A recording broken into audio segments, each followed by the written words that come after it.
pretty well, and fun, very, very fun memories. I think in some ways, I think they're probably the funnest. I think the pro game is unbelievable, and there's amazing highs, and you get to travel the world as well. But like, there's something pure about the amateur game that it's just, it's special. And that is exactly what I've learned from covering these box cups. As you see, there are clubs from all over the world, so not just here in the UK, Ireland, Wales and Scotland, but we've got visitors from America. People have come up and shook my hand saying, you won't remember me, but you covered me 10 years ago in the gym. Fraser Clark, when he was on last time, he said, representing your club, the pride in the badge, the pride in the vest, it's something very, very unique. But also, it gives you that grounding. Doesn't have to, but I feel like everybody that's had a really established amateur career, it does give you the grounding for the pro career later on. So this is a little bit of a conveyor belt, the champions of tomorrow, today almost. Yeah, look, you'll always get the exceptions to the rule, your Fabio Wardleys, but generally speaking, 99 times out of 100, guys that make it in the pro game have had good, solid amateur backgrounds. They've got the pedigree for one, they've got the schooling, and even the mindset that they build along the way. All a massive part of their development. Yeah, and I don't want to oversell it, but for a lot of these young men and women, this will be their World Cup final today. The buzz, this is not me sort of blowing the Sky Sports trumpet or anything like that, but the buzz to be able to box live, streaming on Sky Sports has gone down really well, and we should be putting more effort back into the grassroots level of sport, because for a lot of these clubs that you're seeing on the screen here, this is almost sort of like their day-to-day. They're not paid for it. A lot of these coaches are volunteers, and I think the amateur game particularly doesn't get enough love, because any amateur gym in any community, it's almost a community centre. It's a hub. It's not just about the boxing. I don't think I can say it any clearer than that. No, the beauty of amateur boxing is understated, I think.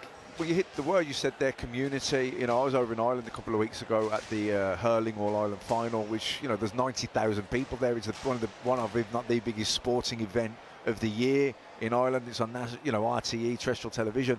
But they were amateur players. It's a community sport, and I think, there's talk, should it be professional, these players, the commitment they're putting in. But I think if you brought money into the game, made it professional, you would lose that community feel, and I think it's the community of it all that makes it so special. And you look here in these people, your amateur boxing club, and we talk about your Brendan Ingles of the world, and my club coach would have been the same. And you talk about social workers. Well, these are the front line social workers, the amateur boxing coaches. Not every fighter here is going to turn professional and go on and become a star and make a living out of it. Some of these might not turn pro at all, but these coaches have helped all of these young people find direction, find purpose, find discipline, find focus. I could go on and on and on. You just, because it's kind of limitless, the benefits that they bring. Yeah, I think we can sum that up by saying support your local amateur club, because it is a cornerstone, a foundation of the community, and it's brilliant to be here. It's a real privilege for us to be here to cover the Riviera Box Cup. We were here yesterday, so again, it is one of those idiosyncrasies. Some of the fighters that we've seen today have got straight finals, so they won't have boxed yesterday, be it because there wasn't enough at the weight, or it's just they've got a bye. They'll be boxing for the first time this weekend today.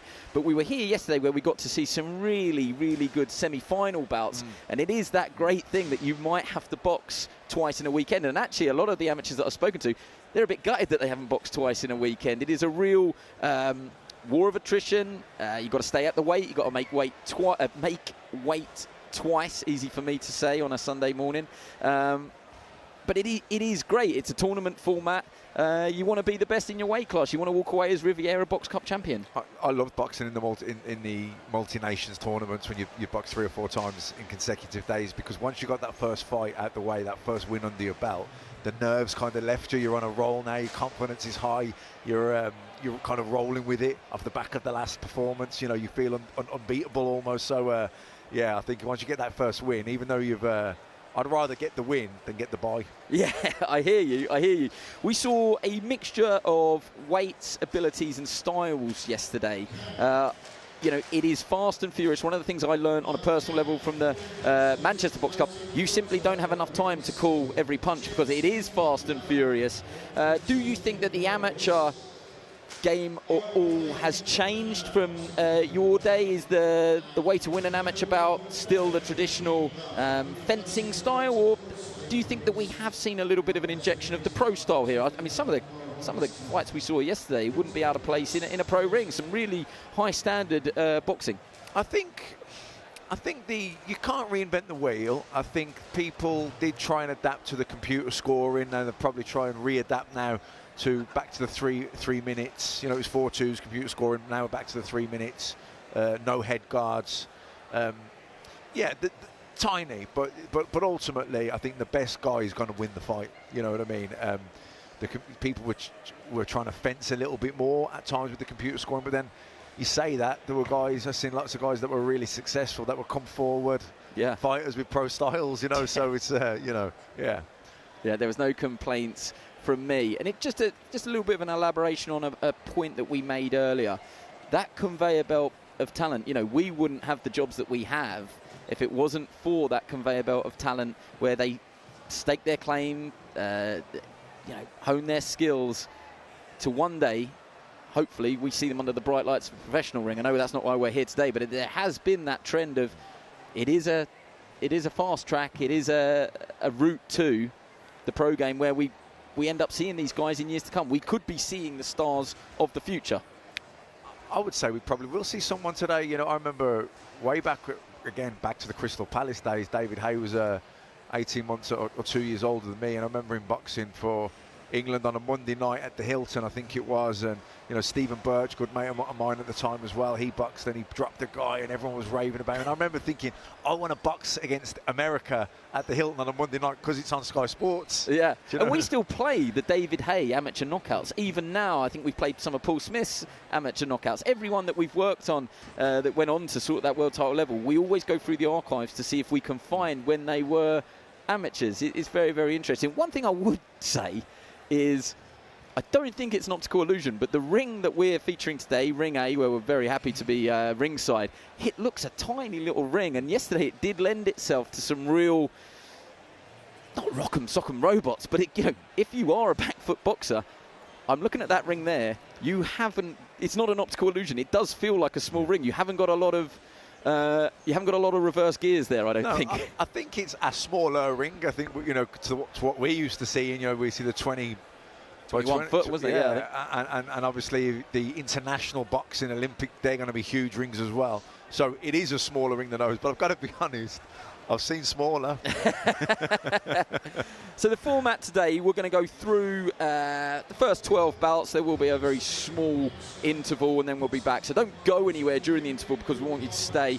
As is the way with these sort of traditional amateur tournaments. We've got some of the bigger boys later on that we previewed yesterday. We're looking forward to that. But it's a nice atmosphere. I hope it comes across on our streaming today.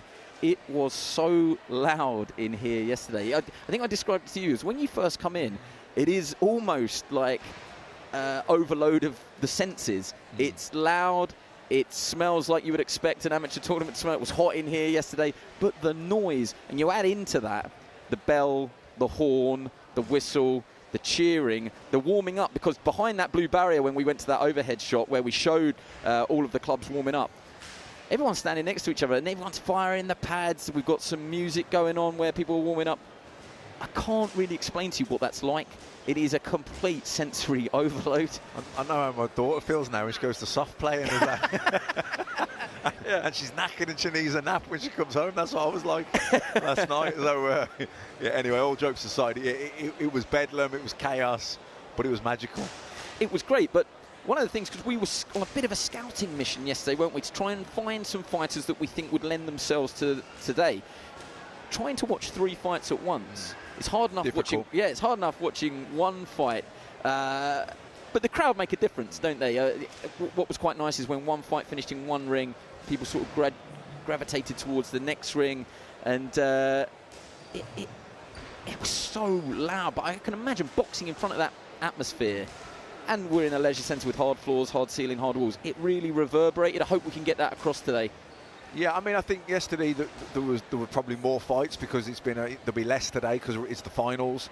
But yeah, the energy yesterday was incredible, and I think that will be just as strong today with it being the final. So yeah, I'd be surprised if it doesn't come across and the viewers don't kind of feed off it just as we did yesterday. Can't not mention it because we went out to watch it last night, consumed most of the card. Moses Ituma was a brilliant junior amateur, and a lot of the clubs and coaches around that we've been speaking about yesterday weren't sure which way that might go, but he blew Dillian Whyte away in quite spectacular fashion. And I don't know what your thoughts and feedback from that were. It was a statement performance. It was a statement, but I expected it. I thought it was, you know, he's active, he's sharp, he's the real deal. You know, he's not just who he's blown away as a professional. Knowing what he achieved as an amateur, I believe he's never lost. Yeah. He won the gold medal at the World Junior Championships. He's a special kid, special talent. And, you know, Dillian having 3 fights in 3 years, being at the back end of his career, I just wasn't surprised. I kind of expected it. That said, when they go out there and actually do it, it's still impressive, and it's different. I can't really suit. I'm looking at the heavyweight division. I'm trying to think, who do I think would beat him? You know, Usyk probably would, but he might not. And I think after Usyk going for as long as he's gone, you know, to 38 now, I wouldn't like to see Usyk even risk it, losing to Itoma now. I think I'd like to see him retire, but no, he's a special talent. And I would say, unless, you know, there's something we haven't seen, a chink in his armour, is he chinny? Has he got no stamina when it's getting to the later rounds? You don't know these things until, you know, these questions are asked. But on the evidence so far, he looks like he's the future of the heavyweight boxing division. They are about to cue the MC for our ring, which will be our opening contest between Finchley and Magic Hatton gymnasiums. Magic Hatton, obviously one of your old gym mates, the brother of Ricky Hatton, Matthew Hatton. We were hoping to see him yesterday. Jack Hatton was originally down to box in this tournament. Those of you that follow the Hatton lineage, I wouldn't blame you if you started to lose count, because just when Ricky's mum and dad thought they could rest, we've now got the next generation. But we have Mohammed Al-Amin and Azeez. So let's hand over to our Master of Ceremonies for the introductions.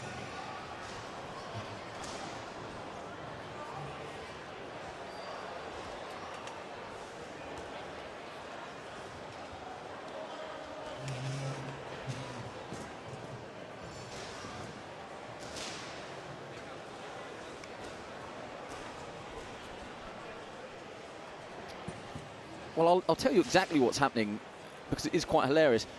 Because there are 3 rings, there is only one MC. He was in the process of announcing another ring. So we're just waiting our turn. It's like a taxi queue at an airport. We're behind another flight at the moment, and once they've taken off, we'll go.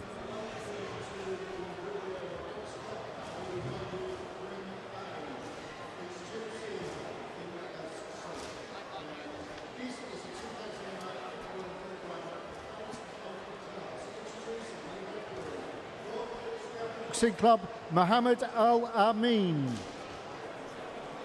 and his opponent in the blue corner from the Magic Hatton Club, Ghaffer Azeez.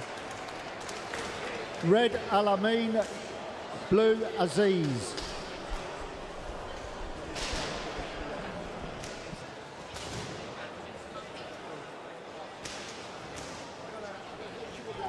Okay, final instructions. So you would have got from MC Rap there. We have Mohammed Al-Amin representing Finchley, and Azeez representing Magic Hatton in the blue headgear. I got a chance to see Azeez briefly yesterday.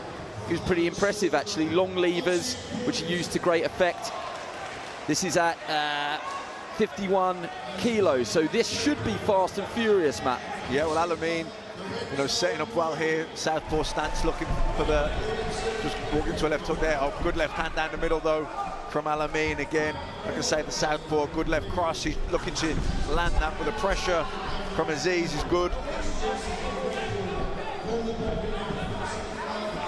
Yeah, so Azeez looking to score with that long left backhand, but you're right, it was Amin who had a good couple of moments there, and he did that traditional amateur celebration by putting his hand up to the judges and say, yep, that was me.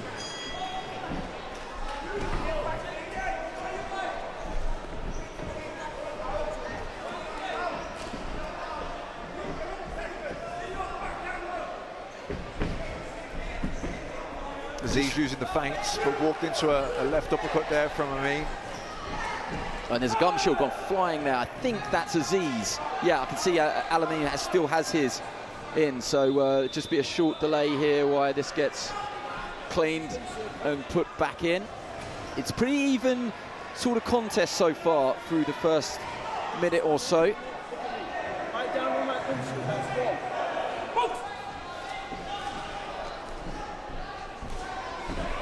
Good straight backhand from Azeez.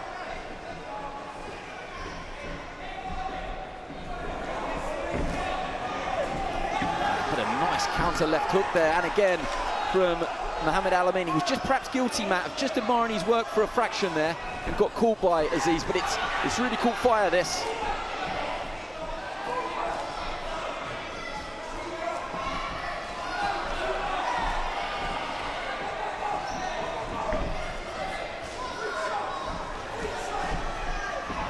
Yeah, nice left hand down the middle.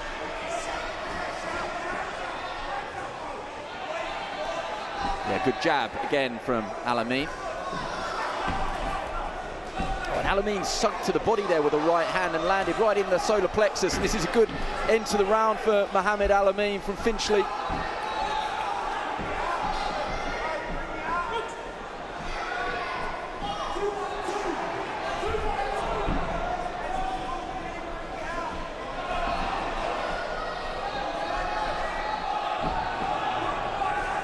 Amin finishing the round strongly.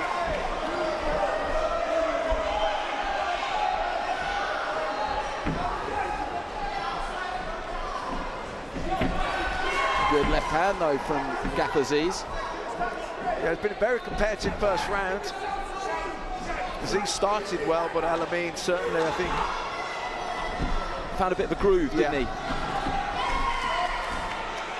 As you say, there's nothing in it. These rounds are incredibly difficult to score. Most of the time, because so much happens. Azeez just getting a slight ticking off for holding.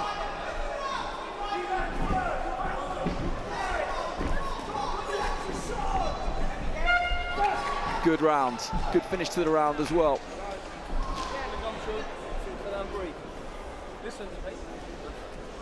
So let's head into the Finchley corner.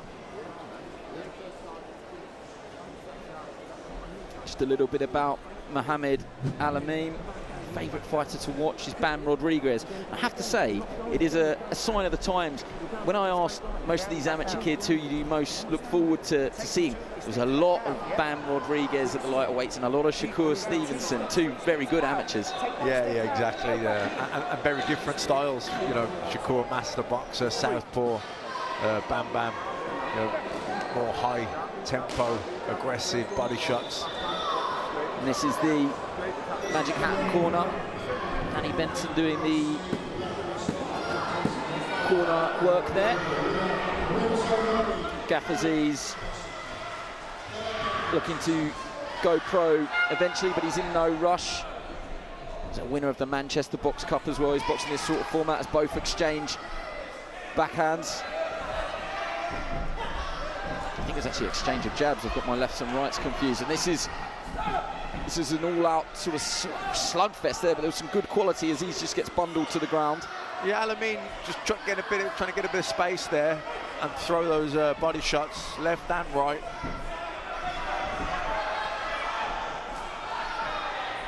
Wondered if the pace might slow just a little bit. It's a pretty good gauge of distance there from Amin. Avoided anything coming back from Azeez, who was looking to throw. Yeah, again, Amin just trying to use his physical strength to push Azeez off, get a bit of momentum, get a bit of space to get his shots off. Mohammed Amin is a Haringey finalist from this year, and the London Divs as well, so there's pedigree. Just looking to feint with the feet there, just stamping his lead foot on the canvas as both look to load up. Not sure who landed cleaner there, really. Thought Amin landed a nice one too, probably had the better of the exchange. Yeah, and Amin just opted then just to put his hands down by his sides and just beckon Azeez in, who was feinting again with his front foot, just trying to draw a lead, and there came a good shot from Amin.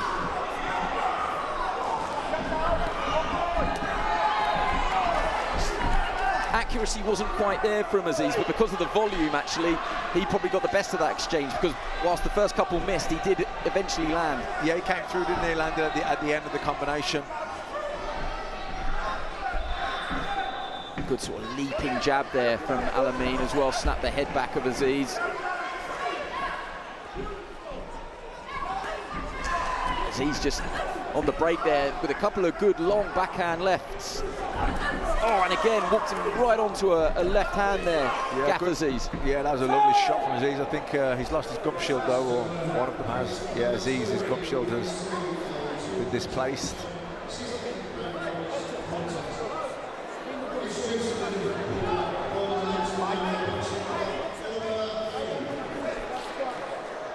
Azeez enjoys watching Inoue and Bam as well, so a lot of love for one of the pound for pounds in Bam Rodriguez.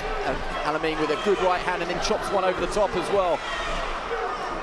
Yeah, but Azeez landed a good solid left hand down the middle as well. Yeah, this is good. This is level playing. Again, it's impossible to call every shot because they're both landing here. It's a good second round for both fighters.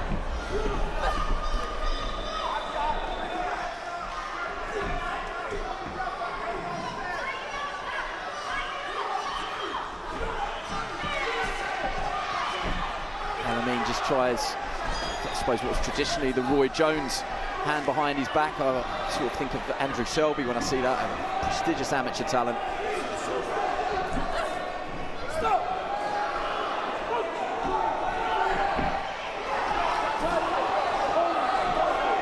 Nice sort of uppercut into the body there from Azeez. Yeah, good finish to the round here from Azeez, just trying to force Amin back, but he engages Amin. He's quite happy to have this sort of fight. It's good action. Yeah, good in and out with the feet there as well from Azeez.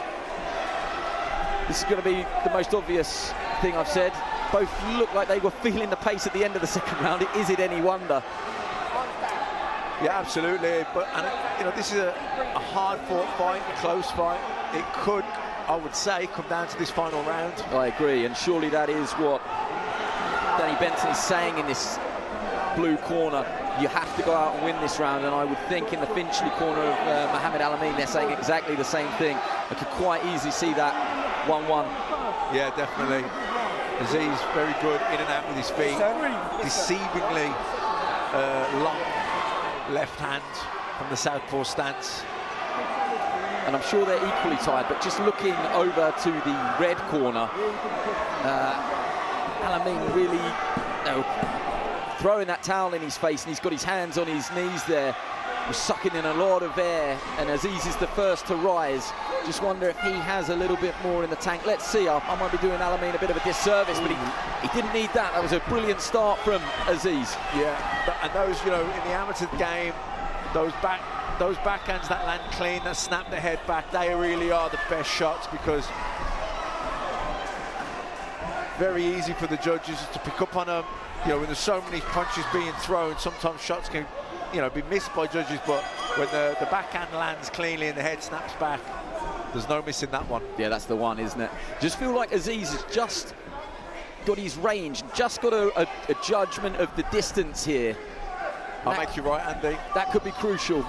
You know, when it's 3 rounds, it's such a sprint. You know, you haven't got long to get the timing of the other fighter and get the read of him. You've got to get it quickly. But, you know, here we are now in the final round, and, you know, the pace probably just slowed a little bit because it's been a frenetic pace, and you can see already the accuracy from Azeez is improving now. Now is Amin a little bit tired, his reflexes, reactions not as quick, but I think Azeez, you see, he's landed a lot of good backhands which have snapped the head back, landed cleanly, and I think the extra freshness or fitness from Azeez is pretty evident here.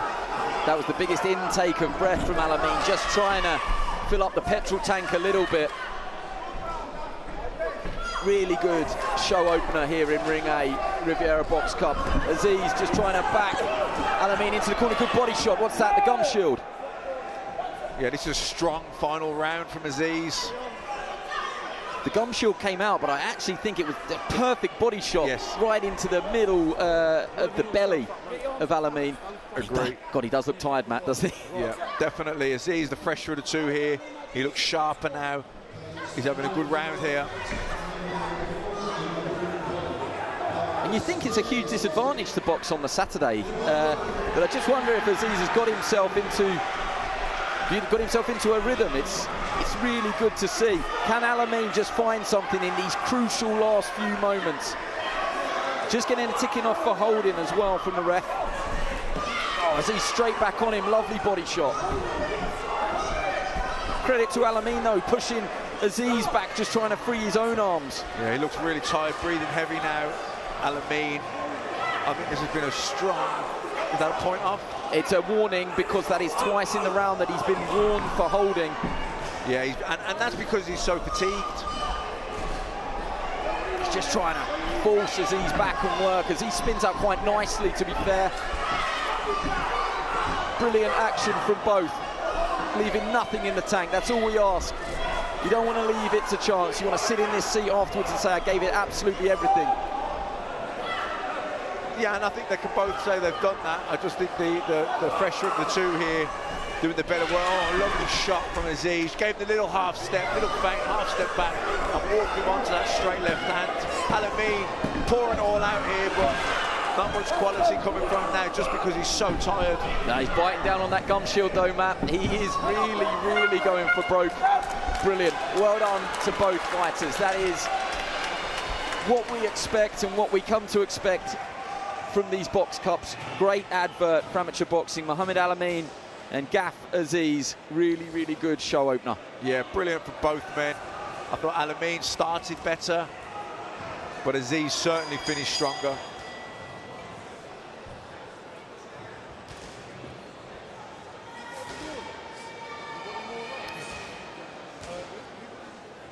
We're just having a look at body language as well, which is all important, as Azeez just gets looked at by the doctor. Mohammed Amin, I don't say it with any comic in my voice, he was absolutely spent at the end there. He gave everything. Congratulations to him, because there could be nothing worse than sitting back down thinking I could have done more. I don't think he could have done any more, Mohammed Amin. He definitely couldn't have done any more. He looks discoloured. He's got pale. Yeah, he has. He's that tired. He looks to me, Azeez, that he feels like he's done enough. That is a confident man in the blue corner there. Well, he certainly finished strong. That was a big last round from Azeez. I thought Amin won the first, second was close. I think the second, however the judges scored the second round, could be the decider here. Okay, let's get confirmation of the result. I can see that the scorecard is being walked over to MC Rap at the moment, so we won't have long to wait. Must be a horrible wait though for these two. Okay, I think we're just about ready. So we will have confirmation of our winner.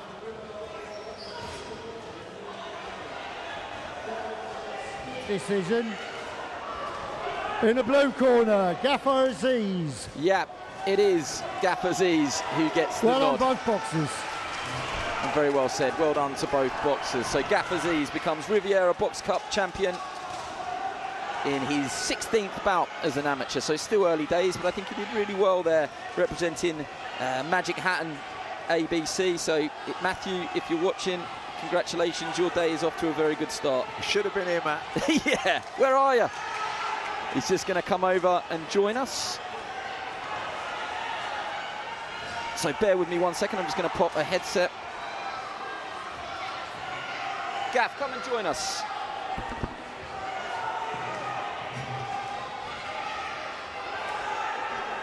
Gaff, hopefully you can hear me on that, can you? Yeah, congratulations. Matthew Macklin and I were talking through that. Mohammed Amin, he had quite a strong first round, but it just seemed you kept a cool head in a hot kitchen and trusted your engine and boxed really well down the stretch in rounds 2 and 3. Exactly, that's what I tried to do. I've got a good tank engine, so I just tried to use that. I said to my coaches before the fight, I'm going to ease into the fight, see what he's going to do, and then from there we'll work. And then I feel like I executed that pretty well. Yeah, did you feel you were breaking him down, especially in that last round there? Yeah, I thought because he was holding quite a lot, so I felt he was struggling with his tank, and yeah, I was breaking it down. I definitely hurt him to the body, and his gum shield came out, and I saw that, and then yeah, from there it was good.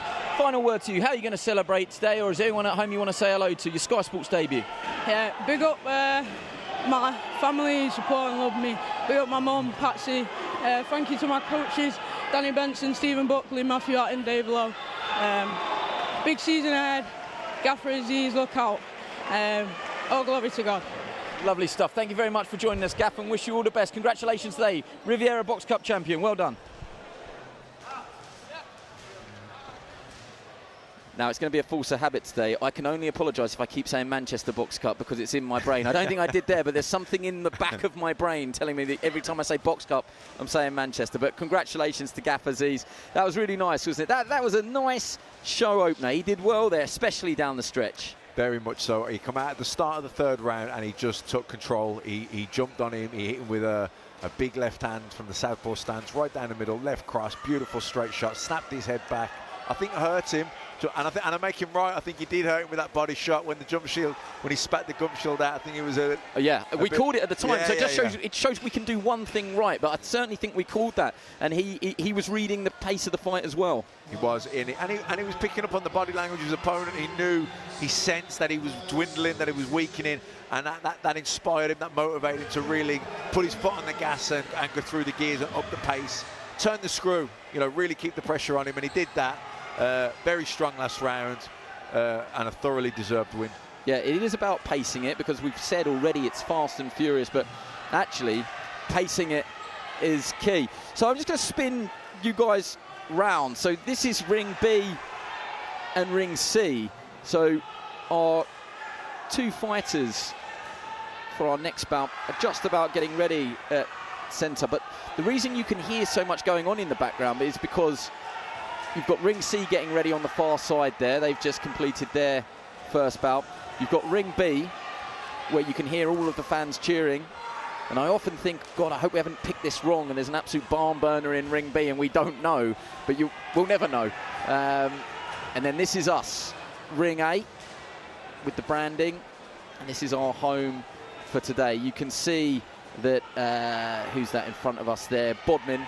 So that's Kai Carhart is ready in the blue corner. We are just waiting on the far side for Ben Morris from Old Swan to make his way round to the red corner. I can see that he is nearly ready.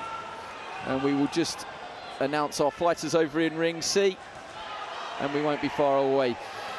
Good to see, I'm going to say this now, because I know that there's a few of them here today and certainly at the other box cups that we worked at. Really good, solid pros putting time back into the amateur game. So Magic Matthew Hatton, I don't want to give him too much praise because he stood us up today, but people like Matthew Hatton going back to where they started and putting time and effort and energy into the amateur game. We need it. We need you guys to give the skills and the education and the advice back. So it's great to see. Yeah, very much so. Makes me feel guilty that I'm not probably doing a bit more. But I do go to an amateur gym by me. I train there myself. Try and give pointers when I can, but of course I'm busy with you guys. Exactly. Look, we're your excuse. And it's not easy. It is, well, sort of touched on it, don't we? It is almost a full-time job for these guys. A lot of them have got day jobs, but they have to give up their evenings. I was certainly catching up with Josh Burnham. He said, look, I've had to bring my family down because I've got an amateur tournament every weekend. Weekend by the seaside in the Riviera Box Cup, I bring the wife and the kids down for a weekend. You'd have to give up almost every single night. So that's why I never get tired of saying well done to these guys. So we're nearly ready here. Unfortunately, we lost our second contest, Kimberly May Watson and Aliyah Seema. So it's a shame for those females that we won't get to see them today. But We do lose fights on the day with the weigh-in and traffic and things like that, so we'll skip to bout number 3. This is Kai Carhart in the blue. He's 16, he's got his birthday coming up in December, 60 kg. He has won this competition before. Back in 2021, he's a Riviera Box Cup champion. Nice little line as well. This is his last fight before he leaves for the army. Going to Harrogate College. Right, ladies and gentlemen, we are ready to go. So number MC 2 Rapp. in ring a 2008 60-kilogram open class contest. Introducing in the red corner from the Old Swan Amateur Boxing Club, Ben Morris. And his opponent in the blue corner from the Bodmin Amateur Boxing Club in Cornwall, Kai Carhart. Red Morris, blue Carhart.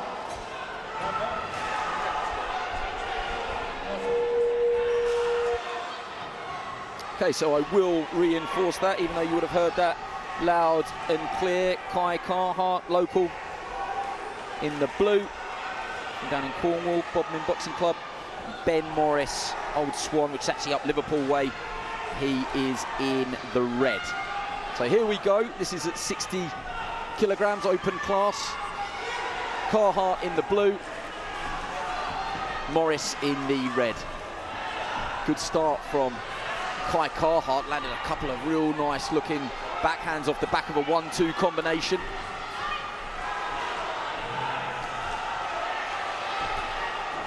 Atmosphere really ramping up. Really good start here from Kai Carhart. Yeah, landed a couple of really solid right hands. Yeah, and right at the end of the extension of the punch as well. It was a really good shot on a couple of occasions there from Carhart. Nice composure though from Ben Morris. He hasn't lost his shape yet.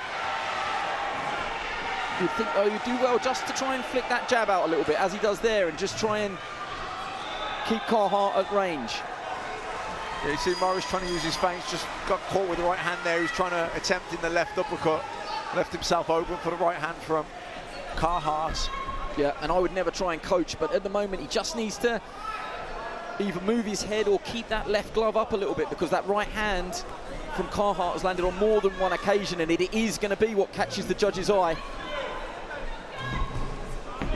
Good body shot from Morris, just sinks down with the left hook to the body. That's much better.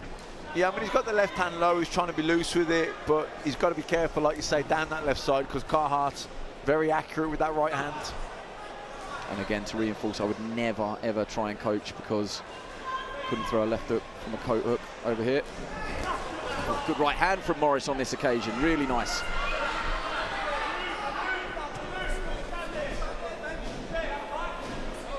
Nice to see them working away on the inside as well.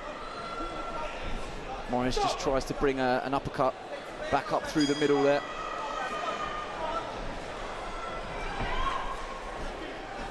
That was nice from Morris, didn't come off on this occasion, just touched with the jab.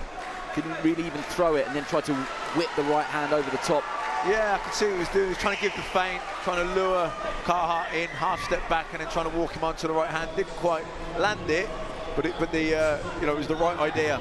Yeah, and then Carhart really climbs into a right hand, which he didn't quite throw straight, which is probably why he landed it. Just arced it round. Really good shot from Carhart. And Carhart just getting a little bit cramped for room there, both sort of cancelling each other out.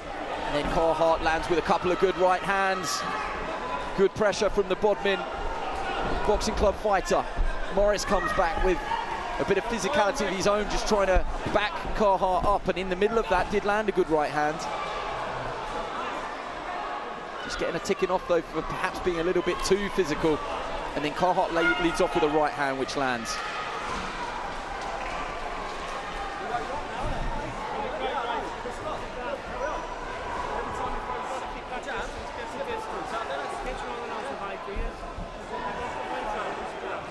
Okay, so I think that this is Dennis Crosby leading the corner.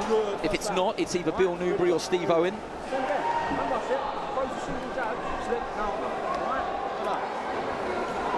Kai Carhart his post-fight celebration meal. He's most looking forward to a doner kebab, man after my own heart. And as I said, this is his last fight before he leaves for the army, where he's hoping to join the paras or the mechanics. Big fan of Canelo Alvarez, big George Foreman. And then we flick across to Ben Morris, as I said, from Old Swan, which is up Liverpool way. Anthony Galvin and Fran Harding, who I think is an old pro actually, leading the corner there. And he won the youths in 2025, did Ben Morris, so he's got real pedigree, had about 30 fights, and he was a really good kickboxer, won a world title on 3 different occasions. Looking to turn pro eventually, and he's actually going to be joining the Joe Gallagher Boxing College in September. So shout out to Joe Gallagher, who I very much hope is on his road to recovery after his recent illness and recovery from cancer. I know it's an ongoing journey for Joe, so if he's watching or he's listening, hope you're doing well, and I hope you're happy that we've mentioned the Joe Gallagher Boxing College. Back to this one. I think it was a good round on the whole for Kai Carhart in the blue. I think so. I think the sort of leaky defences of Morris down that left side, although he landed a lovely left hand then. Yeah, right at the end of the combination. Good shot from Morris. You know, I see the elusive style. I can see what he's trying to do with that left hand low, but I think in the first round he didn't quite have his distance or his timing, and Carhart was able to exploit that with his right hand leads. He was finding the gaps, and yeah, I think he won the first round, Carhart. So Morris, you know, got it all to do now. Yeah, he just got a warning there as well. I think it was for pushing off, looking at that gesture, rather than holding. This one has settled though, hasn't it? Always frantic in the first minute or so of the first round, but both are standing in centre ring here at the moment, just trying to draw a lead. Oh, heads came perilously close there.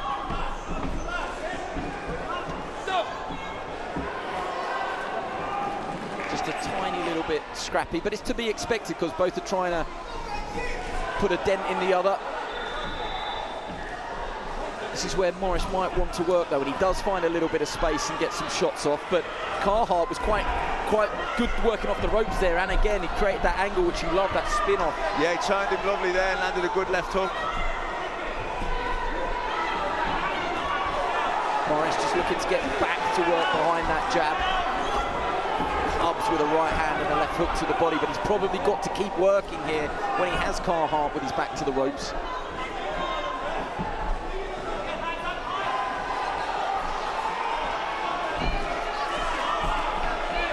Both landing. This is a much more even round, this second one. Yeah, a lot closer. Just got caught out of range there, Morris. Just didn't quite take his feet with him, and Carhart made him pay.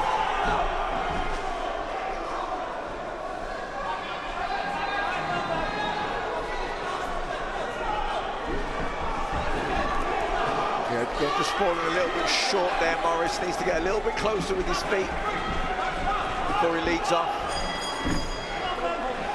That's not our bell, in case you're wondering why we're still going. We're the air horn over in ring A.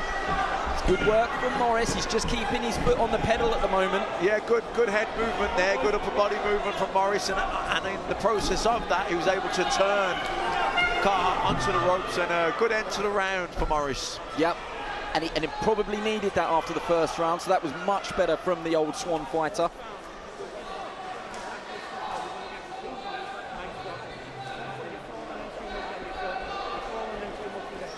Get them feet out like we were. Keep them out. Yeah? Come on. We're in this round. Yeah, come on, let's go, kid. Yeah? Gotta get that distance. Come on, the distance. When you're staying out, you're passing it easy. Stay out. Stop leaning with the shots and that over the So we don't have sort of designated effects mics here, but you could pick that up. He was just getting a bit of a ticking off there. Like you said, just you've got to take your feet in and take your feet out, but he was very, very clear there, Anthony Galvin, I presume. Need this last round. Need this last round. In fact, I'm wrong. That is Fran Harding. I can tell from the initials on his T-shirt. So apologies to Fran. But he made his message very, very clear there. You've got to go out and win this. But I didn't hear it, but I'm sure in the Bodmin corner they're saying exactly the same to Kai Carhart. After such a promising opening round, you've probably got to make sure here as well. I think so. Real big hooks exchanged from both fighters there. If they've got the rocket in the corner, it's landed. God, probably going to get a ticking off there. Carhart, yeah, he complains, but he certainly made sure there, Carhart, that he made his way into the neutral corner. Yeah. It was a bit like Barrera with Nassim Hamed, wasn't it? Just rammed him into that corner post. I was only talking about that this morning, spooky. Oh, good right hand from Carhart because Morris just fell short. Although the combination punching from Morris, he's given up throwing the single shots and he's throwing in threes, and it's made a difference. Yeah, and that double left hook, body and head, you know, goes down with the body, comes back up to the head. He said he likes to know. I do think, without putting people in pigeonholes, it's a lovely Mexican trait. Left hook to the body rather than lead off with a jab. Go bang, bang, come over with the right hand. I love it. These are all important moments, though. Who's going to seize the initiative and make sure?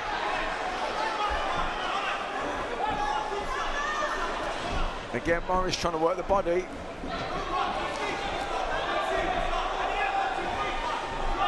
And he's probably throwing more here, Morris. I'm not sure about the accuracy necessarily, but he is, out of the two, I think he is the one that's probably throwing. And there was just a shake of the head there from Carhart, which is probably a sign that this sort of tactic has just frustrated him a little bit. Again, going to the body and head with the left hook, Morris. Can Carhart just get back to his boxing here? Because he started so well, didn't he? Especially with the right hand, where he couldn't really miss. Yeah, I think he's probably a little bit tired here, Carhart. He's not as accurate, he's not as sharp, his feet aren't as good at getting in and out. Morris just laying on the pressure here, trying to back him up on the ropes, leaning on him even. Yeah, I think you read that perfectly, because even the physicality of Morris has just taken it out of Carhart, although he comes around the side again with that right hand, which has been a good weapon for him. Both tired now, you can tell. Who's got that last little bit of fuel in the tank here? Yeah, just kind of keeping your shape here, keeping your composure, and digging in. All sort of those three things at the same time, just to get the better of this last sort of 30 seconds. Both really digging deep here, really digging deep. Who can make sure, who can get over the line? Carhart's hands are down by his side. He's obviously very tired, just takes a real big intake of breath and then throws again.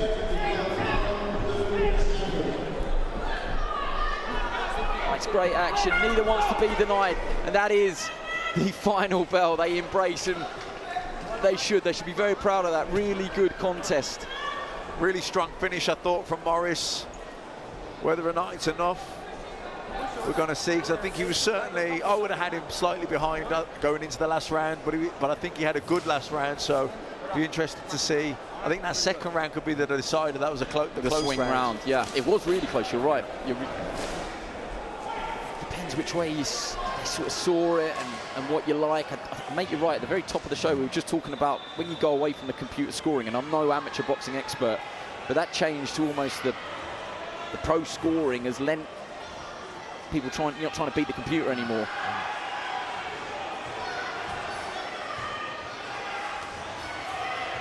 I would say neither look particularly 100% confident that they have done enough. No, it's close, and I think they both know that. When they say done enough, I would say that neither are 100% sure that they've got it.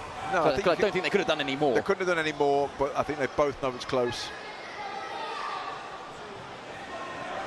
Scores are still being totted up at ringside. We are furthest from the MC's platform, so the scores, you can see one of the representatives wearing the England boxing shirt at the back there. He will take the result card and he will walk it over. I hope he runs, but he will walk it over to MC Rap to make the official announcement. These are horrible moments in the pro game, aren't they? When you wait and wait and wait. I presume it's every bit as frustrating and nerve-wracking in the amateur game. Yeah, and it never leaves you that. It stays with you from all the way up. Yeah. You can see behind us, representing the Sky Sports banner. I'm on TV, so it's that way.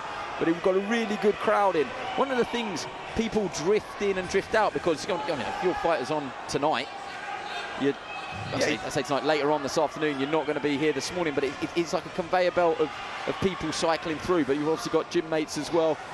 It's well attended. Yeah, here are some of the fans. We talk about the sensory overload, don't we? So if you're here all day, you'll be drained by the time you're meant to box later on. So, yeah, you need to be careful of making sure you're switching off and relaxing. All right, ladies and gentlemen, the winner of bout number 2 in Ring A by a split decision. In the red corner, Ben Morris, Old Split Swan. decision, Old Swan, Thanks for turning up, Ben. Morris. And I think we probably called it right. It was the last 2 rounds where he really dug deep that got him over the line. Would you agree with that? I think so, yeah. Particularly the last round was a really good one. Well done to Ben Morris. It's a long old journey from Liverpool, so he will be delighted. He's just with his gym mates and coaching staff over the other side, and he is going to make his way round. There's the 2 fighters receiving their medals, and Ben, hopefully, in due course, he's on his way. Okay, we will have this occasionally where they need to go off and see the medical staff. So Ben is going straight off to see the doctor. So we will not get an interview from Ben. He could be someone that we catch up with later.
Okay, so we move on to our next bout. In the blue there, that is Ronnie Mills, I believe, from Down End. We haven't quite got Matthew Cook yet. He is just making his way, I can see. Give you a little bit on Ronnie Mills while we wait. 17 years old, from Down End. What has he achieved so far? He won the Riviera Box Cup last year, so he's back trying to defend his title. He boxed in the Haringey boxing tournament. He reached the finals weekend in Rotherham this year. Most looking forward to enjoying a pizza when he wins, so congratulations. He has plans to attend university in anatomy and physiology. So there you go, Matt, one of your specialist subjects. I'm sure you've got a lot in common. Favourite boxers to watch is Lomachenko as well, so if he can produce even 1% of the Loma skills as an amateur, one of the best amateurs that we ever saw. Maybe the best. Let's be honest, one of the best amateurs ever. He'll be doing well. And I think that I hope that that is Craig Turner or Bailey Phillips, I believe that might be in the corner. So let's go over to the red corner. Hi, ladies and gentlemen. Just before I announce the next bout, just to clarify, Ben Morris of Old Swan won bout number 2 in Ring A. So Ben Morris of Old Swan won the last bout. Okay, moving on now. Bout number 3 in Ring A, 2008 60 kilogram open class contest. Introducing in the red corner from the Holland Shore Amateur Boxing Club, Matthew Cook. Matthew Cook in the red corner. And his opponent in the blue corner from the Down End Club in Bristol, Ronnie Mills. Red Cook, blue Mills. Okay, so at the start of the announcement there, you would have heard that little bit of clarification, which kind of left Matt Macklin and I looking even more lost than we normally do. But whilst I was listening to the MC in the previous bout, whilst the right man was announced in the ring, Ben Morris from Old Swan, I believe the hand of Kai Carhart was raised, so I don't think either were particularly happy, hence we didn't hear from Ben Morris. But the right man was announced, just the wrong hand was raised. So Ben Morris, clarification there from our MC that Ben Morris won that fight. I told you it was going to be wild. Yeah. No, and I can imagine in a close fight, they're going to be all sorts of conspiracies there saying he raised my hand, the ref knew I won it. But I think he just got it wrong, didn't he? I think so. I think so. Let's hope for a smoother journey in this one. So, Ronnie Mills against Matthew Cook. Ronnie Mills bobbing and weaving here, nice little rhythm already. You can see he's trying to punch off the head movement. You can see he's bending his knees, got a nice pro style already. Jinking around as well. Yeah, Matthew Cook, the taller of the two, you would guess with the longer levers. But certainly Ronnie Mills, I mean, there's a little bit of Nick Ball in there. I know different stances, but sort of squat, powerhouse, whipping up with perhaps shorter arms. Like I say, he's got a real nice pro style. Just a little bit of movement on the way in there with the jab and snaps the head back of Cook. Really good start. Oh, and that's absolutely perfect from Ronnie Mills. Brilliant. Yeah, you can see he's got that pro style bouncing, jinking, almost, you know, Andy Morris, Ricky Hatton. Amateur days, they were very much like that, bouncing, nice rhythm, punching off that movement. Cook just snapped Ronnie Mills' head back, though. He needed that, Matthew Cook. Credit to him for keeping calm, and then he sinks a couple of hooks to the body. Needed it, though. Yeah, one name you missed out there that came to mind, boxing out that crouch, Michael Gomez as well, out your old gym. Yeah, definitely. It's good action, though. It's fast-paced. Such an impressive opening sort of minute from Ronnie Mills from Down End, but Matthew Cook's just trying to keep his shape here, and just if he could just stop Ronnie Mills on the way in. He doesn't need too many of them, though, where his head is snapped back. He landed a lovely left uppercut, left hook there, Ronnie Mills. I'd be amazed if he wasn't a Ricky Hatton fan. And he just moves off the line and creates that angle to chop a right hand over as well. You see the style of a certain boxer, you can see the fighters he's probably modelled himself on, or he's copied, tried to emulate. Better from Cook, though, just using those physical attributes just to back Ronnie Mills into his own corner. Yeah, Cook trying to get some space, trying to fire some body shots in.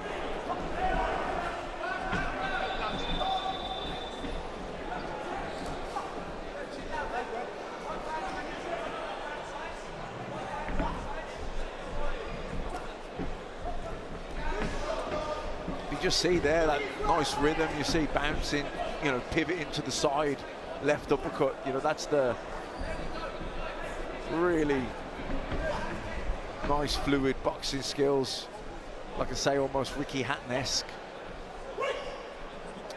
Matthew Cook, he hasn't quite been able to put any manners on Ronnie Mills yet to deter him coming forward. If he could just perhaps sneak one through the guard there. The accuracy isn't quite there from Cook, and that's a really, really good first round from Ronnie Mills in the blue.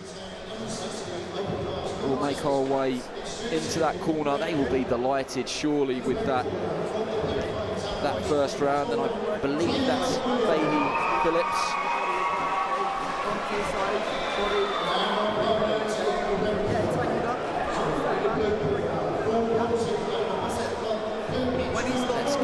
To the red corner, Matthew Cook.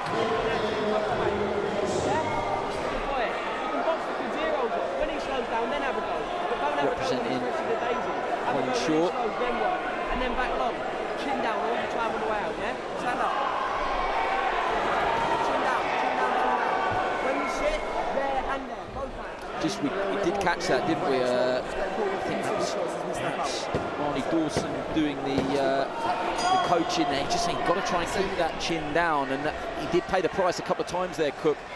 Everything is about perception, isn't it? And when your head's being snapped back like that, even if you're having moments of success in between. Yeah, a little bit probably too upright, and you know, Mills on the upper hand, he's got that pro style. He's jinking, he's shifting his weight from side to side. He's, you know, head movement nice, really boxing in a lovely rhythm, light on his feet. See him there just coming under the shot, spinning off the ropes. Cook just trying to get that jab going if he can.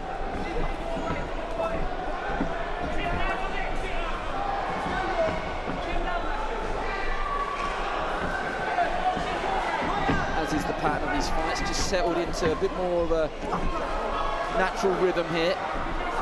Pace has slowed, understandably. You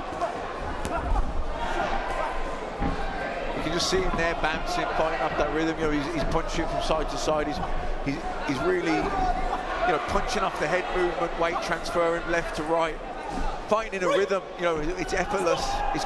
So it'll be very energy efficient as well, boxing like that.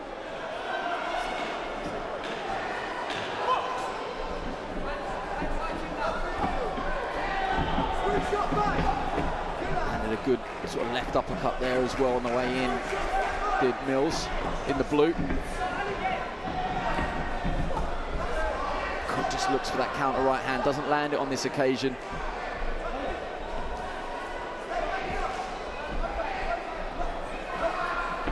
Again, they're just going for that left uppercut, left hook combination. Didn't land that time.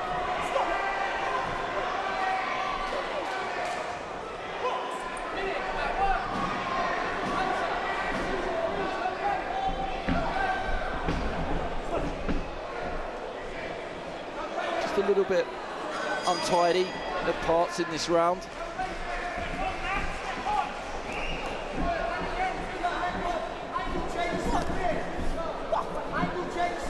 He certainly had a better round, Cook, hasn't he? I'm not sure if he's done enough to level it up on the cards.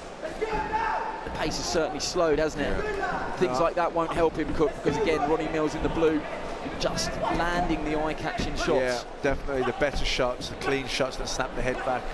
Again, I think it's been another good round for Mills, certainly finishing strong here.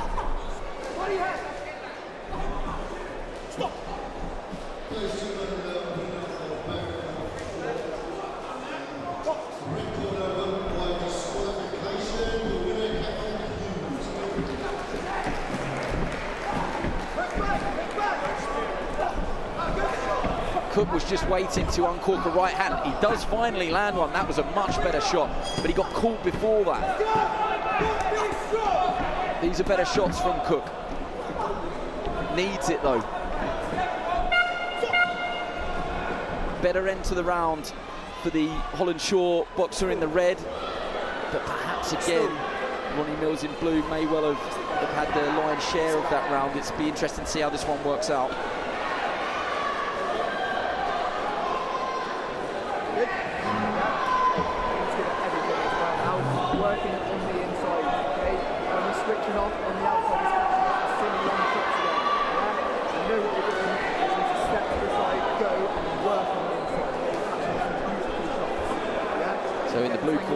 Telling Ronnie Mills, just when you're on the inside, you've got to let your hands go and keep working, work on the inside. I just need a bit more. Don't wait for the kid, don't wait for it. Stand up. You'll go in spurts. You'll go in spurts. You can't do nothing and wait for his spurts. You've got to be busy when he's doing fuck all. That was a double whammy there. We had a little bit of language that slept through, so apologies for that. And then we got a kick to the camera as well. So he's making friends over in the corner there is Andy Cross, our cameraman. You got the message though. The message to Cook was, when he's not working, you've got to work. There's no point in you standing off him. And you think perhaps he is going to need to work twice as hard here, Matthew Cook, just to try and force something. That was a good body shot from Cook. Yeah, I think that Cook needs a huge round here. I think that Mills won the first and the second round. I think he's boxing in a lovely rhythm. Really found a groove. Like I say, good head movement, even the straight shots. Even though he's the shorter guy, he's landing jabs on Cook. Oh, and a lovely shot there as well from Mills. Yeah, boxing really well here.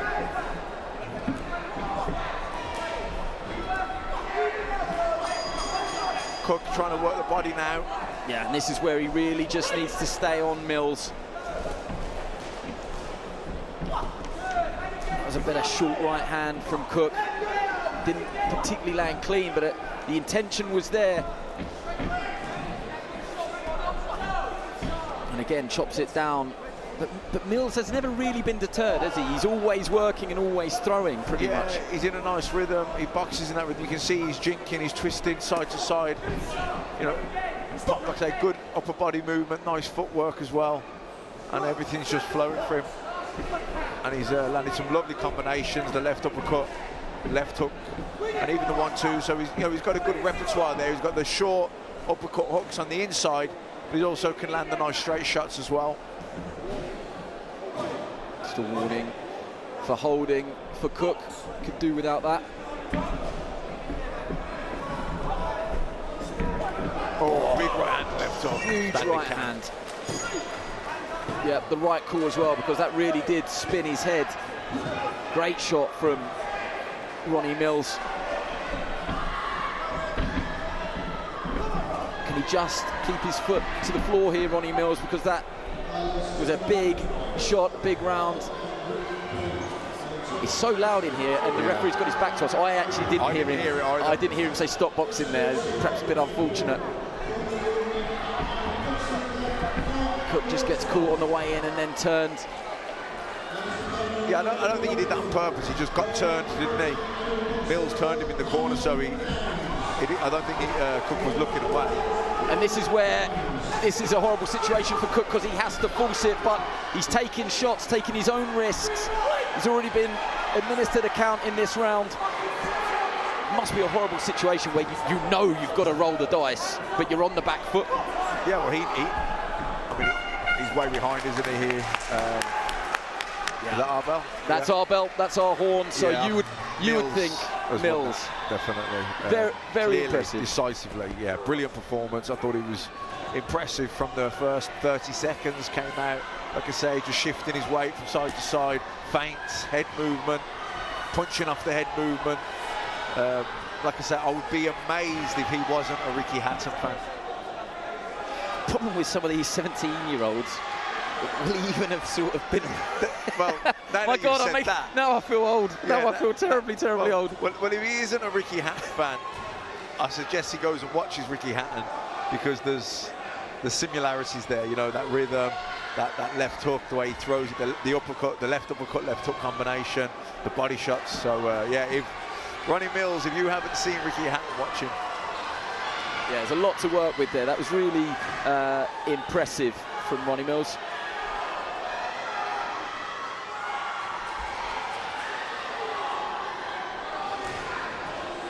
All right, ladies and gentlemen, the winner of bout number 3 in Ring A, by unanimous decision, in the blue corner, Ronnie Mills, down end.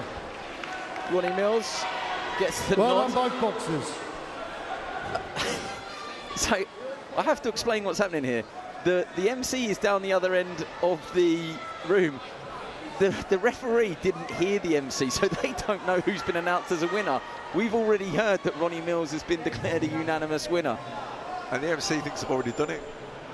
Your winner by a unanimous decision in Let me Ring guess, A, it's going to be Ronnie Mills. Number 3, in the blue corner, Ronnie Mills, down end. So good that we got it twice. Congratulations to Ronnie Mills. We got it in our ears. Whether or not they got it in the hall, I'm not sure, but bear with us. It's a fluid process with I think that was the performance of the day so far. Yeah, he did well, didn't he, Ronnie Mills? And I'd be interested to ask him, you know, when you start like that, you know, it must be such a confidence boost. So, man, I'm just going to put my microphone down and welcome Ronnie into commentary.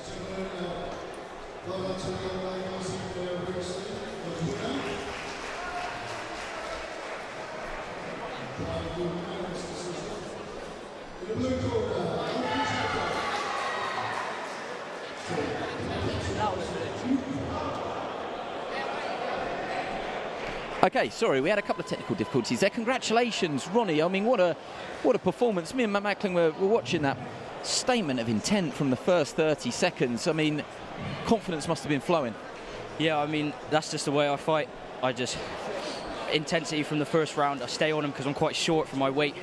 And yeah, just keep on him, and got the win. Yeah, but you use that to your advantage with that style, almost sort of exploding into it. Matt wants to know, have you watched a lot of Ricky Hatton? Are you a Ricky Hatton fan? Because there are so many traits that you've either borrowed from him or you have in similarity with him. To be honest, I haven't really watched a lot of Ricky Hatton, but a lot of my movement has come from my former coach, Joe Hughes, ex-European champion. We know Joe very well, and he used his physical disadvantages as a massive advantage. That's really interesting. Yeah, and I learned a lot from him. It was a big step up moving from the Alliance to England Boxing and trying to throw my right hand like, because Joe, obviously, he throws his left quite a lot, and I had to work that out of my style a little bit. But yeah, it's been a good couple of seasons at England Boxing. Well done to you. So I just want to check this. So you've got university plans in anatomy and physiology, is that right? Yeah, that's what I'd like to do. But at the moment I'm studying biology and PE at A-level, and also philosophy and ethics, so I might go into that sort of field. I'm not really sure. I have no idea. No, but you've got a nice balance here with the boxing. So does the boxing still take priority? Because you've obviously got a knack for it. Yeah, definitely. Okay, just in case your parents are listening, I'm not trying to get you out of education, but what do you want to do next? I'm not sure. I'd like to box for England in the amateurs. I wouldn't like to go pro. I'd like to try and get on the England pathway, sort of establish myself in the championships and go well from there. Great shop window for you, congratulations, and I've got plans now, celebratory pizza, so go and enjoy it, mate. Congratulations, Ronnie, well done to you. Can I just thank Craig Turner, Bailey Phillips, Connor, Ben, I don't want to forget anyone, Matt, and my mum and dad. Yeah, you did it, well done, mate. Ronnie, congratulations, well done. Well, it's interesting, Matt, isn't it? He's not really watched much Ricky Hatton, but he has watched a lot of Joe Hughes, who suffered Ricky Hatton fan. Yeah, huge. Exactly, you're exactly right, though. He had Bell's palsy, Joe Hughes, and had limited use in one of his arms, but would use that as a tremendous left hooker, left to the body. He boxed in a number of different ways. So it's really interesting that he's adapted that style. Contest. Introducing in the red corner from the Hardwick Boxing Club, Patrick Mongan. And his opponent in the blue corner from the Guildford Boxing Club in Ireland, Nedas Smatauskas. Red Mongan, blue Smatauskas.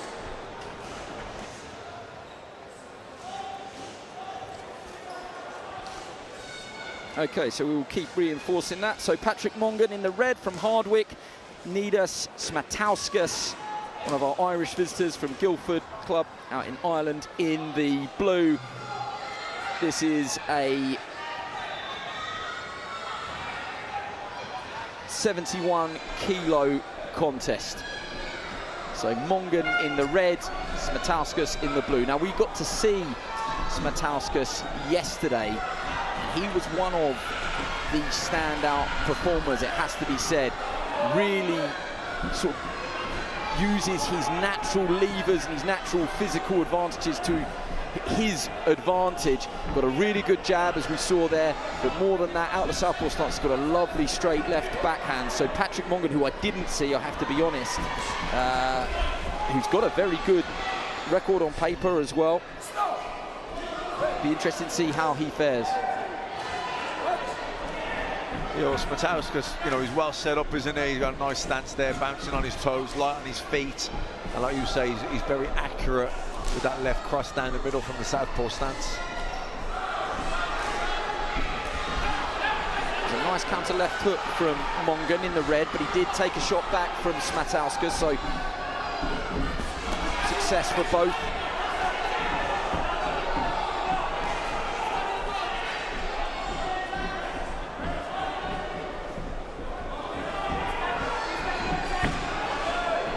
Just misses with a right hand, but Smatauskas lands with the straight left.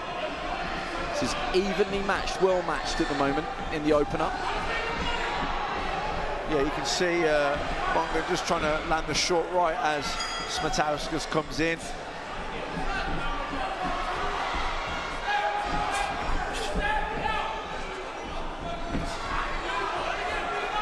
Short right hand did land on that occasion from Mongan at the end of the exchange.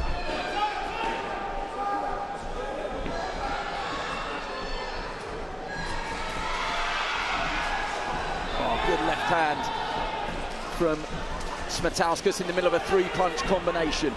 Yeah, Smatauskas, his accuracy is not quite there yet, but I think you can see he's got the right idea. He's trying to put the shots together. He's trying to catch Mongan as he comes in and falls short, but he just hasn't found his range yet, I don't think, Smatauskas.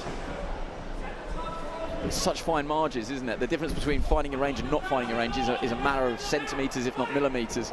Completely. And I don't think he's quite there yet, but you can see what he's trying to do. Good work from both fighters. Perhaps Mongan had the better of that exchange. This is high quality stuff, isn't it? It's both are really just trying to get the measure of each other at the moment, but that's a lovely shot from Smatauskas. Actually, on that occasion, did take his feet with him and found the range with the left hand. And that's what he's been missing. He's been just punching from a little bit too far out. He needs to get his feet that little bit closer, which he's doing now, I think. And there's more snap on the end of the punch.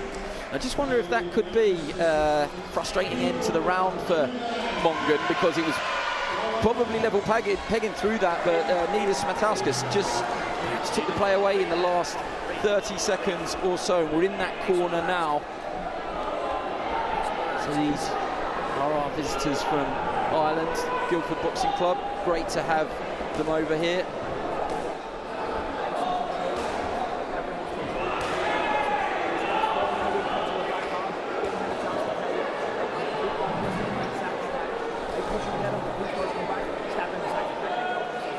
Over in the blue corner, Patrick Mongan. Over in the red corner, Patrick Mongan is deciding to stand in between rounds. I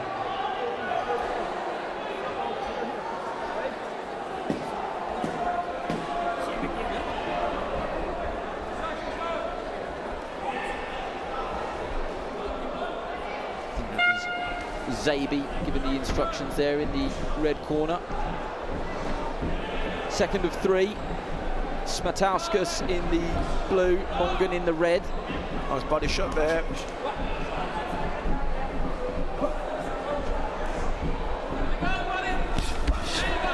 It's a clash of southpaw against orthodox in terms of stances as well. And Smatauskas has just used that southpaw stance to get the measure of Mongan towards the end of the first round, landing a couple of real eye-catching straight left hands. Good right hand from Mongan, just as Smatauskas fell short. Got to punish him on the way in if he's going to throw that sort of shot. Yeah, I mean,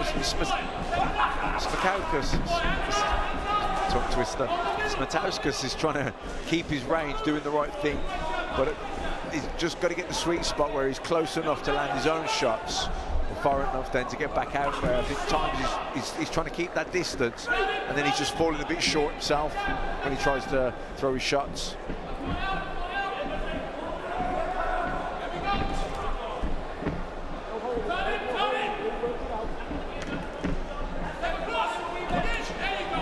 Good jab from Mongan in the red.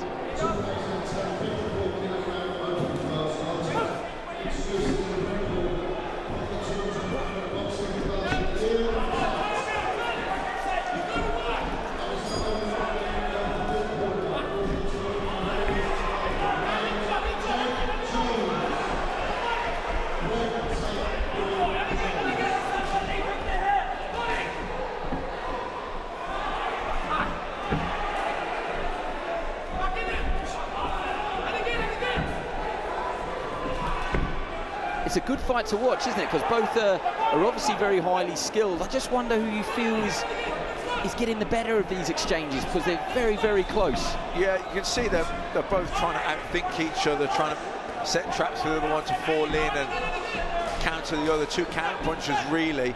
But I think Smatauskas is probably having the better of it, just.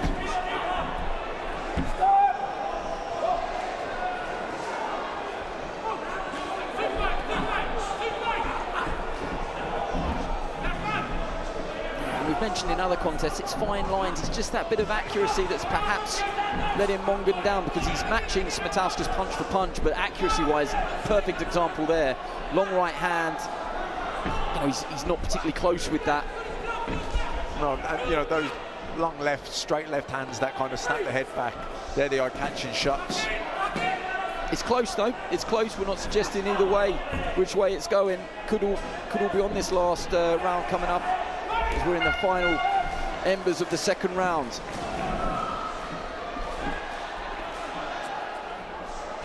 Mongan still stands in the red corner, and in the blue corner, Smatauskas is on the stool.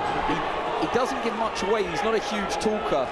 I wouldn't want to play poker with him as well, because he's very poker-faced.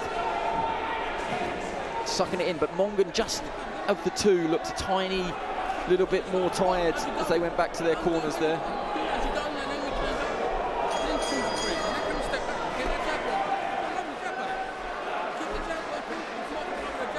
They're imploring in that red corner for Mongan. Just keep throwing that jab.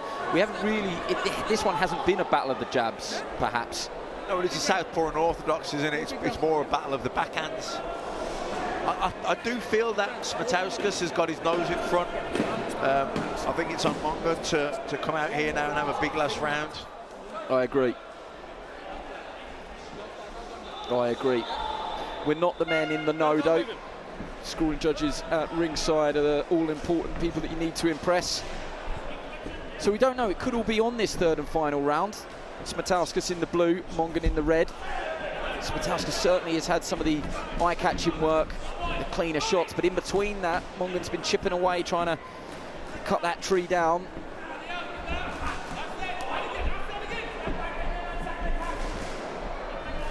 Just hasn't quite found the home for that right hand, Mongan. Even in a couple of occasions in this round, he's thrown it, but he's not been able to land it clean. Well, he tried to catch Smatauskas on the way in a few times, had some success when Smatauskas has led off. But the lead right hands he hasn't really had too much success with. Both really going for it here. Mongan boxing like a man that perhaps needs to win this last round. The more he's taking chances, though, he's left Smatauskas with a couple of openings. It's whether Smatauskas can take those opportunities. But certainly Mongan has upped the ante here in the red. Yeah, and I think he needs to continue to do so. Yeah, he's got to keep forcing it, you're right. Don't leave anything to chance.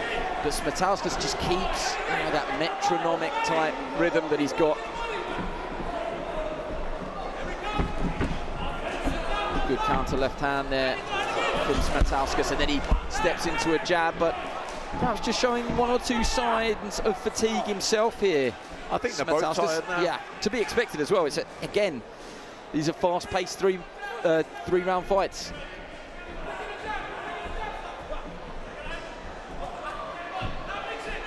Just trying to get that jab going. Patrick Mongan in the red.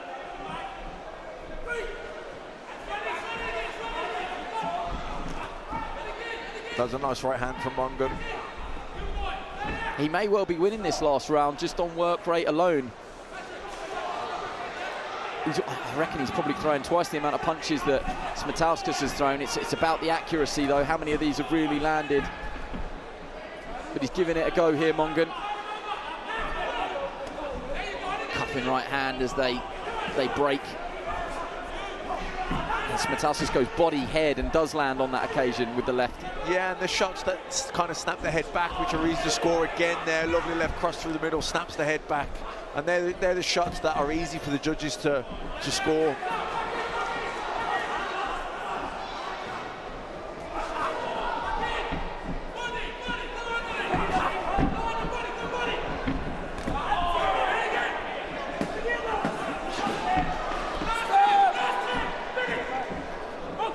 Yeah, last 10 seconds in in this final. Well done to both boxers.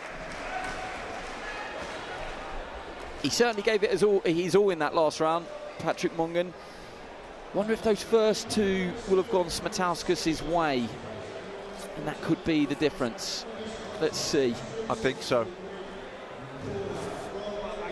He's got his favourite fighter, Nedas Smatauskas, as Usyk.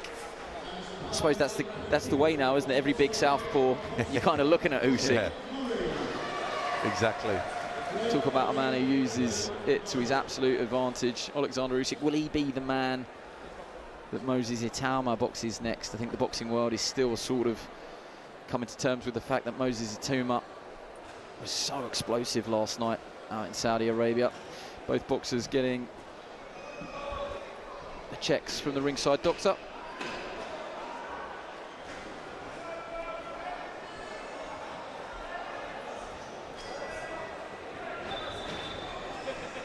Nedas Smatauskas has plans to get himself into the trades. Isn't quite sure in what role yet, but plenty of time. He's only 17 years old. Boxed here last year, Nedas Smatauskas, in the Riviera Box Cup. So he's got some form. Can he win this year? We're just waiting for confirmation. The scores will be run over to our MC. So we do have this little sort of pause in proceedings.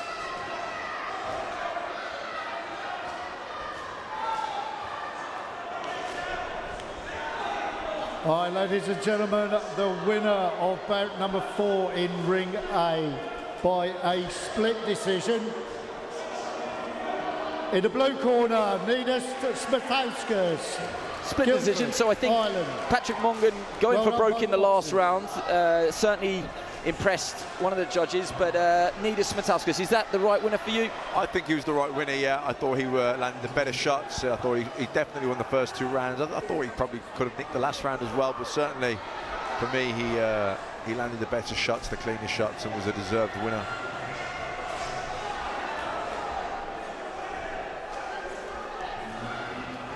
One, two, three. Nedas, can you hear me in your ears there? Congratulations. How do you think you boxed there, and were you confident that you were going to get your hand raised? Yeah, I was confident, but I felt tired in the last round. Yeah, he came on strong, didn't he? But do you think you put sort of the money in the bank in the first 2, where you seemed to find a real natural rhythm? Yeah, it was really like good in the first and second. The third, I was just like kind of tired. What is the magic of these box cups? Because you've been here before, you've won on the road before. What is it like boxing twice in a weekend? For someone that hasn't done it, it seems like a real buzz. Yeah, it's really good, like sleeping in the hotel and like traveling and stuff. It's just like good to be here, fun. What do you want to do next? What does the future hold for you? I don't know yet, haven't figured that out. You've got time to. Congratulations and well done, Riviera Box Cup champion for this year. Well done. There he goes. Congratulations to him. Short and sweet, they're the easiest ones, mate, aren't they? You spoke more than he did. No, I know. Got guilty of that every single time. But you're getting a feel for it now, the Box Cup. It is a beautiful thing, isn't it? There's so much going on. But the quality of the boxing is good. Yeah, definitely. The intensity's been great as well, and all the lads, well, you know, nice and fit, conditioned, and in terms of effort and will to win, 10 out of 10. Yeah, we're just awaiting our MC to introduce our next contest, which, just by looking at the colours on the far side of the ring there on your screen, I believe that's Oliver Groves. Ladies and gentlemen, let's find out. Number 5 in Ring A, 2007 51-kilogram open class contest. Introducing in the red corner from the Rushden and the Higham Amateur Boxing Club, Gary Sigary. And his opponent in the blue corner from the Torbay Amateur Boxing Club, Jed Baker. Red Sigary, blue Baker.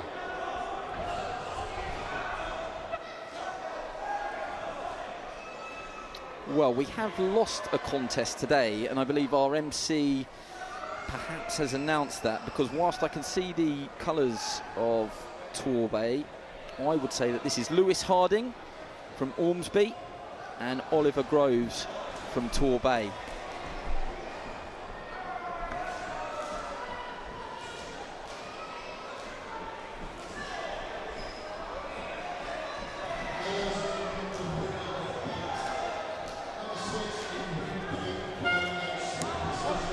Okay, we are underway. So we believe that this is Lewis Harding and Oliver Groves.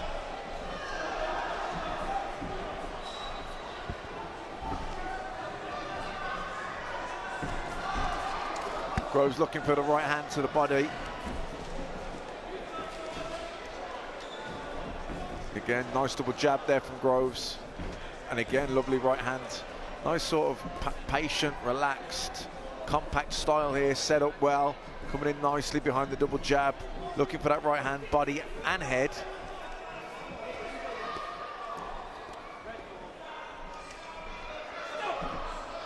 Yeah, so confirmation, despite the announcement, that you have Ollie Groves in the blue, who lands a good right hand there, and Lewis Harding in the red from Ormsby.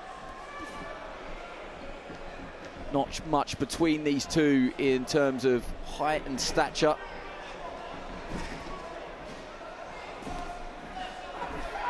Ollie Groves is a West Counties Challenge champion. Lewis Harding, he's got good pedigree as well, boxed in the NACs where he got beat by the eventual winner, lost in the quarterfinals.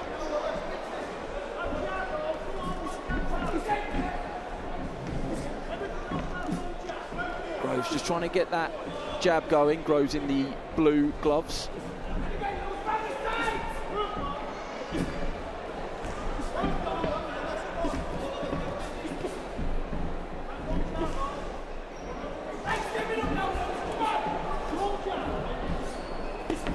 Couple of good right hands there from Groves, but Harding in the red lands a really good counter shot to the body there. Oh, good right hand.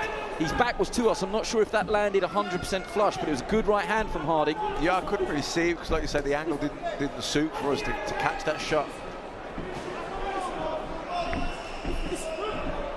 Good jab to the body, followed by a right hand from Groves in the blue, but Harding's got some good skills when he's up close, and he's just landed a couple of body shots as well. This is high quality stuff, actually. This is really good work from both boxers. Yeah, both men happy to stand in distance and trade shots here. Body and head, uppercuts, even just short little straight shots, double jab right hand. Even though they're at mid-range, the straight shots can still land. You've just got to shorten them up. And actually, sometimes they're more effective because you're not expecting them. You can be braced for the uppercut or the hook, and then they just keep with the double jab right hand from mid-range, kind of takes you by surprise. This is really good. This is almost phone box stuff. I said that it felt like it was quite a small ring. What a great end to the opening round there. Both fighters standing almost forehead to forehead and letting hands go. Really, really good to see.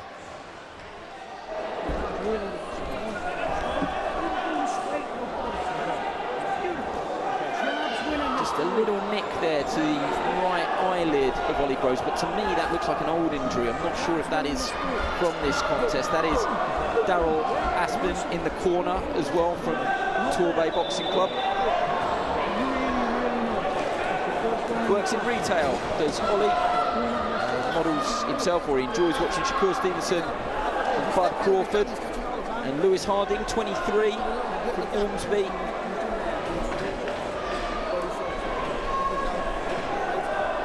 Coaches are Mark West and Craig Shelton. You say he's got good pedigrees, boxed in the NACs. Really good opening round from these two as well. Very little in it.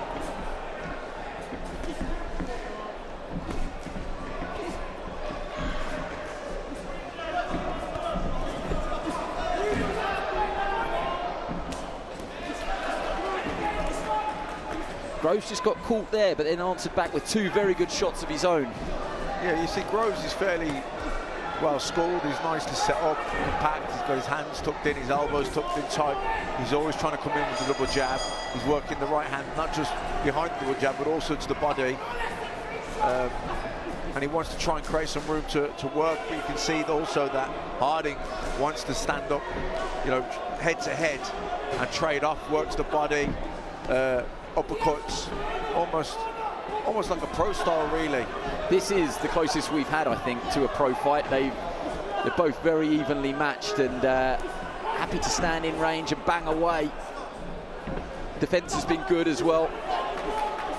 That was nice from Lewis Harding, just came just around the side of the guard of Groves.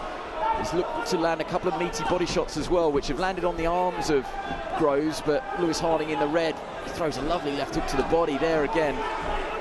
Blocked, I think, from Groves. Yeah, good action here from both men. Like I say, that's good technical as well, good jab there. I think the gum shield's come out. Yeah, that is the gum shield of the red corner, Harding. It was a good jab from Groves. Just a bit of respite because it's been a great pace so far. I expect they'll get straight back down to it.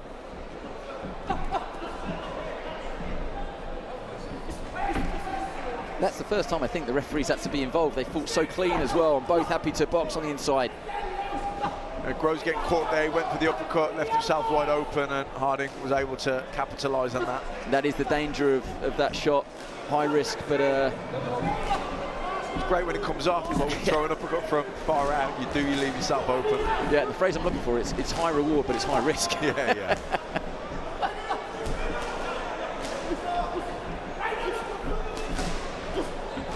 That time he does partially land it, but Harding comes back through the middle himself.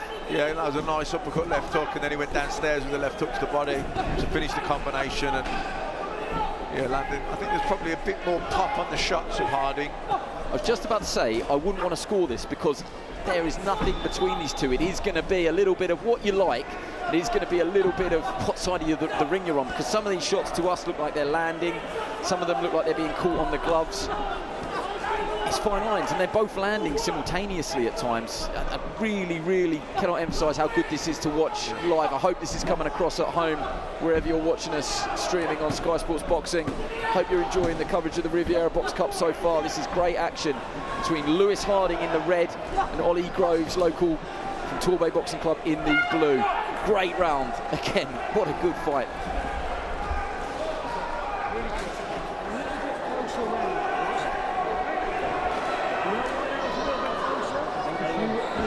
Try and engage with them inside. You don't need to. You don't need to.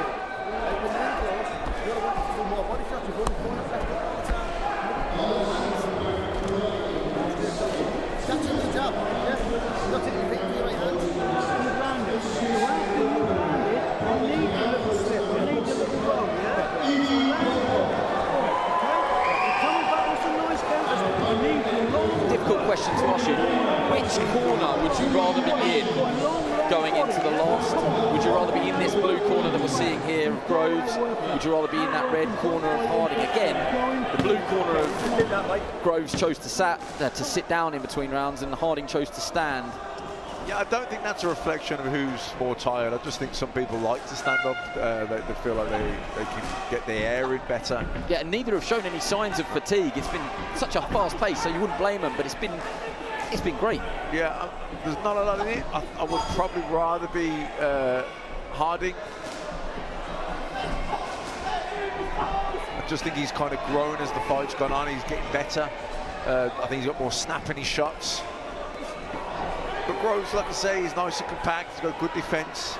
But I just think Harding's probably got an advantage of speed, and also hits a bit harder. Good body shot there from Harding. Nice jab too.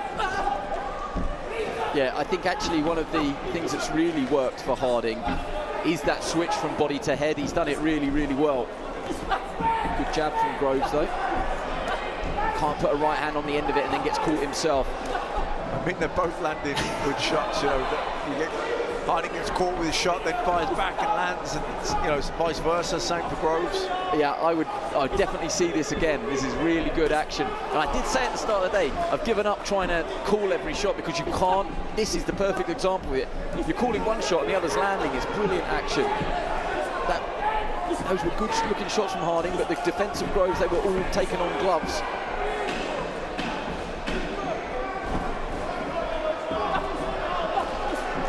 Right hand from Groves. Yeah, and then come back with the jab. So not being nice and cute here, Groves, just being a bit more tight with his own defensive and a bit more conservative, but he's picking his shots well here.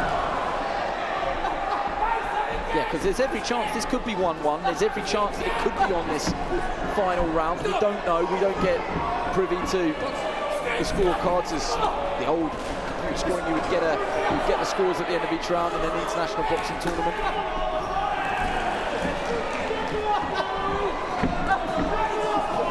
Not far away there, Harding with the left hook.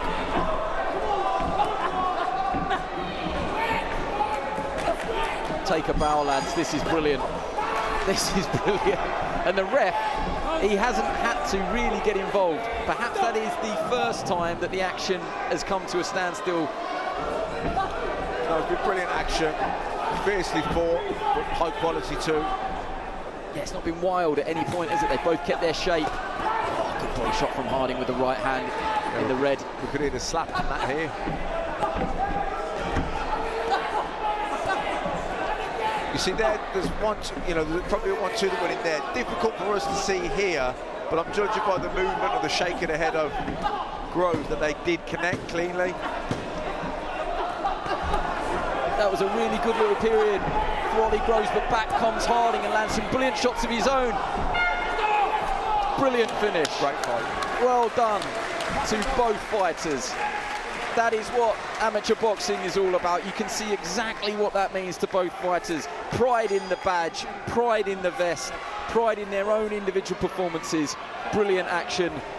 I have no idea who's won that.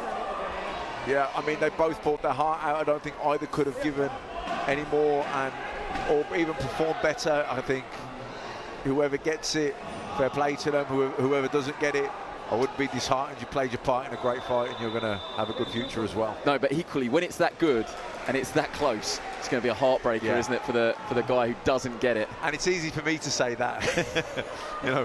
I've been coming out the other end, it's all right, lads, it doesn't matter, you're going to be fine anyway. Imagine it's the whole world. Imagine everything to me. Imagine if someone said that to you after Felix Sturm. You know what, Matt? You had a great night, one of the great performances, but you're not world champion. Yeah, exactly. You don't want to hear it. You would have given that death stare that I've seen only once or twice, Matt. I have to say.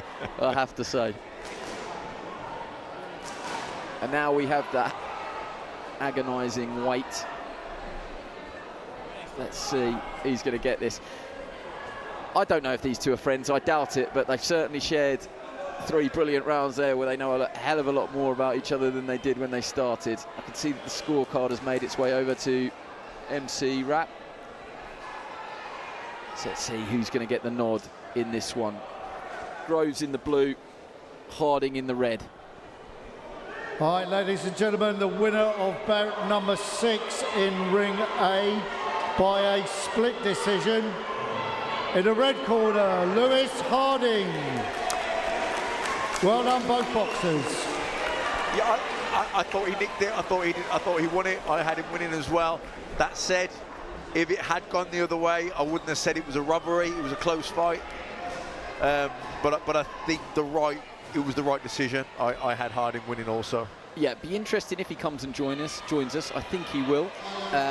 What he thinks made the difference there, because it was nip and tuck all the way through. But I have to say, no wonder people were shaking his hand, because it was really, really good fun. I'm just going to come off comms for a second and help him out.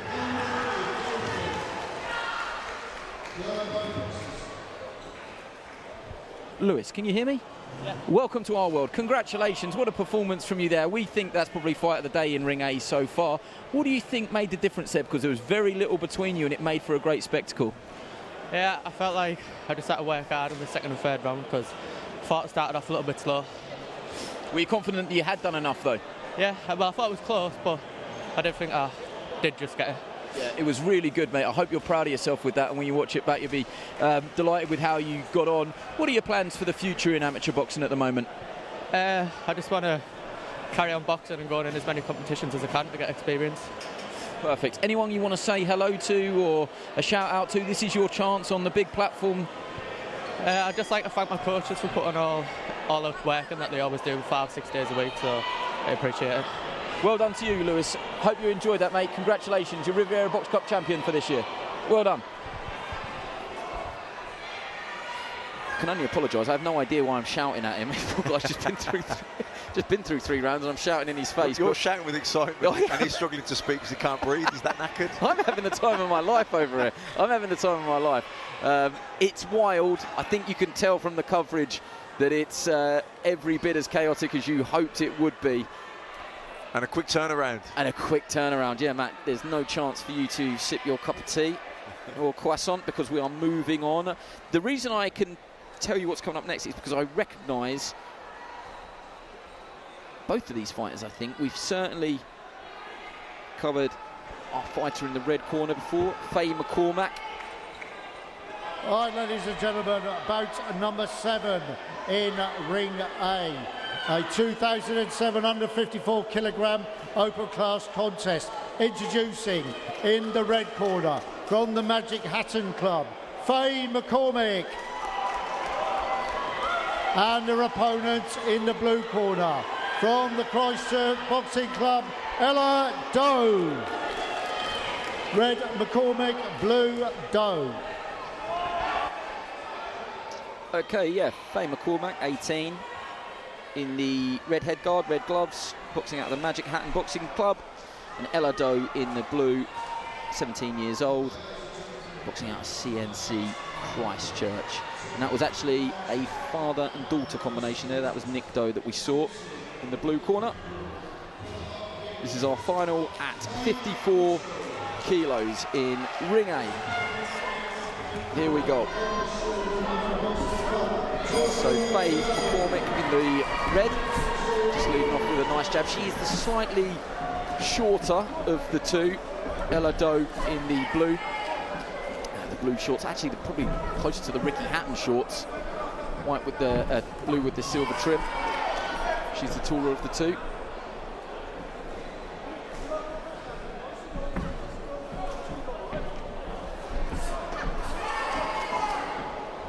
It's a good jab from Fay McCormack. Ella Doe just looks to counter with the right hand. It's a nice measured start from both fighters here. McCormack just looks to whip that right hand, Matt, over the top. See Doe's trying to like pull back with the long left hook as she comes out of range. They're trying to work the body now too. There's a good body shot from Ella Doe there, right in front of us, left hook.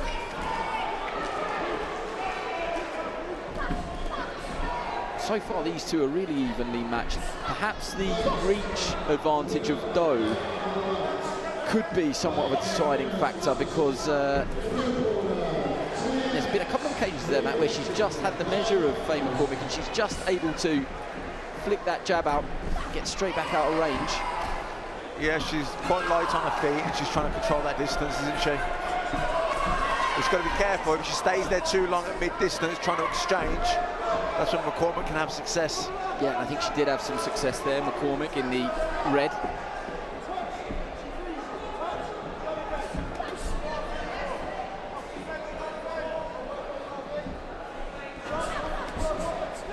That was a 3-punch combination. She just let it go, Ella Doe. It was easy on the eye, and there's a left hook at the end of the combination there from Doe in the blue. And again, these are shots that are easy to score, easy for the judges to see.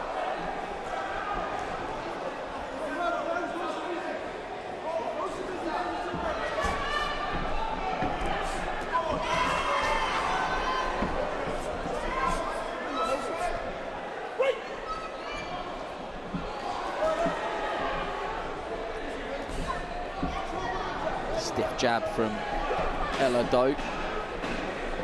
She's at 6th form at the moment. Has aspirations to be a tattoo artist.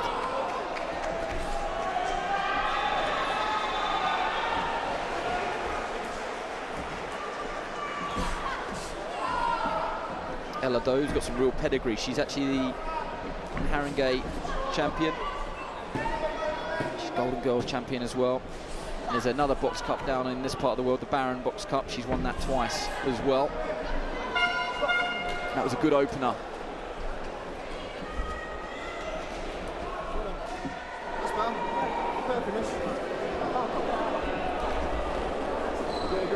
So this is the father-daughter When you're in the middle of the ring, don't just wait. relationship that we're talking about. Okay.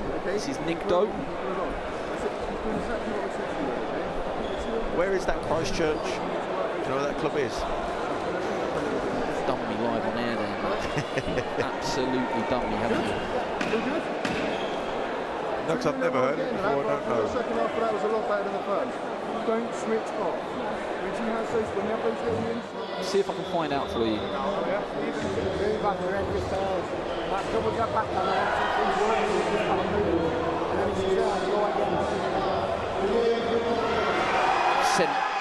Sent our staff scurrying for that info now, Matt. Double the attack.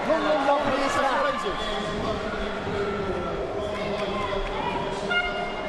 Who did you like in that opener? Not that our opinions necessarily matter, but I wonder which worked. I thought Elliott landed the more eye-catching shots, the cleaner shots, and more of them. I think McCormick's got to try and find a way to get closer, to try and drag Doe into a fight. You know, a boxing match at long distance. I think she's going to come second best all day to Elliott just because she's shorter. She hasn't got the reach and the speed of foot, probably not quick enough to get in and out. It's almost like she's got a very good jab, Elliott, hasn't she? I wonder if she can just try and slip that jab on the way in.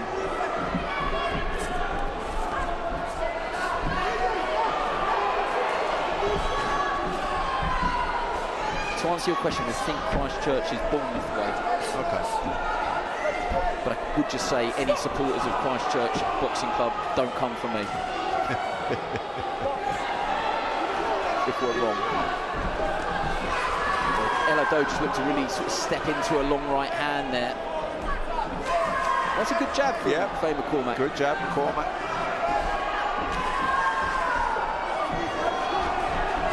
Needs more, just slips a right hand down to the body. See, when these exchanges are happening here, when Elliott comes in and she's at that mid-distance or close range trying to fire short, bent arm shots, hooks and body shots, that's when McCormick should be looking to capitalise.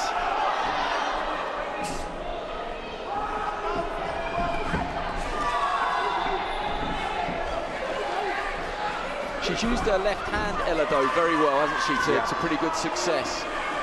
Yeah, and she stays nice and side on there to keep herself that extra bit of distance.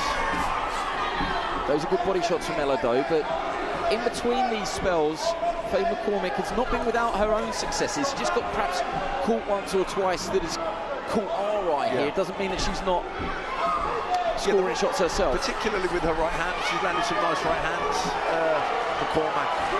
Even though Elliott's kind of putting the combinations together and exchanging, she does fire back with some nice right hands, McCormack.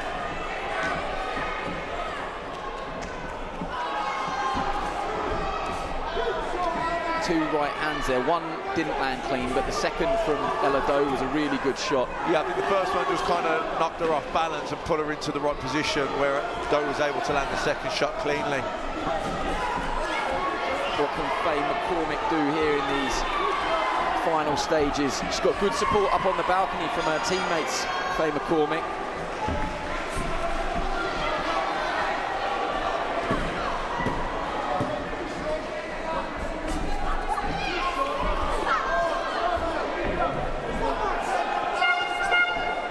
End of the second round, some success for both fighters there at the end of the round. Good go.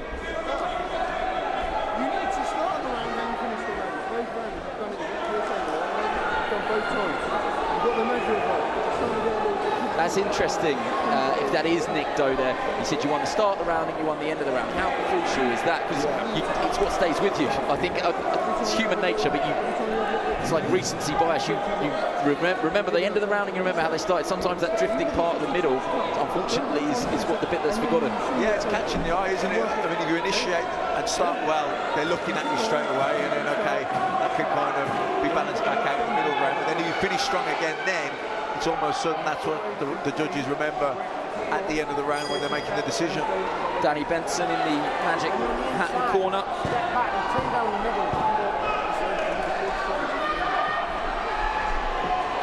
And that is the contingent from Magic Hatton Gym. Ghaffer Azeez up there with his winner's medal. screaming McCormack on, who looks for a right hand at the start of the round. She doesn't quite turn it over fully, or she didn't on that occasion, so it doesn't quite land with maximum effect, but it did land.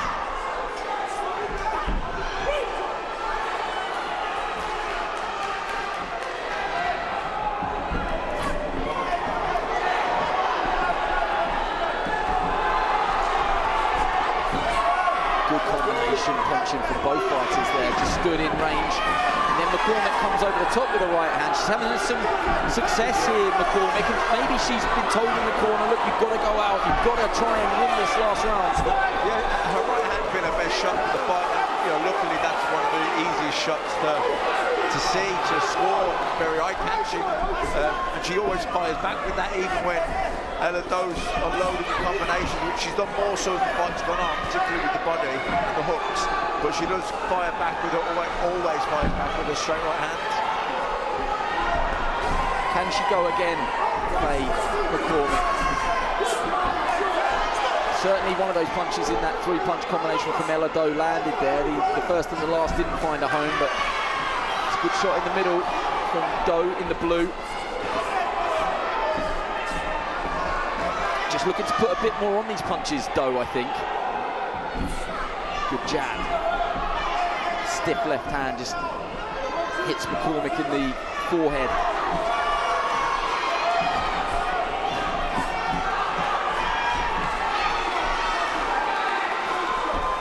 Great support for Ella Doe just behind us here.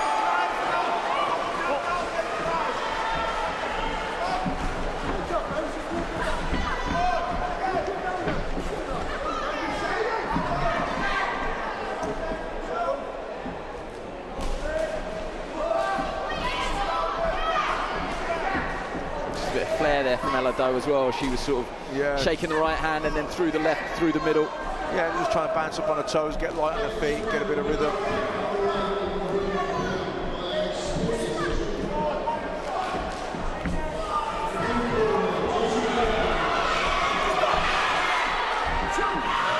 Standing count there for Fay McCormack, and it was good from Doe, to be honest. It was a good combination and they were stiff shots. Yeah, totally agree. I get the impression she is just putting a bit more into this shot-wise in the last round, just trying to make sure, but the sound of the punches, it sounds like she's putting more into it. Yeah, she's really sort of stepping in with the shots, isn't she? She's got a bit more, potent behind the shots, a bit more power. Again, landing a hard 1-2 there. And that is the final. Great support for both female fighters. The Ella Doe contingent behind us, very, very happy. She was well supported as well, Fay McCormack, by her teammates predominantly up on the balcony.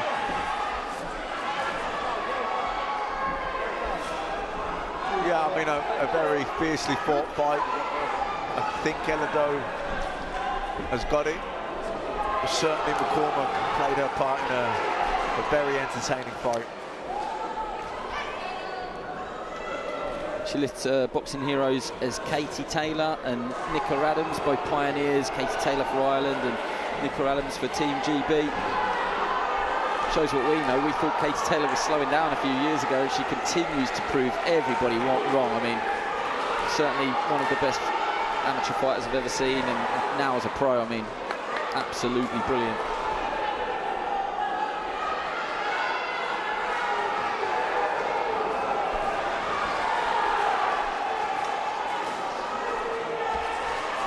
Perhaps even more impressive from Ella Doe is that she was out for 8 months before Haringey Box Cup with injury. She's still kind of working her way back, but you probably wouldn't tell from that performance. Very, very impressive. Let's get confirmation of the result. I can see that the scorecard has made its way over to MC Wrap. Let's see which way this one's gone. The winner of bout number 6 in Ring A by a split decision. In the blue corner, Ella Doe. Well done, both boxers. Well done, both boxers, indeed. It's split position, but I think from our position, we felt that Ella Doe had done enough. Yeah, like I say, I'm not surprised it was a split decision because it was close, so you could see how it could go either way, but certainly we felt that Ella Doe had the better of it and was you know, rightly called the deserved winner. Yeah, hopefully she is going to come and join us now. So I'll just help her get sat down and put the microphone in her hand.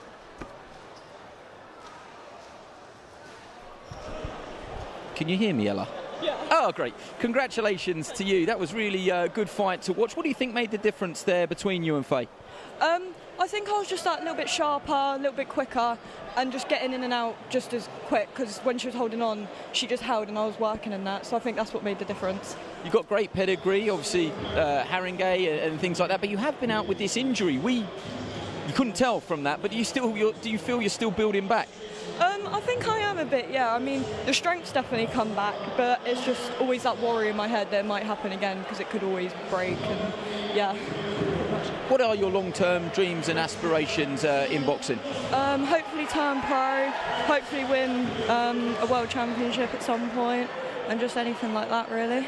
Got this real great story as well in terms of jobs. You want to be a tattoo artist, is that right? Yeah, I just had my 17th birthday on Tuesday, got a tattoo gun, so I've just started practicing in that and hopefully get really good and make some money out of that as well as boxing. Do you know what's really interesting? Off camera, before we started, Matt Mackling was saying he's willing to give up his body, desperate for a tattoo. So I feel like we've got this natural chemistry here where he's pulling your leg. We said that loser has to get a tattoo. And you've got that father-daughter relationship as well. So as much as this win is for you, I'm sure the smile on your dad's face at the end there, he must be very, very happy. Yeah, he loves it. It's great having him as a coach as well. It's a lot easier. And it's great having him by my side the entire time. Can you go and have birthday cake now? Yeah, yeah, missed my birthday cake, had watermelon instead, so gonna go home. My mum and my sister are gonna make me a cake, so can't wait. Massive congratulations. You know where we are if there's any cake left, because if there's one thing I enjoy, it's eating someone else's birthday cake. Absolutely. Congratulations to you, Riviera Box Cup champion for this year. Well done. Thank you so much. Brilliant, well done. Number 7 in ring A 2007 60-kilogram open class contest. Introducing in the red corner, from the Empire Boxing Club, Nojus Baranauskas. And his opponent in the blue corner, from the heart of England, Amin Boxing Club, Tarrell Atkinson. Red Baranauskas, blue Atkinson. So you will have heard that there. This is our 57 to 60 kilo open class final. So representing Empire in the red, Nojus Baranauskas, heart of England in the blue, Tarrell Atkinson.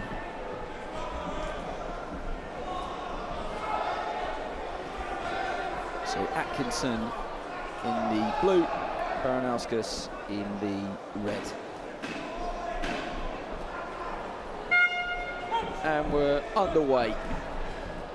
So first thing to notice is unless they switch hitters, it looks like battle of the southpaws, Matt. Yeah, two southpaws here. And both look sharp, don't they? Yeah, very much so. I think perhaps Atkinson switch now, orthodox. Perhaps the shot that landed there might have been from Baranauskas, but it was fast and furious. That one did land. Yeah, from Baranauskas, hard left hand as Atkinson kind of came in Atkinson a little bit too quick and walked onto that backhand. Slight taller of the two is Nojus Baranauskas, who doesn't look to be a switcher, he looks to be a natural orthodox. Now, before you ask me, Matt, heart of England, it's Leicestershire based for Tarrell Atkinson. Yeah, I don't know it. I've never heard of that club before. It must be a new club, or newish. Obviously, I departed the amateur code a long time ago, so it wouldn't have to be that new for me to have not heard of it. Baranauskas got fast hands and he switches very nicely from head to body, and there was a nice body shot there from Baranauskas, and another sort of stiff right hand.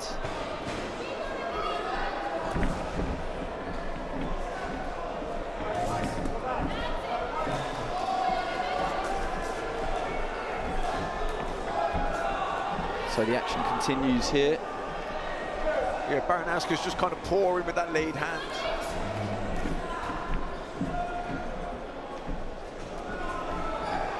Just keeping it low, nice and loose with it. That was nice though from Tarrell Atkinson. after a little bit of a sort of a storm there at the start of the round, Atkinson certainly found the home for a couple of good shots there. Yeah, you can see the two quality operators. Baranauskas nice and elusive with a nice repertoire, and then Atkinson more compact, but also you can see he's well schooled. Some good upper body movement from Baranauskas, has just sort of slipped out the way. Does have that amateur trait. Every time Atkinson lands in the blue, Baranauskas looks to get back immediately, jump straight on Atkinson. Yeah, and Baranauskas with the hands down, his defences are more leaky. You can see he relies on reflexes and movement, upper body movement, but Atkinson compact, keep the hands nice and tight. Just that short right hook counter there would snap the head back. In close fights and exchanges, you know, he's probably having the better of them at the minute, Atkinson. It was nice because he had a nice high guard, as you referenced, and then he caught them on the gloves. It wasn't quite a catch counter, but he threw at the right time, so it was good defence and good attack. He didn't have to, you know, in the amateurs when this hand speed's sort of really quick, you know, you've got to be fast. And you can't afford to load them up or telegraph or pull back. Good action, really high quality opener.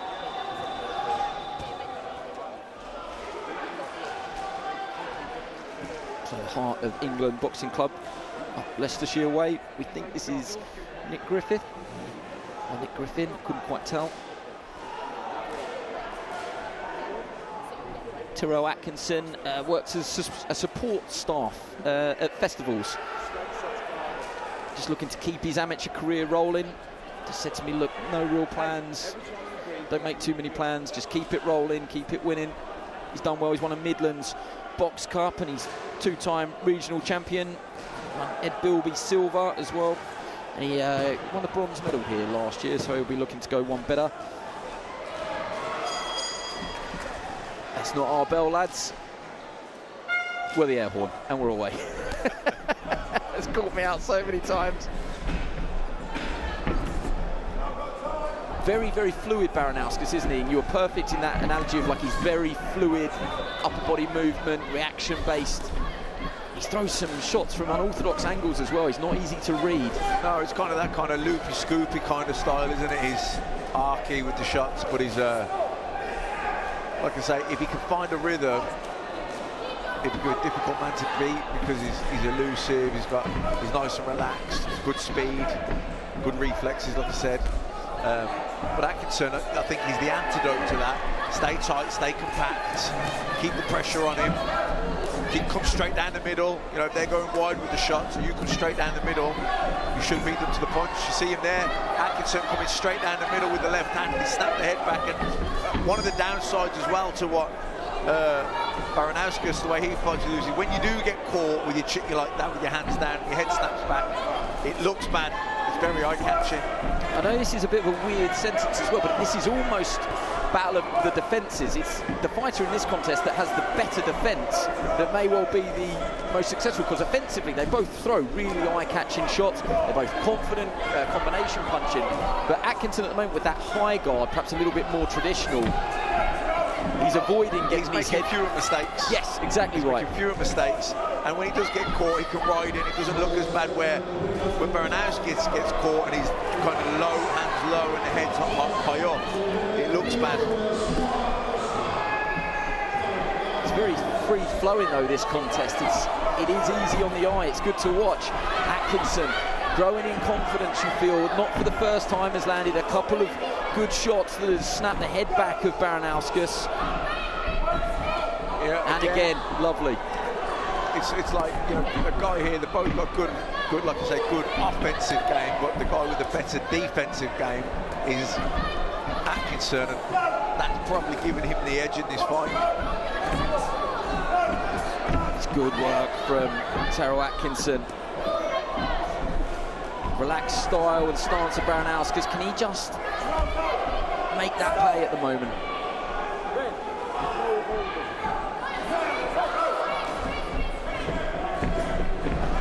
Oh, nice right hand, lead right hand, just stepped in, threw it short, bashed, knocked the head back.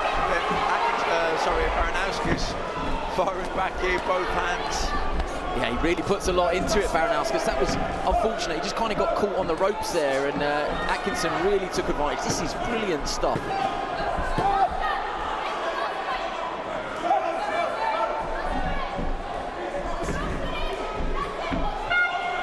Good round. Really good round. Three. Don't count. 1 round apiece. He's exhausted. Okay, so I could see that as well. They're telling him in the corner whether or not that is to motivate him. But you could make a case, I think, for the fact that Baranauskas had the majority of the first round. And Atkinson won that second round, perhaps the clearer of the two. I would say so. I think I heard him say, round apiece.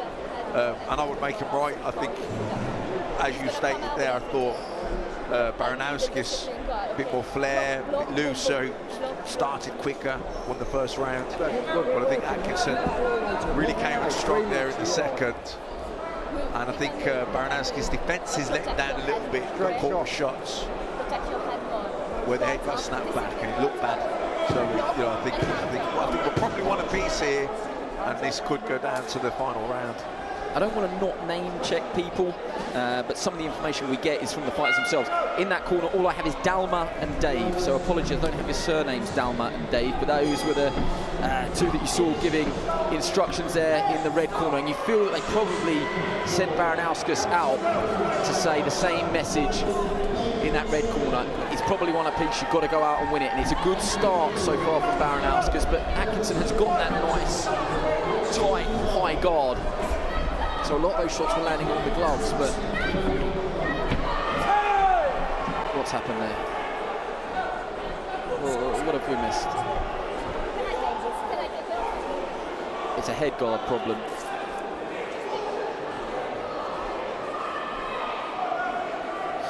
I didn't want to comment on it because I'm not sure if it was really a point, but because the hair is bursting out the top of the head guard, every time a shot does land from Atkinson, it looks worse, doesn't it? It looks worse, yeah, it does look worse.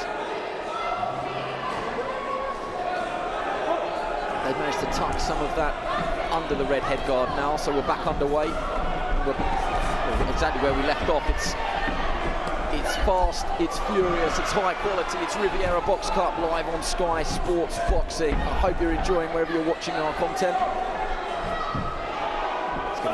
He is going to get a ticking off there, Baranauskas, just for pushing down, but it, on the whole, has been a very, very clean fight.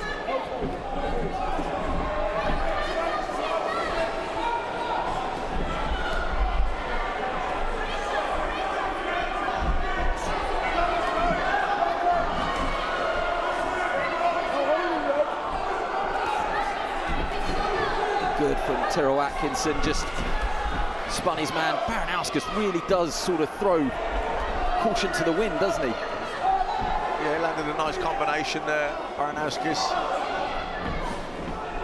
But yeah, there's a real intensity here, final round, both men. I wouldn't particularly want to judge this, because I think it's very, very even. Very tight. Oh, good counter right hand from Atkinson, landed partially. If it landed any cleaner, I think he might have been in a bit of trouble there, Baranauskas, because he was stood square on. And it's shots like that catch the eye. There's an exchange there. Baranauskas was unloading, probably not landing that much, hoping to land on the end of the combination, and then Atkinson kind of bugged him out of it, kind of just landed a quick right hand, rolled underneath, and the head flew back with Baranauskas, and that's what catches the eye. Matt, we're going to need a Paulie Malignaggi moment. Someone's got to get in there and cut poor Nojus. Baranauskas' hair is holding him back. Is there a barber in the house? Good right hand from Baranauskas.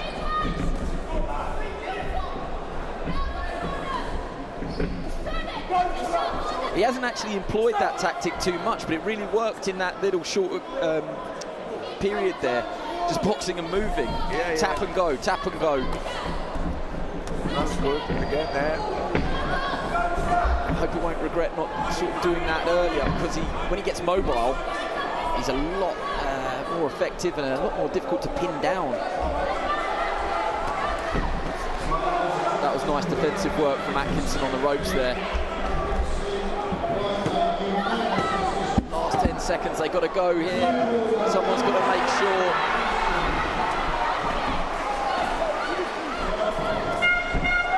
have the final say. Who has come out on top in that one? Either way, again, without being too condescending, both fighters there can be incredibly proud of that performance. That was a really good fight to watch. Yeah, very good fight. Great intensity, great desire, great heart, but great quality as well.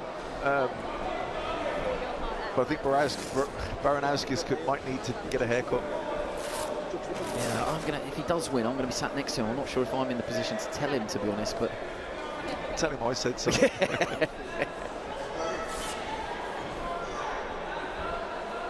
just because it looks worse when you get caught, and it goes down in his eyes a little bit, and it breaks the flow of the fight. It's just not. It probably looks well and it suits him, but from a boxing point of view, it's a bit of a disadvantage. It wasn't so long ago though that you went through COVID and then you kept it going and then you kept it going and it suited you. I'm not going to lie, you had a bit of flowing locks there yourself. Don't do yourself down. I had it longer once in my boxing career when I fought Andrew Fraser, and I remember Frank Warren saying to me after, you need to get your hair cut because every time you get caught, your hair goes flying. It looks worse. There you go. I mean, people think we're just chewing the breeze here, but that's it. Chewing the breeze, shooting the breeze, chewing the fat, getting off. I've had a hybrid. I'm a hybrid. I've had a nightmare.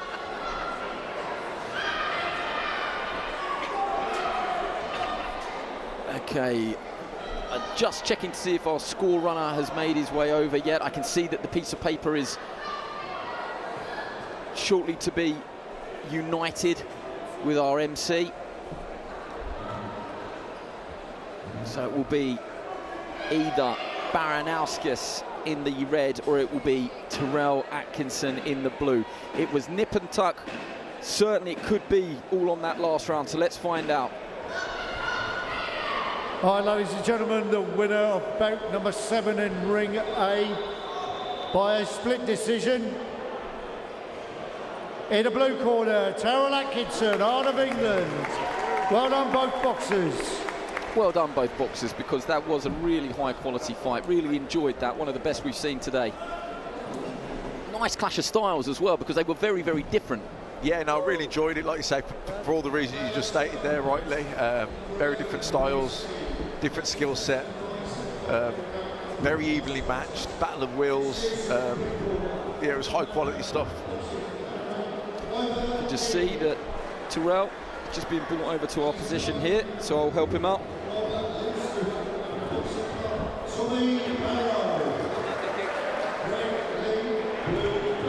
Our champion for 2025, Tarrell Atkinson, well done. That was a great fight to watch. Matt and I enjoyed it because it was a real difference in styles, but it seemed to lend itself to a really watchable contest. What do you think got you over the line there? Yeah, I think it was a really good match, and like you say, styles make fights, and I think those two fights were really good, and obviously like the styles of them, of course. And obviously I landed some good shots, and he got me good sometimes as well, and I think that's what makes boxing great. Yeah, it does. You're 100% right. I actually think maybe the difference there was you perhaps had the tighter defence. Actually, you know, both very good offensively, but defensive-wise, very, very tight today. Yeah, well, my coaches sit there and say, you got to put your hands up, and obviously I listened today.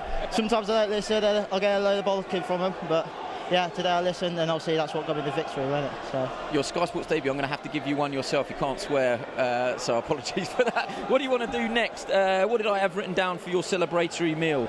Burger. So you've got to find yourself a burger down here before you make the long journey home. Nice juicy burger, fish and chips down the seaside, donuts, and then yeah, obviously looking towards the future, I want to sit there and obviously, hopefully championships, obviously turn a senior by January, so obviously hopefully I can go far in that. I think I've competed against good boxers. I boxed Adam here last season in the Riviera, and some people thought I did really well, put my own, especially with the experience I had and experience he had, so yeah. Look where he is now, you know, in the pro game. It's not too far away. I'm going to let you go. Thank you so much. You are our champion for this year. Congratulations. Well done, Tarrell.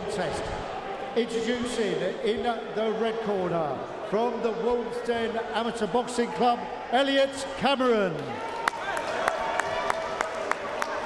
And his opponent in the blue corner from the Telford Amateur Boxing Club, Mustapha Mybe.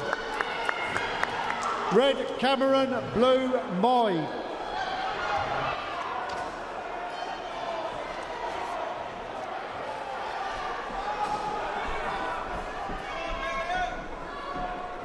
Okay, so just to confirm that one more time, in the red, representing Wolves Den, that's Elliott Cameron, and representing Telford in the blue, Mustapha Mybe. This is our 60 kg final. Hope you're enjoying our coverage of the Riviera Box Cup so far. So we await the air horn and away we go. So Mybe in the blue, Cameron in the red. It is another clash of orthodox in Cameron and southpaw in Mybe. Just get the opinion straight away. This is going to be a really good clash of styles. As Mybe really looking to find a home for that long left hand, and he did more than once. Well, Mybe's come out super fast, you know, really aggressive, looking to unload straight away with a barrage of shots.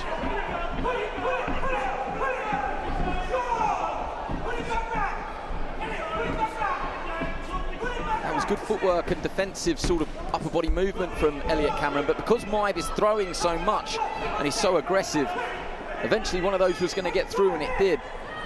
Just got to keep a cool head here, Elliott Cameron, in these opening stages.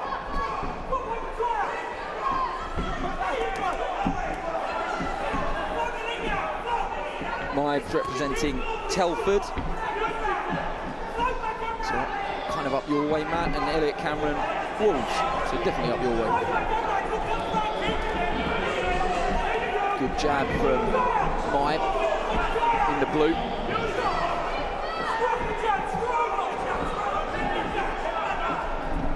Cameron just looking to get that jab going, and interesting there, he didn't throw it straight, he almost sort of screw shot with it. Yeah, it was nice. Needs more though, because at the moment the output is coming from Mybe, not necessarily the accuracy, but with the tempo. The tempo, exactly, perfect word for it.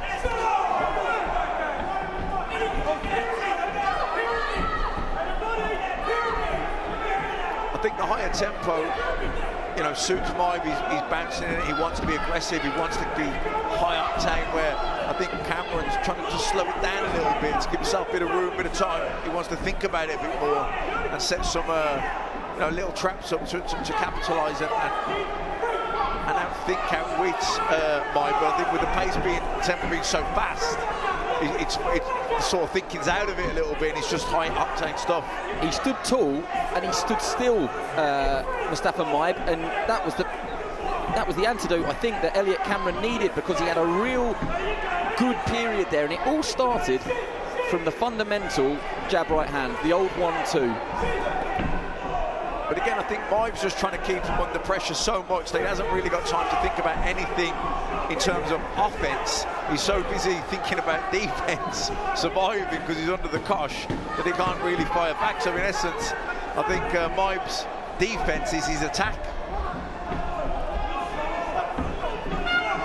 He's done okay though, Elliott Cameron, certainly in the second half of that round, just to stay with Mybe. And the question has to be, when you fight like that at that tempo, can you do that for 3 rounds? Well, if Mybe always fights like that, then yes, he probably can. So it's going to take more out of Cameron. If he doesn't normally fight like that, and he's going to stay with him, it could hit him, you know, later on. This is Simon Higgins in the corner, who I think is Coach Simon on YouTube. So I'm giving him a shout out there. Subscribe. Oh, nice. Nice.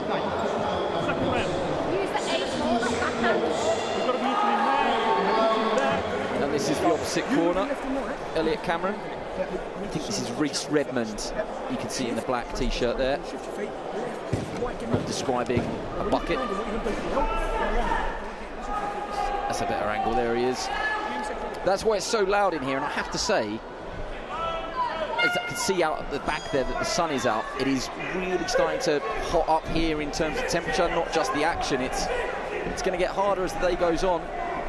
It's a bit like your cool temperatures.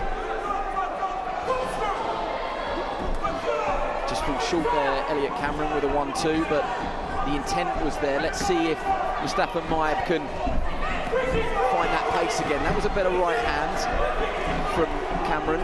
Yeah, that was a good right hand from Cameron, and it was because he didn't have to close the distance. He It was Mybe coming forward onto the shot. God, but this is ferocious. This is ferocious. Mustapha Mybe, he is all gas, no brakes. Yeah, he is ferocious. This is fast-paced. This is tenacious. He's letting both hands go. I wonder, does he need to pause here and breathe a little bit, though? And that's what Cameron, if Cameron can jump on him and make him go again. That is exactly right, though, because as soon as he pauses, Cameron just goes. I wonder, the tactic surely from Cameron is just try and stay with him when he's flat out. And as soon as he has to take a breather, you've got to go, Elliott Cameron. You've got to go and meet him. Yeah, weather the storm, damage limitation, stay tight. As soon as he stops, jump on him, because he'll need to breathe then. He'll need to breathe. Oh, and he landed square there. They both are throwing. And I think this is what he's doing here, Cameron. I think he knows when Mybe's in, you know, when he's having his moment, he's going to have his moment. He's going to unload, and you've just got to let him go with it and just try and tuck up tight. Don't catch any shots. Wait for him to finish. And as soon as he finishes and he wants to step up and get a breather, jump on top of him and make him go again. And was that a sign there? The referee ticked him off for it. It's amateur boxing. It's very much about spirit of the game. But he sort of stuck his chin out there as if to say, is that the best you got? I'm still here. Yeah. Needs more, though, because it's still Mybe. It's still Mybe doing the running, but fair play to Elliott Cameron because he's walked through the storm. Can he take a few steps further? See, he comes out so fast at the start of the round, Mybe. I think it would make sense for Cameron to think, you know, first minute and a half of the round, let him have it. You know what I mean? And then the second half of the round, that's my territory, because he's going to come out so fast. There's no point in me trying to match him for speed because he's quicker than me. Let him unload, just catch the shot, take whatever he gives me, and then when he needs a breather, sort of second half of the round, or when he slows down, that's when I need to go to work.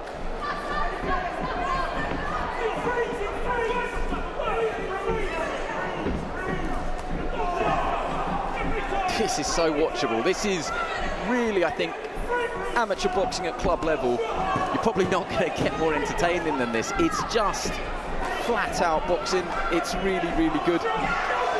Yeah, good trade-off here now, exchanging punches, both men getting caught with shots. Cameron thinks he's taken that. Yeah, he thinks he's taken that second round.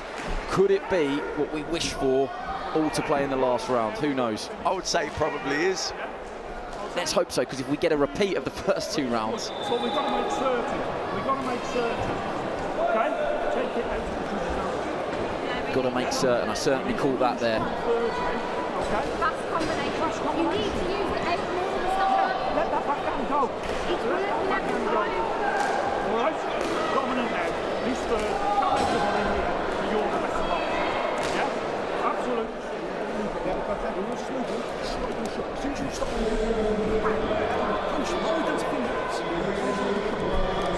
I love that. That is two real animated corners.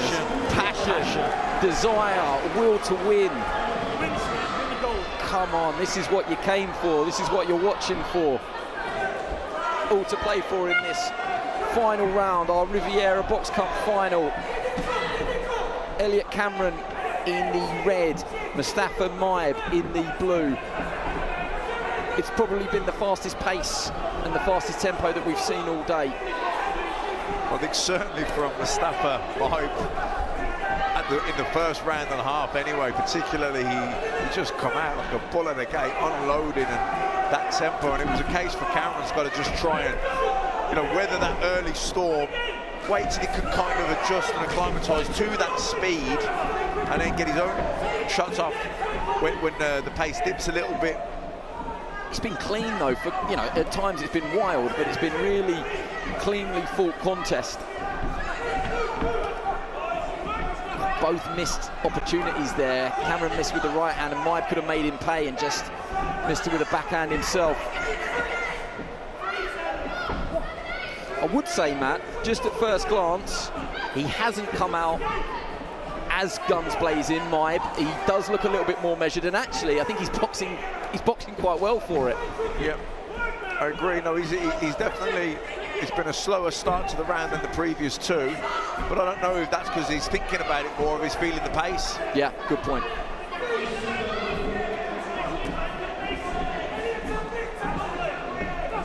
because there is a more tired look, even to the punches when they're coming back.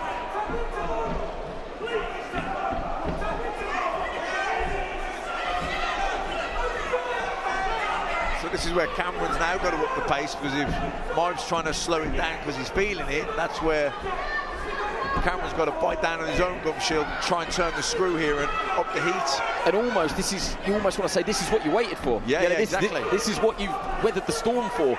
It's just how much did it take out of Cameron, those attacks from Mybe. Yeah, this is it now. I would say probably, I would say there's a good chance it's a round apiece, and whoever wins this round, so far it's close, but this is where Cameron's now really got to turn the screw here. Yeah. He just sort of cuffs him with a right hand there. Easier said than done, but this is surely where picking your punch is the most important. Yeah, and Mybe's feeling the pace here. He's tired, so he's just got to try. Don't throw loads of punches. Just wait for your moments and try and pick good punches. Try and pick out some quality shots that catch the eye. Good from Mybe. Conserve energy in between. Good from Mybe, but Cameron is just banging away there because Mybe's holding on the blind side. I think the most important thing for Mybe is not to get ragged as he's getting tired. Don't lose your shape. And he didn't there. That was nice work first and third there from Mybe. Yeah, good. And, Cameron's tired too. God, but it makes such a great spectacle when they're almost operating on empty. Brilliant. Yeah, brilliant fight. Absolutely Great fight. Brilliant. Yeah, well done, lads. Really well done.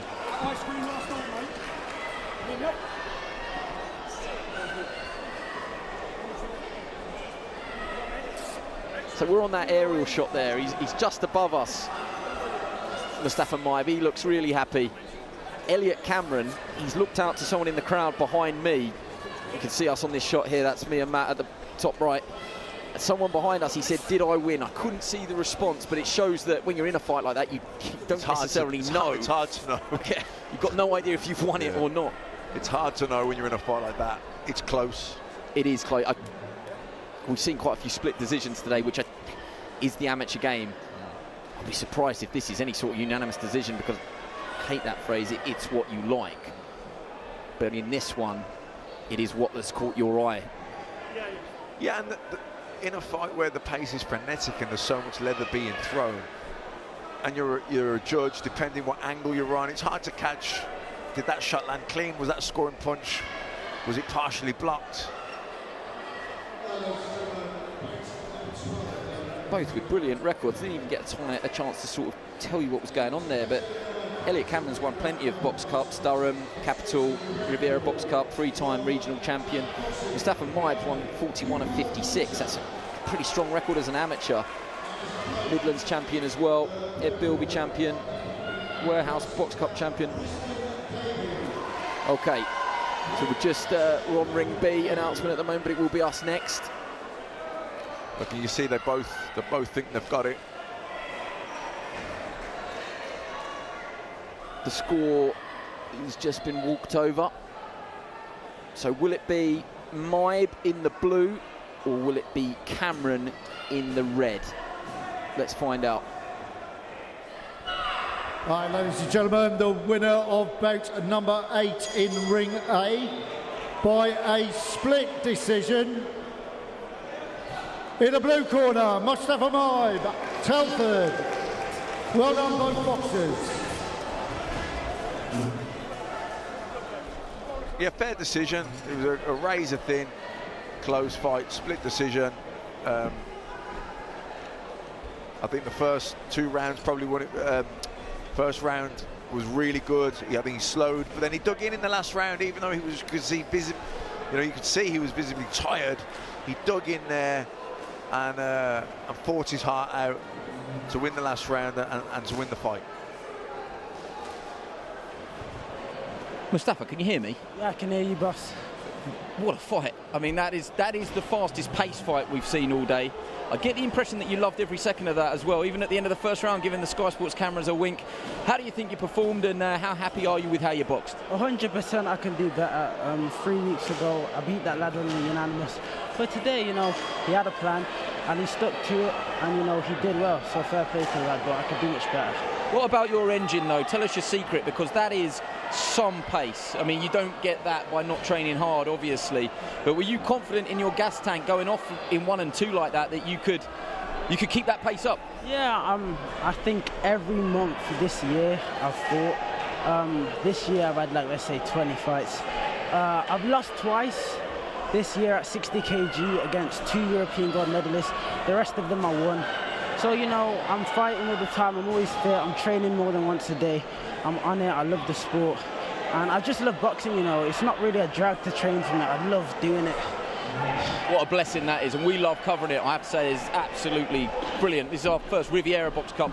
You're a star in the making there. What do we look out in the future for you? What do you want to go on and achieve in this sport if you can? I'd love to be, I'd say undisputed at featherweight, but besides that, really I'm looking to be a world champion with any belt, or up to welterweight, from featherweight to super welterweight. Yeah. There you go. Will you remember us when that happens and come and see us again on Sky Sports? Andy? Yeah, lovely to meet you. Congratulations, you're Riviera Box Cup champion for this year. Congratulations. Anyone you want to say hello to before you go? Of course, yeah. I want to say praise to Allah. Thank you, man. He gives me everything constantly. I lost so many times I thought I'd never win, but he kept, you know, giving me opportunities to prove myself.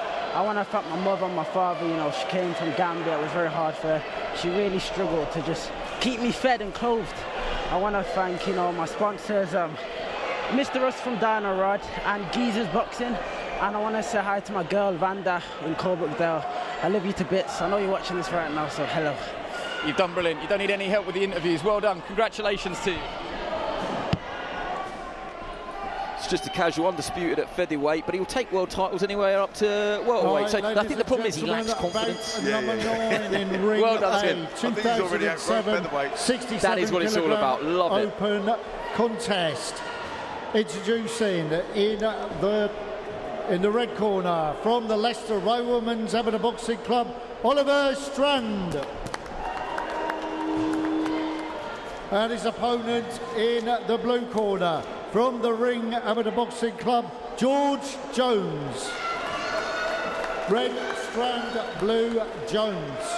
If you've just tuned in, that fight that we just watched there, if you haven't really watched a box cup before or club boxing before, Mustapha Mybe, absolutely brilliant. That is why we do it. Congratulations to him.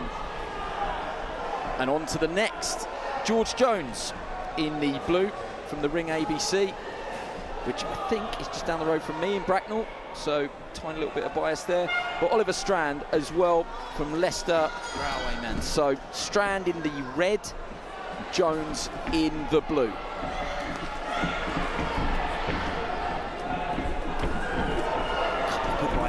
There from Jones, but Strand, slightly taller of the two, was looking to get his own work off as well. Matt, this is not much of a feeling out process. No, Jones particularly straight down to it, landing some good hard right hands, staying a bit more low, a bit more compact. If you watch the Manchester Box Cup, be familiar with the Taylor twins from Banbury.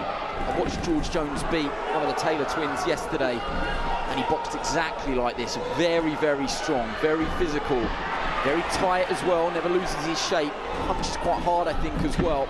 So Strand, you would think, has probably got to just try and use those long levers, which he has, very long limbs. Just try and get that jab out and deter Jones from coming forward. Yeah, and he's just thundering in a little bit, with his head in the air a little bit too much, and Jones able to exploit that and capitalise on it. Like I say, keeping his chin nicely tucked in, Jones, nice and low, and he's quick with those counter right hands. He doesn't try and telegraph it or load it up, he just pops it out there nice and accurate.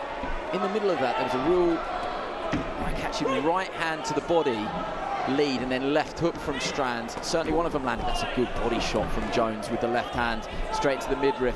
Jones in the blue from the Ring ABC, long-established club. I think they're actually losing their building in Bracknell Town Centre, so they're looking for a new premises. I hope that gets signed off as soon as possible, because that's a great gym in that area. Jones again looking to the body. I was actually talking to Strand, his brother and his dad, yesterday. I caught up with them as well. Yeah, very, very nice family. Yeah, he's quite tall for the weight. Very tall, very tall. Just getting caught with the right hand here from Jones. Yeah, he got caught twice there as well. Again, did Strand in the red.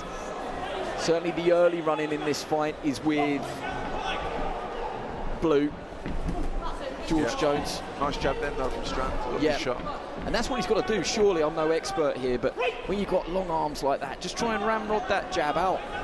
Yeah, but he's got to be cute with it because Jones is looking to come over the top of it, looking to counter and work off that jab. So he's got to use feints. He's got to mix the jab up, head and body. You know, vary the speed of it as well. Maybe feint the jab, turn it to a screw shot right hand.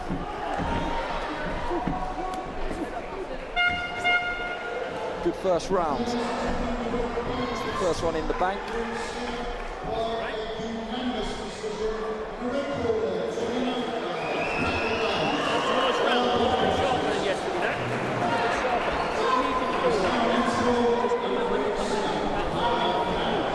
So this is George Jones in the blue corner from the ring.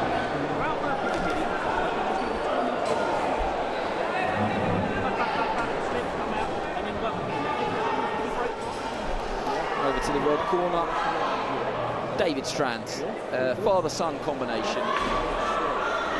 Leicester Railway Men's Club, 6-time finalist, Irish national champion as well, Oliver Strand. 18 years old.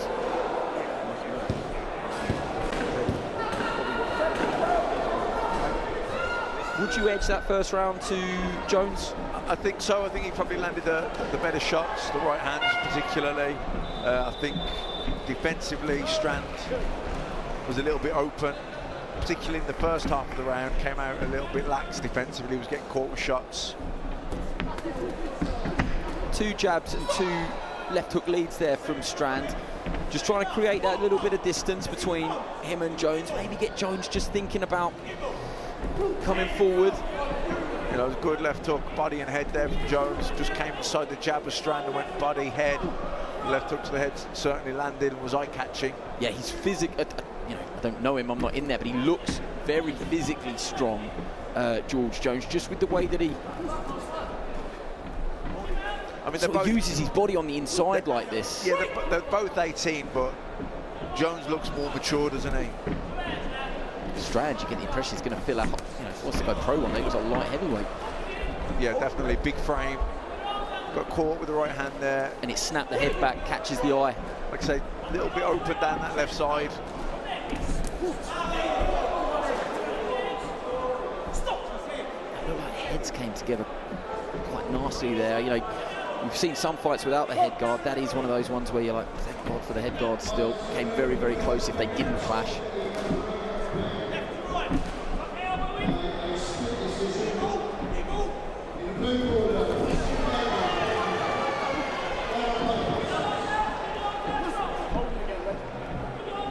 Referee just trying to let them work it out, which is good in the amateurs. Do like to see that's the way to develop skills of fighting on the inside, which is very important when you go pro. It's a nice straight, stiff, eye-catching right hand again from Jones in the blue. Good left hook though from Strand that time. Did find a home for it.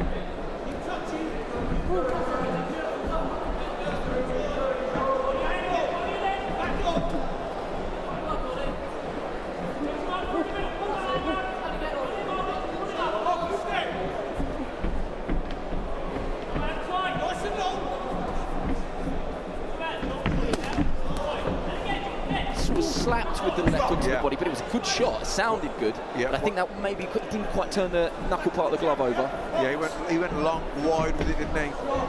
Left hook to the body. I don't think it clashed the arm. It sounded like a slap.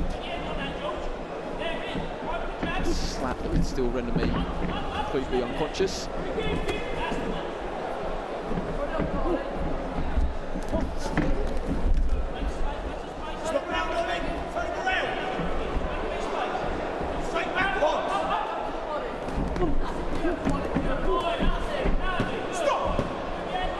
Exchange of punches there. Both men landed some decent, solid shots. First warning for Strand for holding. You're right, though, in that exchange, they both sort of, I'm not going to say caution to the wind, but they both stood in range and were happy to let their hands go. I have been passed a piece of paper, so it's a public apology. It is Rab Butler, not MC Rap. So I wasn't trying to put our MC into some modern day drum and bass MC partnership. It is MC Rab Butler. Yeah, I don't think drum and bass would be his era. You don't know that. You don't know that. You don't know that. So MC Rab. Back to the real world in this blue corner. There's not a lot of panic there, I would say. I think they're happy, and I would be happy too, the blue corner. You know, red corner, just got to tighten up on his own defences and get caught with too many right hands. I think he needs this last round more, Ollie Strand. Hasn't had, you know, he's had pockets of success, but no real periods of success, and he will hope that in this third round he can perhaps really make a dent in George Jones in the blue, Ollie Strand in the red. That's just from our position, though. It could be different. You know, he landed a nice jab there a few moments ago, Strand. I'd like to see him do that, be a bit more varied with the jab. You know, jab, head, body, feints, feint the jab, hook off it. Just a little bit too predictable. And I think Jones is trying to work off the jab. He's reading it. I think that's the perfect use of the word. He's read the Strand attacks, hasn't he, Jones, from the start. Everybody just getting a bit tangled up there. Warning for Ollie Strand for holding. Both letting go there as they're on their way in. What caught your eye there? Was it Strand probably threw the bigger shots, but it might have been Jones that beat him there. Yeah, I think he was more accurate, wasn't he? That short right hand, left hook. Strand kind of thundered in. But he just needs to not thunder in so much and be a bit more careful and calculated, feinting his way in. And where you've used that word read, that is kind of where he has read Strand's attacks, I think. He's read him and he's timed him. He's timed him as he comes. He knows he's going to thunder in. As he does, he goes right hand, left hook. Just short and sharp and accurate.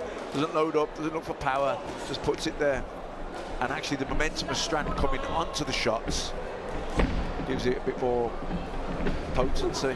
Again there, nice short right hand.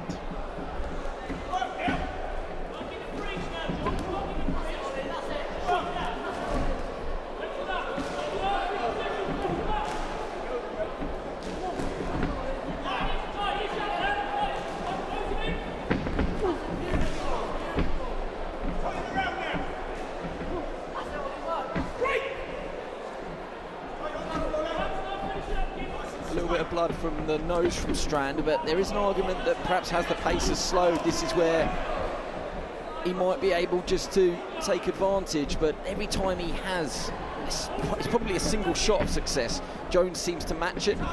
Yeah.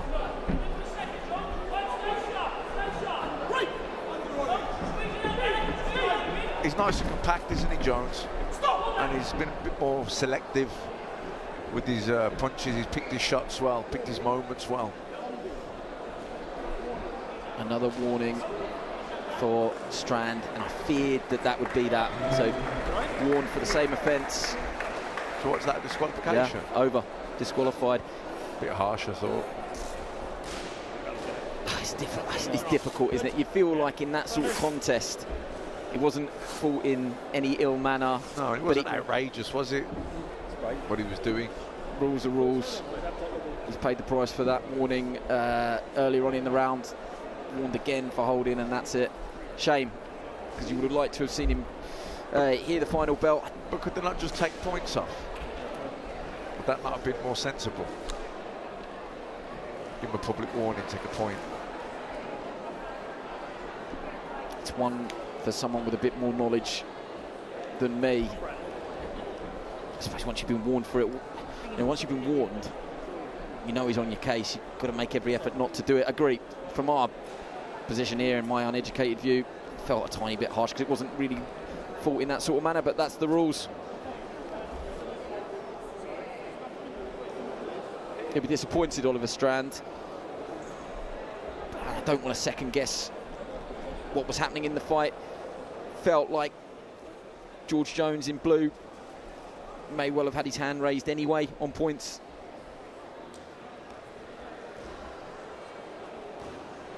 We're just waiting for our scores to be run over to MC Rab. But this is one where we don't need to wait for the decision to find out the winner. It will be George Jones from the ring. He will be this year's Riviera Box Cup champion at 67 kilos. Maybe not in the manner that he would have wanted, but I'm not sure it will bother him too much.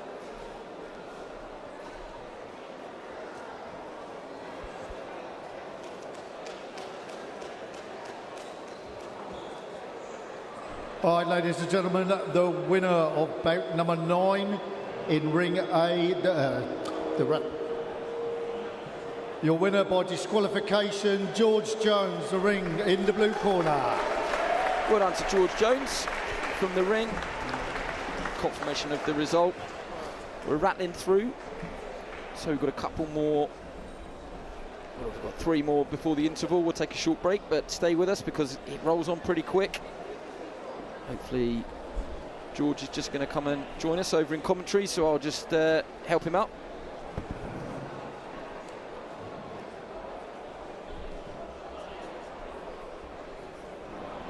George, can you hear me? Just about. Congratulations, well done. Perhaps not the way you wanted to win it, but I don't think it had a huge effect on the result itself. You seemed in control there. How happy are you with your performance and how you boxed? I was pretty happy with the performance. Like it's a shame it got stopped for a disqualification, but on to the next one. Yeah, what is next for you? Because you're doing well. Can we show the medal? Because we actually haven't shown one of these yet. So this is your Riviera Box Cup medal. You know, you're racking them up now. So what does the future hold for you? You know, I'm quite ambitious with the boxing, so whatever it brings, really. You know, I don't want to set achievements I don't want to take, but at the same time, I don't want to underachieve nothing, so wherever it takes me. I think one of the things that Matt Macklin, who's seen a lot of fighters come through, never lost your shape, never lost your composure, and fought at a pretty good pace there as well. Yeah, you know, it's a lot to do with fitness. I train quite regularly, just so I can perform the best I can, but it's the best, you know, I can do personally. Sky Sports debut for you as well. Anyone you want to say hello to before we let you go? No, I'm all right. Okay, all right. Congratulations and well done to you, George. Well done.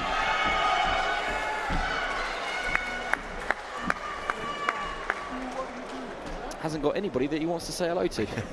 I think he was a bit shy. Yeah, congratulations to him, though. Good club as well, the ring.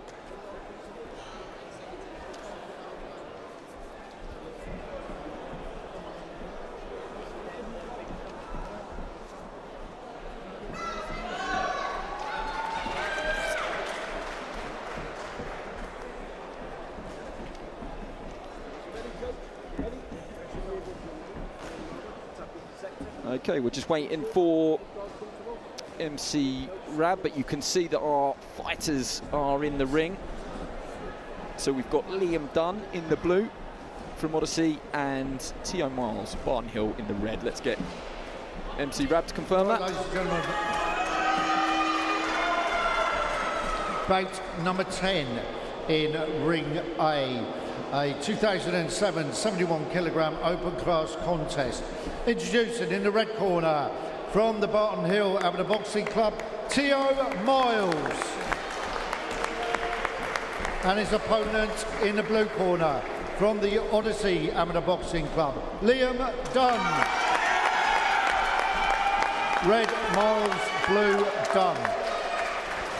Tremendous support behind us for Liam Dunne from Odyssey, who are actually all in our hotel and have been a very well supported club this weekend. T.O. Miles in the red, 18-year-old from Barton Hill. Both with good pedigree as well.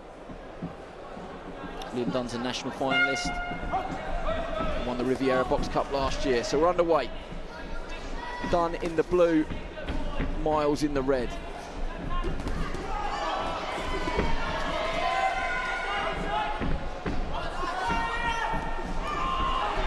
Some good shots there from both men, but perhaps T.O. Miles snapping the head back of Liam Dunne was the more eye-catching of the two. They're both very tall, Matt, aren't they, with long arms? God, there's some loading up going on here, some serious damage looking to be done. It's wild from Miles, but a few of them did land. Well, Miles is like a man going for broke here in the first round. He's throwing absolutely everything into a lot of these shots.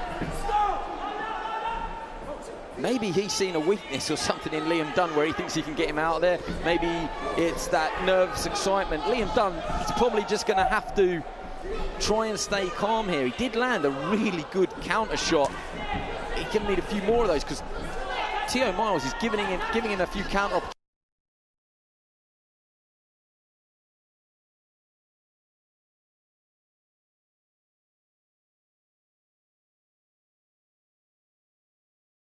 Liam Dunne just needs to sort of stay tight defensively and weather the early storm, and then look to, you know, fire back in the second half of this round, which I would say we're approaching now.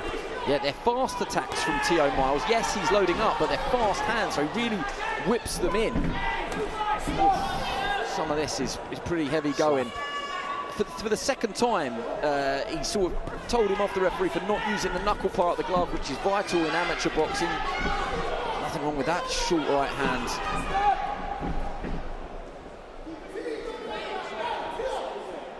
A lot of energy here, a lot of energy in this first couple of minutes here.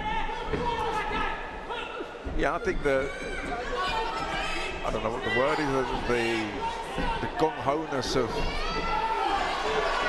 Miles early on, I think, probably shocked Dunne a little bit, but I think Dunne's just starting to kind of get back into it, get into the fight now, not back into it, get into it. God, and the left hook was pretty good from T.O. Miles. He's missing as well. Again, you're going to ask that question that we asked earlier, gas tank. Can he keep that sort of energy level high? Can he keep the power and the spite in the shots? There's no respite yet for Liam Dunne from Odyssey in the blue, T.O. Miles in the red. That's a better shot. Textbook jab, who knew? Yeah, exactly. When a guy's quite wild, like Miles is, you know, swinging his shots wide and archy, just stay tight, come straight down the middle with the straight shot, the jab, the straight right hand. That's the buzzer. They'll win every time. You would say, though, from a Miles point of view, T.O. Miles, if there's nothing coming back, it doesn't really matter. He's confident he can keep doing that all day. Some of it landed, some of it didn't, some of it was good on the eye, some of it wasn't, but it was really effective. He might be able to, you know, keep landing, but the explosiveness, the speed of them, the accuracy, that will dwindle as he gets tired. And I don't care how fit you are. You know, when you're boxing with that kind of energy and when you're loaded up like that, it does take it out of you. So it is gonna dwindle, even if he grits it out and keeps it going. He won't keep it going to the same quality. And when the quality leaves him, that's when Dunne will be able to capitalise.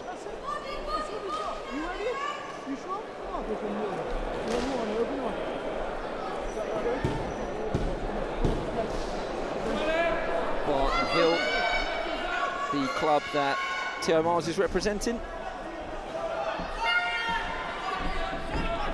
Back to it, Liam Dunne from Odyssey in the blue, T.O. Miles in the red. And it was a pretty heavy artillery first round from T.O. Miles. What can Liam Dunne do in this second round?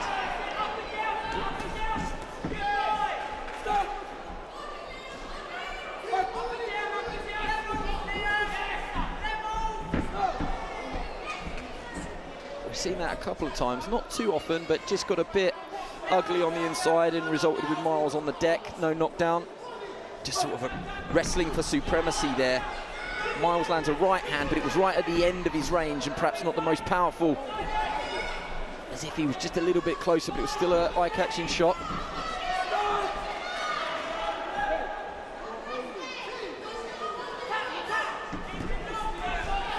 Long left hook from Miles, scores.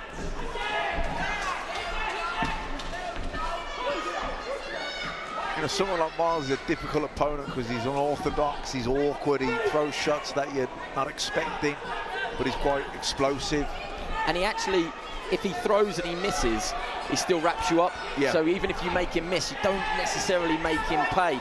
The Dunne supporters behind us were just buoyed there, but just because there was a couple of shots from Dunne which did land or partially land, and there's a good jab as Miles was coming forward. That was good because Dunne used all of Miles's momentum against him, and he's got to keep doing that. You know, he's got to try and time. Well, you know, this is better from Dunne. He landed a solid right hand there as well, and he's got to try and use Moses' attack against him. You know, as he's thundering in, so give the feint, take the step back, and you know, meet him as he comes, walk him onto the shots. He might have to go through a bit of fire to get there though, because T.O. Miles landed a really good body shot at the start of that attack. So Liam Dunne, if he's going to get it done, it's not going to be easy. He's looking a little bit more ragged here now though, Miles. And, you know, mouth open, breathing heavy.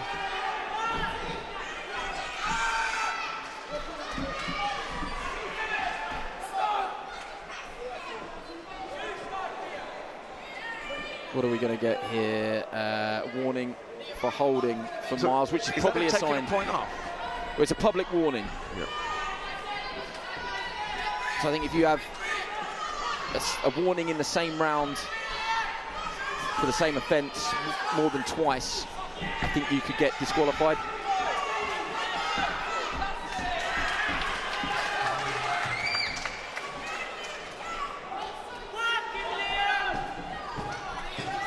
Both guys breathing very heavy here, Matt, as we approach.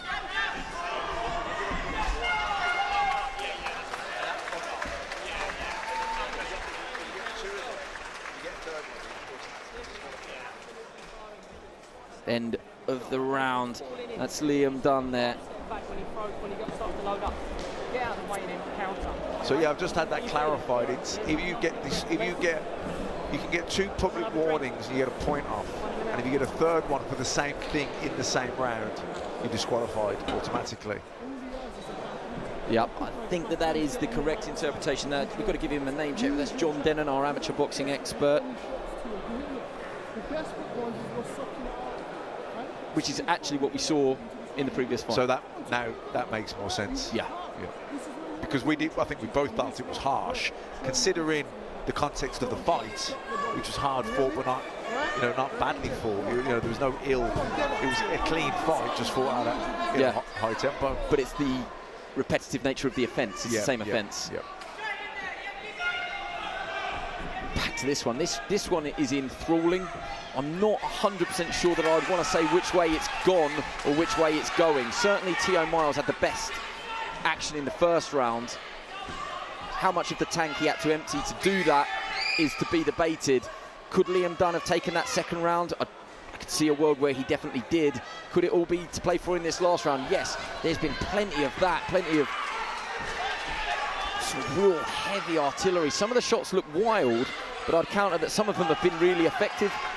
That's the thing with Miles. He is unorthodox. He is a bit wild, but he is effective. He's got fast hands. He's quite explosive. So, you know, Liam Dunne's more technically well schooled, more orthodox, more correct, and he's probably more consistent here with his his shape and everything else. But certainly, the wildness, the unorthodoxness of Miles makes him awkward, difficult to read. So I think Dunne's got to sort of, it's all to play for here. I think if Dunne has a strong finish, he can win the fight. But I think you know, Miles, even though he's tiring, he's still awkward. He's still a bit dangerous. But it is effective work from Miles. This is the issue now. This is going to hurt him because he's being warned. That's a point off. Public warning's a point off, I think.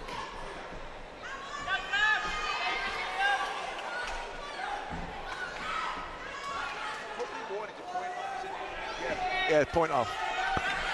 It is going to hurt him then. Oh, still piling into these.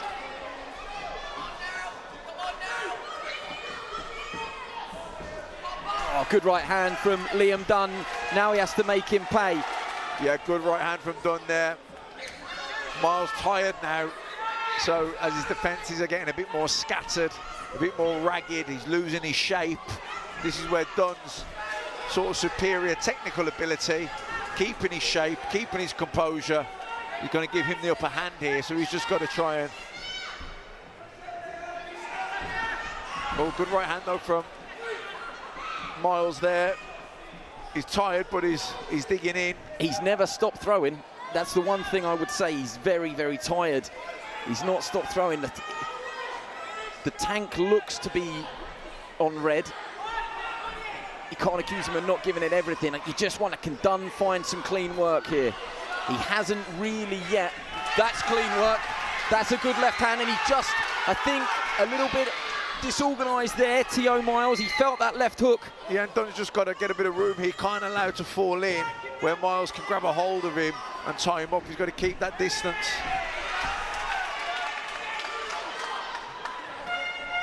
That is it. That was, for a number of different reasons, really, really intriguing and enthralling. And I think Dunne had a strong last round. I think he's happy there. I think that he feels that sealed it for him. It's going to be interesting because that middle round could actually be the swing round then. Yeah, agree. Had so many split decisions. Have we had a unanimous yet? I think nearly everything has been a split. It's so difficult, especially we found the way we're sitting here. Again, you can see us at the top of your screen there. When your back is to us, you think it might have landed, you think it might not. It sort of hammers home. We see it all the time in professional boxing. It can make a difference what side of the ring you're sitting.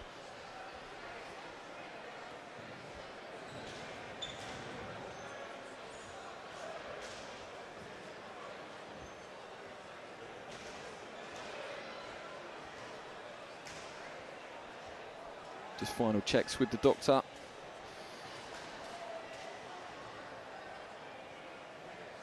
Really good fight. Really good fight. They're pretty confident behind us, the Odyssey Boxing Club supporters, for Liam Dunne. I know that it won't be their support or their opinion that matters. Is the 3 scoring judges at ringside. So let's see.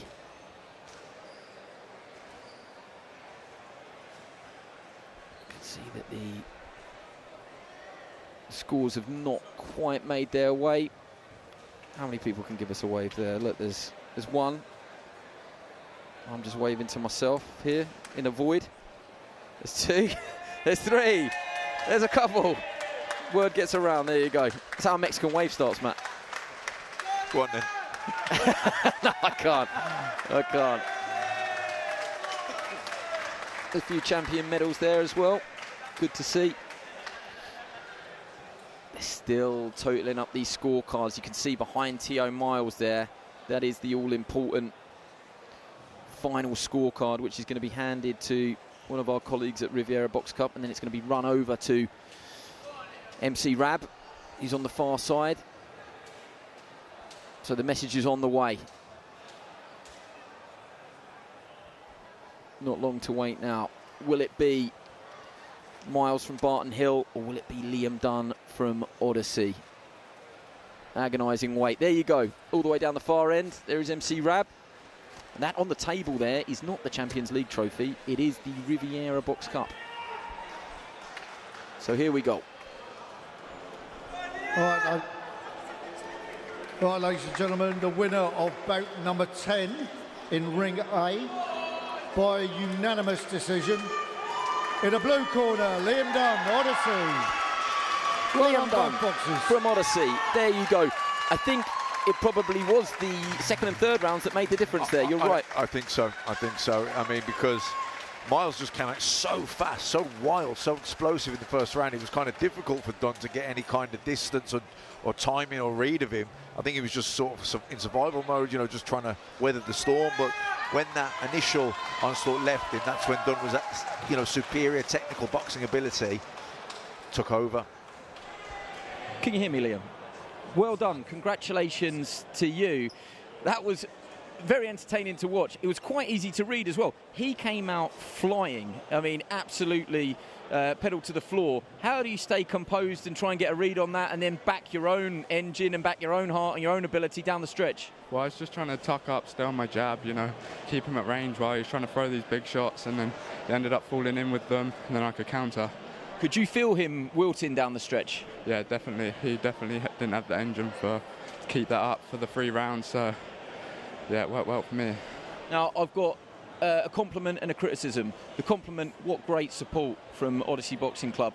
The criticism, you're all in the same hotel, and every time I've made it down for breakfast, there's nothing left. So who has been taking all of the sausages and bacon? I'll blame it on Ross, the coach. Yeah. Yeah, he was not at the bar last night watching the boxing with us. He was tucked up in bed. What about the future for you? What does this sport hold for you? Obviously, Riviera Box Cup champion, so congratulations. But what do you want to achieve as an amateur? Well, this season I want to keep training up into the NAGBCs and then hopefully win that and then go on to the ABAs as a senior, because I'll be a senior next year. Brilliant. Well, we wish you all the best. Make sure you come back and see us, OK? Congratulations to you. You're Riviera Box Cup champion for this year. Thank you. Well done.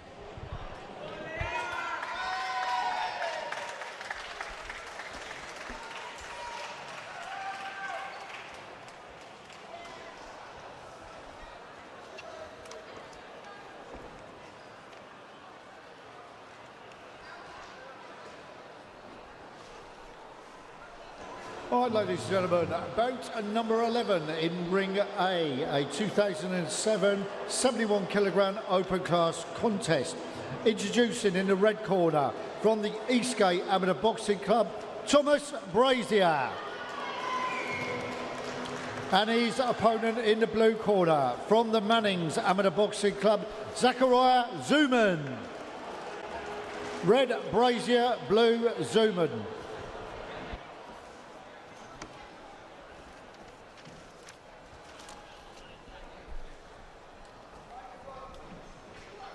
OK, so here we go. Thomas Brazier in the red from Eastgate, just to reinforce, and Zakariya Zuman from Mannings in the blue.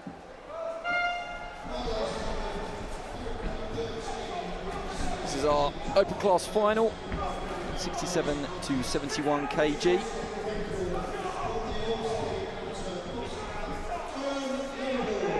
Zuman started really quick, kind of ran across the ring, but he's settled down now.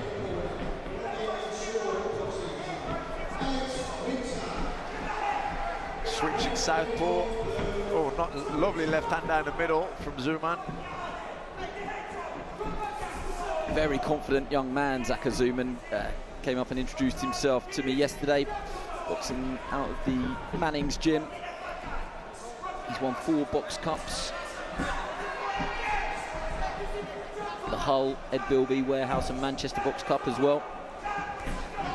Didn't box yesterday, Zakariya Zuman, so we'll have that freshness. Thomas Brazier's got a good pedigree though, boxing out the orthodox stance in the red, Eastgate Boxing Club, 4-time Eastern County champion. What are you making of this so far, Matt? Yeah, I don't know if it's always an advantage getting the bye. I mean, absolutely, you'll be a bit fresher, but you also might take you a bit longer to get going. You've boxed the day before, you're kind of into it, you're confident, and you might start quicker, be a bit sharper. Evenly matched here, I think. Certainly, so far, Zuman looks technically a little bit better.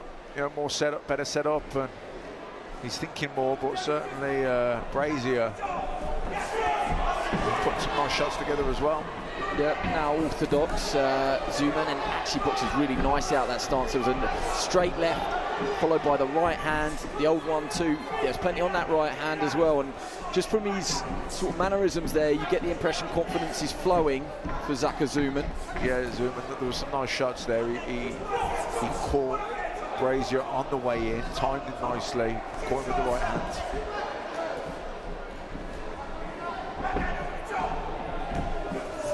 Back to southpaw, Zuman in the blue. So Brazier's just got to sort of try and get a read on that. Still and a jab to the body, Brazier, 18-year-old representing Eastgate.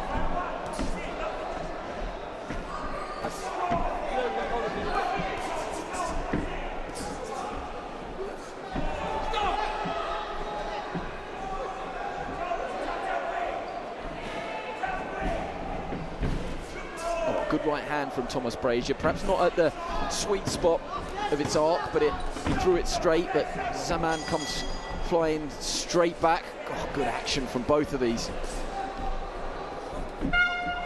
Good contest so far, good opener. Pretty easy on the eye, got a bit messy at the end there, but apart from that, it was fought very clean.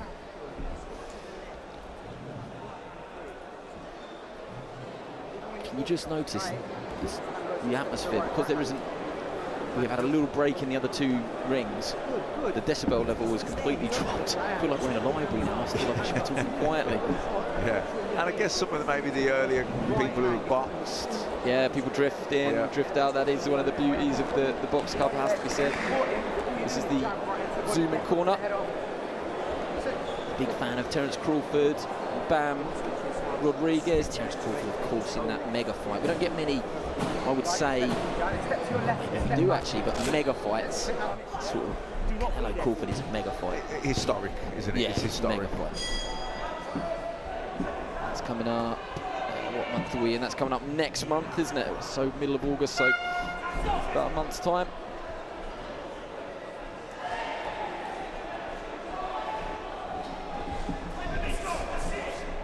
So back to this one, Zaka Zuman in the blue, Thomas Brazier in the red, second of three.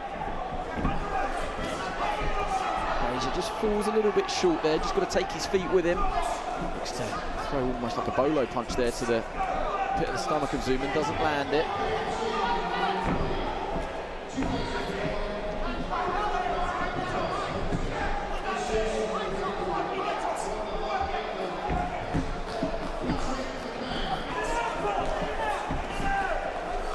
Zuman just holding his feet nicely there, just dipped out of range a little bit, just half a step, and allowed Brazier to fall in and just caught with a couple of nice shots. It's a whipping shot there from Zuman. Brazier, to be fair, is quite happy to indulge and stand with Zuman. I wonder if it was just slightly, talking fractions, just quicker hands from Zuman that made the difference there. Yeah, better from Brazier. But you know, he's kind of willing to trade off and, you know, open up with shots, Brazier, but I think he's actually playing into the hands of Zuman because he's a bit quicker, he's faster reaction times, and he just beat him to the punch. Brazier just looks to go down to the body.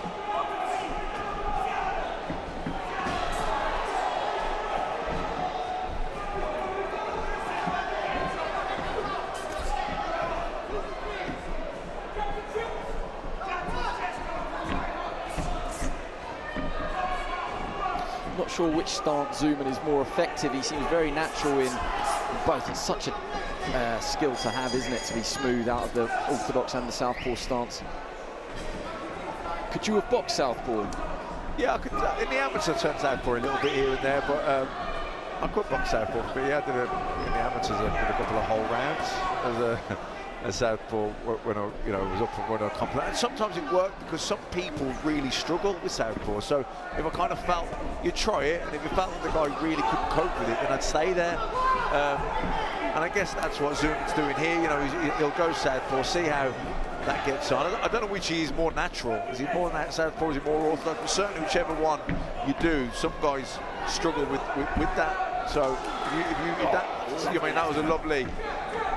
From the southpaw stance. Yeah, that was a lovely left hand down the middle from the southpaw stance. So maybe he's better as a southpaw in this fight against this opponent. It's a good body shot as well from Zuman. He hasn't stopped Brazier coming forward. Brazier will just hope that he can just have a little bit more success offensively, because he has, when he's got Zuman in this sort of position, he's not really been able to make it count. That's 2 down.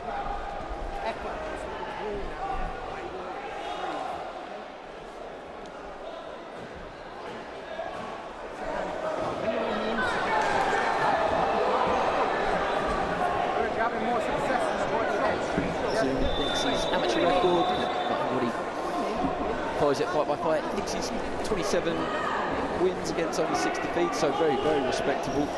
Still early days. Only 18 years old. Same age, Thomas Brazier. Remember that? And then you say, blinding, yeah? Wait for the shot. Wake up. Let's go. Not a riot act, but that was a lot of motivation in there.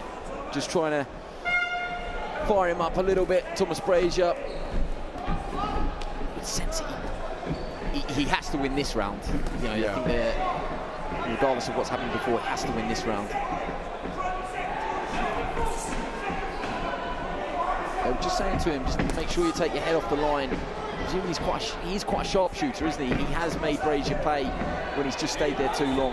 Yeah, I mean, sort of firing Brazier up might not be the thing to do, because if he's too fired up and he's too gung-ho, that's kind of playing into the hands of Zuman, because Zuman has walked him onto shots. But then, you know, if you're behind and you're losing, you've still got to try and motivate him, haven't you, to go out there.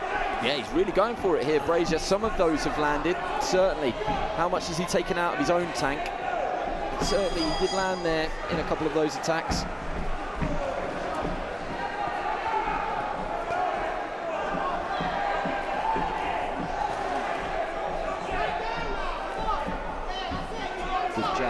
Orthodox stance from Zuman in blue. Yeah, I think Zuman, you know, more relaxed. He's able to see him coming, he's able to read him, he's able to time him, he's able to walk him onto the shots.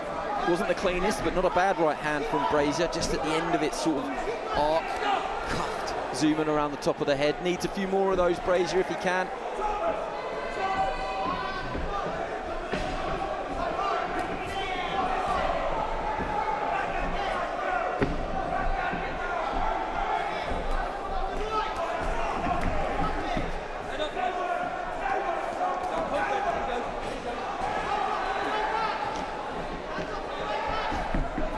Still Brazier coming forward, but Zuman has, not for the first time, he's kind of got the answers, isn't he? Yeah.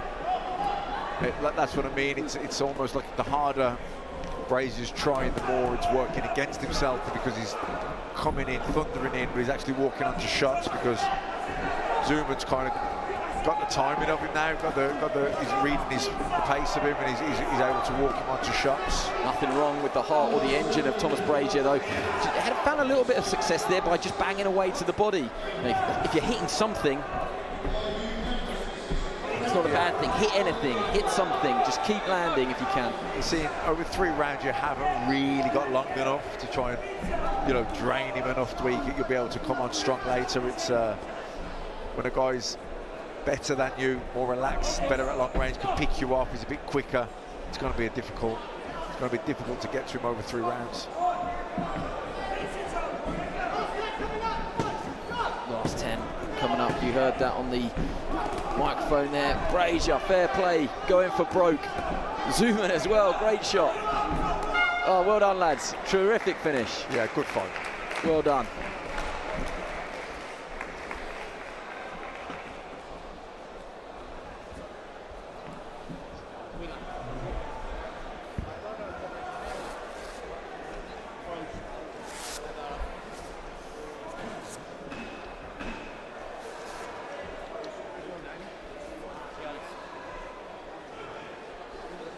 So we'll just have both fighters be cleared by the doctor. I mean, great effort there from Brazier. He never stopped trying. You know, he really poured everything he had into that fight. I don't think he could have given an ounce more, but I felt that the quality shots, the clean shots, were coming from Zuman. He was able to pick him up a little bit, use his own aggression against him a bit. Zuman in the first couple did some real eye-catching work, didn't he?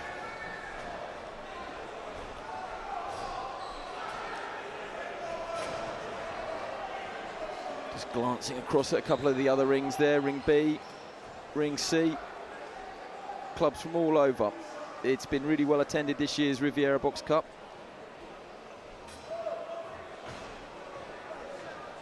The only thing we didn't bring was the sunshine. Ended up in the middle of a storm down on the seafront yesterday, didn't we? It was no good. Freezing. It's no good at all. Coming down on Friday, it was 30 degrees. It was like sweltering, hottest day of the year probably, and then the last 2 days it was, yeah. We're just about to get confirmation. Thomas Brazier, very, very confident here. So let's see. Nice respect between the two of them. Ladies and gentlemen, the winner of bout number 11 in ring A by unanimous decision in the blue corner, Zakariya Zuman. Zuman. Well done, lads. Yeah, probably as we thought. Those first 2 rounds, he did do a lot of clean work. Nice thumbs up from Thomas Brazier as well. Zaka, we can't hear you. Come and tell us. Come and tell us down in interview. He'll be all talked out by the time he gets to us. Just gave us today's word, I wish I knew. Let's get him down into interview position. Well done to Zakariya Zuman. I think that probably makes him a 5-time Box Cup winner if he's won Hull, Ed Bilby, Warehouse and Manchester. He's doing the world tour. He's making his way round.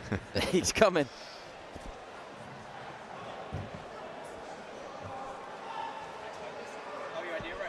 I'm really well. Can you hear me? So yesterday you come and found me in the crowd and said you've got to film me, so we did. The one mistake you've made, we couldn't hear what you were saying to the camera, so tell us now, what was it? I just wanted to say a massive, massive thank you to everyone back in Birmingham for supporting me. Thanks to my coach, Anthony Manning. Thank you to my strength and conditioning coach, Daniel Allen. Without these guys, I'm nothing. I only started boxing at the age of 15. And if it wasn't for these guys, I wouldn't be where I am now. I'm my own biggest critic, and I know that wasn't my best performance in there. But I've been extremely active this season. I've been struggling with the weight cuts a little bit, but listen, it is what it is. I extend my win streak now to 8 wins and 8 unanimous wins. So I can't complain with that. My opponent was a good lad. Thank you guys for watching, it means the world. And I just want to say, lastly, massive, massive thank you to Sky Sports for what they're doing. They've done the Manchester Box Cup, now they're doing the Riviera Box Cup. Without these guys, grassroots amateur boxing is nothing. And let me stop you. We can't do it without you. So you don't need to thank us. We should be doing more of it. Are you better out the southpaw stance or orthodox? Because you're very good and very smooth in both of them. But we were trying to debate whether or not you're a natural orthodox or natural southpaw. Natural southpaw, yeah. Well, I'm not sure if you remember this, Andy. Who did I say was my favourite fighter yesterday? Do you remember? Bud and Bam. Bud and Bam, exactly. Best switchers in the game. I love watching them box. They're so unique, they're so creative, and I learn so much from them. That's why I love to study them. I've got a lot of things to work on. I'm back out in 3 weeks' time. Baranauskas Box Cup. That was my third Box Cup gold medal in 5 weeks. So I've been on a good little momentum streak. We've got good wins coming in. So on to the next, man. I'm coming for that national title. And yeah, see you guys soon. The British public are going to love me. When I turn pro, it's game over for everyone. But I've just got to get my accolades up in the amateurs first. So yeah, you smashed it. Don't worry about us. Very good. Thank you for coming and sorting us out, and good recommendation. Well done. Introducing in the red corner from the Baron Boxing Club in Barnstable, Ollie Lee. And his opponent in the blue corner from the Blackbird Lays Club, Morris James. Red Lee, blue James. Okay, so we'll just reinforce that. So Ollie Lee from Baron, he is in the red. And Morris James from Blackbird Lees is in the blue. So this is our final 71 to 75 open class. This will be our last contest before a very, very short interval. So let's hope we have saved the best until last this moment. So good right hand from Morris straight away in the blue. He's got a heavily strapped right knee, but from memory I think he had that yesterday and it certainly didn't affect him. Ollie Lee, 18-year-old, perhaps slightly taller of the two, just looking to get a jab going, but took a right hand there on the way in.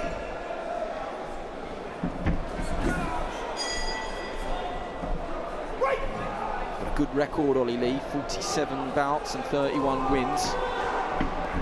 Morris James, he's well scored. 3-time national champion.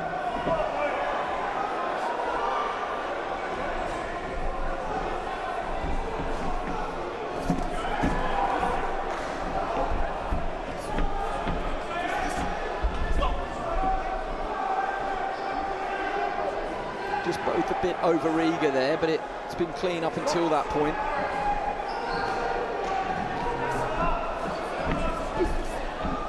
Far away from a good right hand there from Ollie Lee.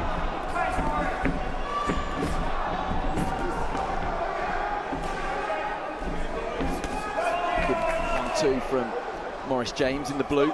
Yeah, that was good two. Nice, hard, accurate shots, landed clean.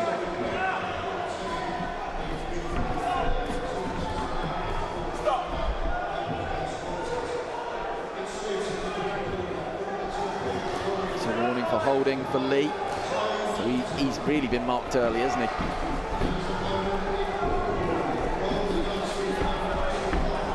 Action for both.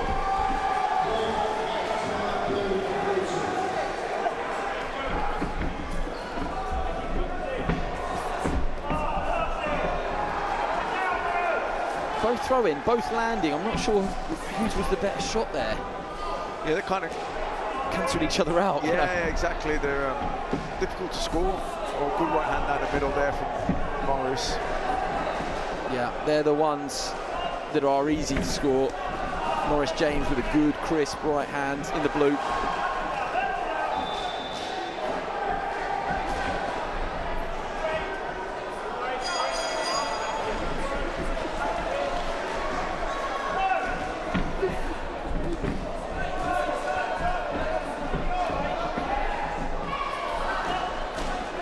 Leather being thrown, not sure how much of that landed clean.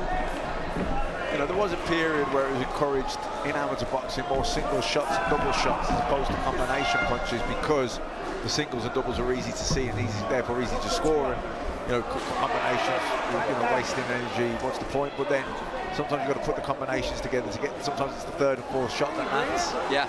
Yeah, and it makes a very good spectacle when people are standing in front of each other, combination punching. And also, when you turn professional boxing, particularly the longer rounds, etc., you do need the combination punching.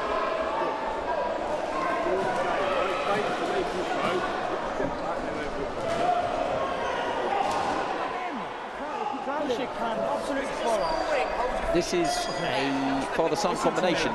This is John Lee, father. Win these 2 rounds, you're 10-9 down, okay? Yeah. So you win these 2 rounds. Keep it clean, you win it. And it's long jab, bang, bang. I don't want to second guess there, bang, bang, but okay? Again, we're trying to guess, aren't we? I think he said you've got to win these next 2 rounds to make sure. Maybe they think that they've lost that first round, Ollie Lee in the red. Maurice James, he did score a couple of eye-catching right hands, so you could certainly see that. That might not be a motivating tactic, that might just be a little bit of truth-telling. Second round. That's a slip. Yeah. Ollie Lee in the red, Maurice James in the blue.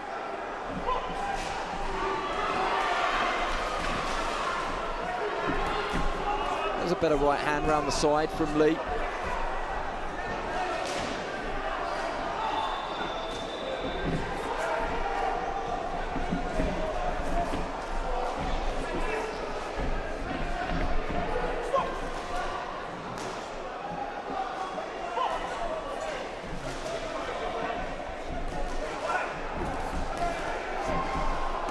Kind of having success with the right hand when Maurice James comes in. He's kind of landing it, not straight, but kind of looping it, trying to time him as he comes onto it.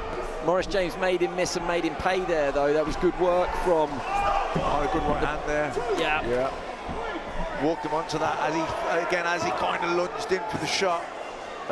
Maurice James just timed him over the top with the right hand, buzzed him, legs dipped a little bit. And I actually think it was the product of both attacks. You know, he landed with that right hand that we saw, and then he followed it up with an almost carbon copy. Exactly as you said, just a little dip at the knees as well.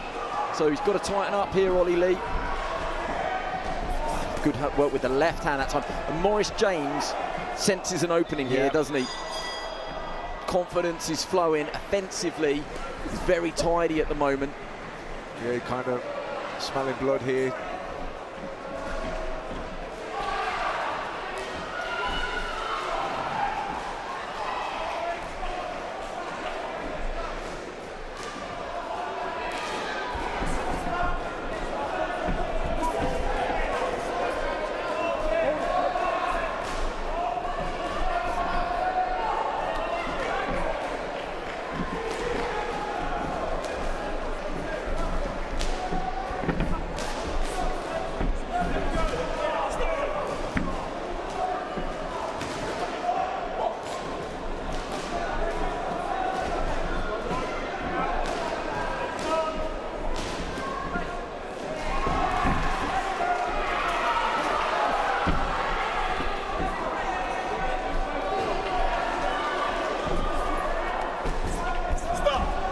when they come together like that, there's not actually much between them, but it has been the big moments in the round that have come from Maurice James. Yeah, the cleaner work.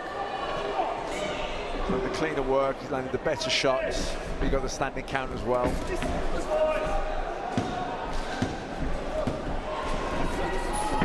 And again landed 3 hard shots there.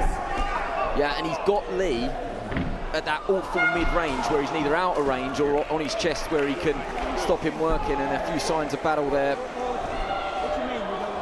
Yeah, they're confident now in that Maurice James corner. And that old adage again, he started the round very well and he finished the round very well in that blue corner.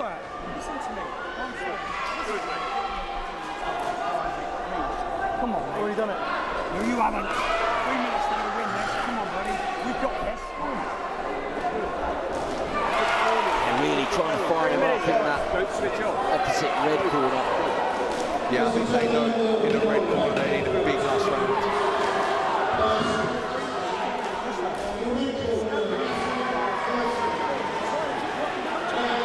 This is our setting. Plenty going on. You can see ring B and ring C in the distance there. This is ring A. This is the final round of our final here, 71-75. We think probably Maurice James in the blue is ahead, and Ollie Lee needs a pretty standout last round here if he's going to get anything done. Starts off quite nicely with a right hand there, but then he gets caught, and this is where Maurice James has been very, very effective. Yeah, I think he even got hurt with those shots a little bit. He kind of backed off there, then he wanted to hold. Again, got to nail with the right hand. And yes, that's it. Count. Yeah, and he measured that right hand perfectly. Yeah, he did. And I think there's blood coming as well. There might be a cut. Or is it the nose? If it's the nose, it's because it's been smeared up the rest of his face. It was a peach of a right hand, and all of the damage I think has been done by the right hand. He measured it lovely with a jab, but brought that right hand over perfect. Maurice James, he's boxed really, really well. And it's not for the want of trying for Ollie Lee, but he's been perhaps his most vulnerable when he's trying to force it, yeah. and he needs to force it. Yeah, exactly. He's kind of damned it. Oh, he's getting caught with hard shots. Getting caught with hard shots there again. A barrage of punches. Yeah, really. You know, Maurice James very much in charge here now.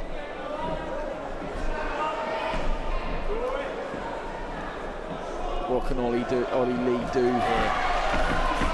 Can he find a statement shot? There hasn't been necessarily any signs of it yet.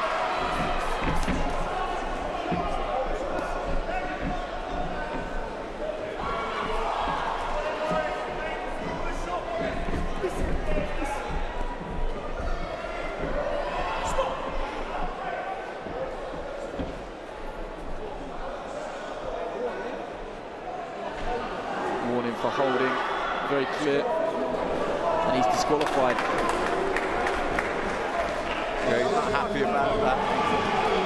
Ollie Lee. Look, I don't think it really matters to what the decision was going to be. Apologies for any language that bled through on the microphone there. Obviously emotions are running high, but could only apologise. Was it for holding? Yeah, he was very clear for holding. He was holding. He was holding. I think that was because Maurice James was probably a little bit too much for him on the inside. Yeah, he's not happy. I can see, actually, he's in the back of your picture there. Taking it with plenty of grace, though. That is the one thing I would say. I've lost count of how many fights we've watched over the whole course of this weekend. But the beauty and the sportsmanship in amateur boxing, it is still very pure. Like you said, even if they're not happy with the decisions, it's been fought in a brilliant manner. Very happy, though, Maurice James, and so he should be, because he was boxing really well. The big moments had come from him. Oh, yeah, brilliant performance. He was going to, I mean, he'd won the fight anyway, hadn't he, at that point? I actually thought at one point if he could turn the screw a little bit, he might even get a stoppage. There'd been a standing count or two, hadn't there, as well? Yeah. He's got dreams of going to the Olympics and boxing pro, so he might be one of those that in a few years we're playing this tape back and saying, look at him when he was just a boy there at 17. Well done to him.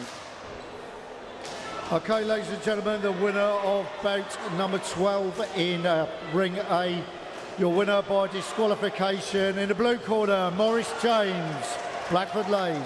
Well done. There will now be a 30-minute interval. Maurice James. You can hear MC Rab. Don't go anywhere just yet, because we are going to try and hear from Maurice James. Yeah, as I said there, he's got plans to go to the Olympics one day and box pro. Got his A-levels to look forward to as well. Come and join us over here.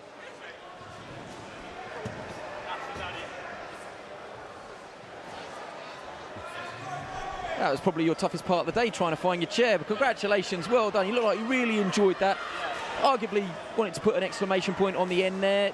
Probably not the ending you wanted, but well on top and in complete control. Is that how you read it? Yeah, honestly, like, we had a game plan, obviously. Just I knew what he was going to be like, because I've sparred him before. I've met him at England and stuff like that. I knew he was going to be a tough boy, year above, stronger, a little bit quicker, a bit more experienced than me. So all I just needed to do was get my shots off quicker, show that I'm strong straight off the bat, so he isn't afraid of me, you know. So that's what I wanted to do. I wanted to state who I am in that ring at that moment, and that's what I did. Like what you said, I didn't get the decision I wanted to. I was hoping for a stoppage, but you know, you can't have the best of both worlds, you know. But we got the win. That's all that matters at the end of the day. You almost made him fight your fight, and he had to chase it. And the more he chased it, the more opportunities he gave you. Did you feel you capitalised on them? Yeah, definitely. That was yeah, definitely 100%. Like, there were some shots that I should have like shorted up a little bit more. As I was waiting for him, he was definitely on my pace. I could feel that I had the pace of the fight. He wanted me to come forward, whereas I wanted to come forward because he was the taller boy. But yeah, I definitely felt I was in control. I had set the pace right. Which was a little things needed to tweak on, but you know, perfect performance. I can't really complain. Yeah, future's very bright for you. So what is next? So hopefully we got the NHBCs in about November. Get revenge on a certain someone that's beat me twice. That we need to get back, you know, and I will get back, and I've got NGBCs and hopefully nationals, youths, get into that, go Tri Nations, and then hopefully Europeans, and that's the big dream, and hopefully overall Olympics. That's what I'm hoping for. Yeah, we've got that written down, so best of luck with that for the future. Do you want to say hello to anyone before you go? Sky Sports debut, you might as well take your opportunity. Obviously, hello mum, hello grandma, hello granddad, and all my fans, all my friends, everyone's watching. I love you, and I can't like appreciate how much this means to me. Like, it means the world to me. Thank you so much for being here. Thank you. What a beautiful message, Maurice. Well done. You are Riviera Box Cup champion for this year. Congratulations. Thank you so much. Well done. Okay, so that brings an end to part one. So we are going to have a short interval. Don't go anywhere though. It's the perfect sort of time period to make a sandwich, go and have a hot drink, but come back, because coming up later we've got some of the big heavier weights where it's going to get very, very interesting, and the atmosphere is going to be ramping up here in Torbay. So don't go anywhere. Come back after this short interval.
Love a cup of tea with it though.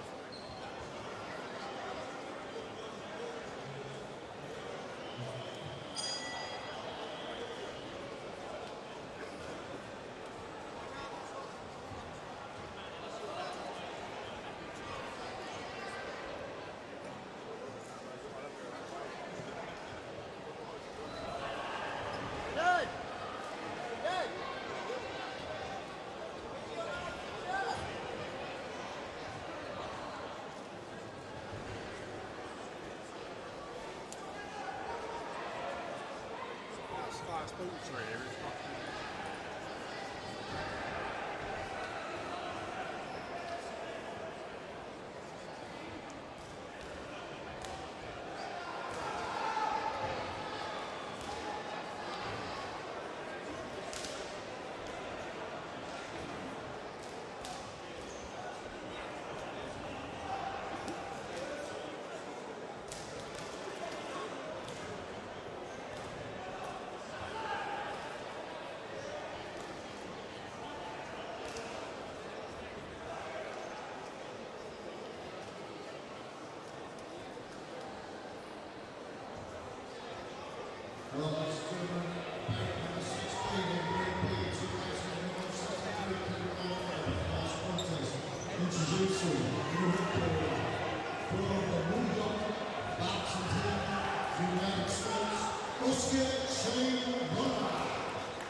Sorry, I didn't realise all the angles.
Well, welcome back to Torbay Leisure Centre, the home of the Riviera Box Cup. We have just completed our first half.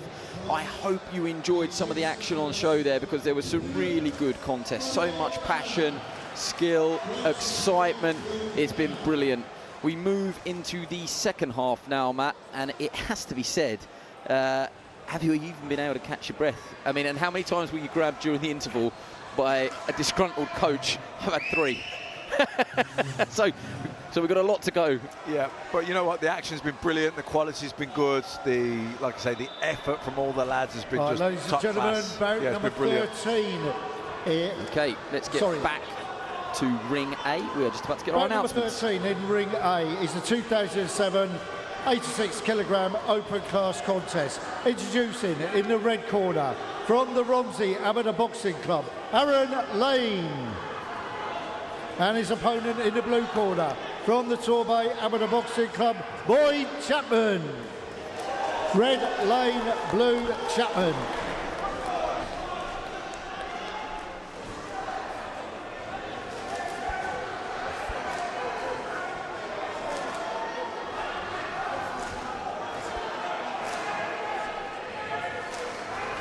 Nice touch of gloves. Final instructions. This is our first fight back after the interval, so it'll be Aaron Lane representing Romsey in red and Boyd Chapman representing Torbay. So home final, he's in blue.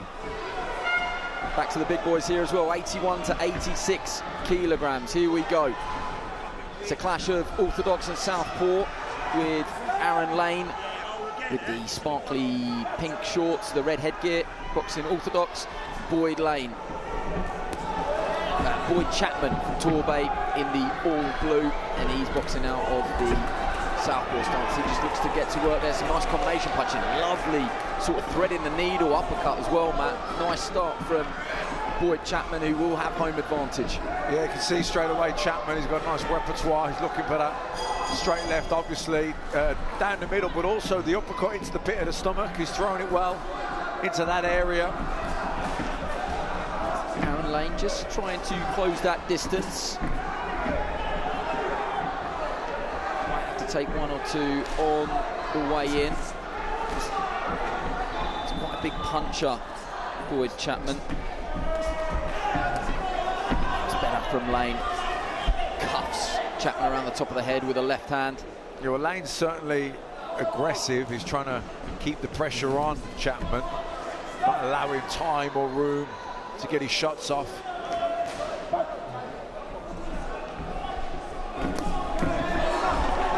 Short with the right hand, there's Lane. Chapman, again, the radar not quite switched on with the left hand yet.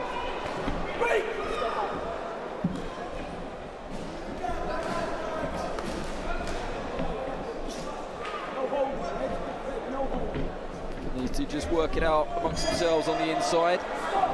No, is the answer. First of 3 rounds, Manchester Box Cup a couple of months ago. We saw plenty of high quality action in the Riviera Box Cup down here in the English Riviera. Torbay has been every bit as good so far. Lane climbs into a right hand. He just sort of got Chapman caught in a neutral corner, and he actually boxed quite well there, Chapman on the back foot, but then he got his head spun by a short shot from Lane. We've got a head guard problem, I think. Yeah, you can see the Velcros come loose at the back there of Aaron Lane.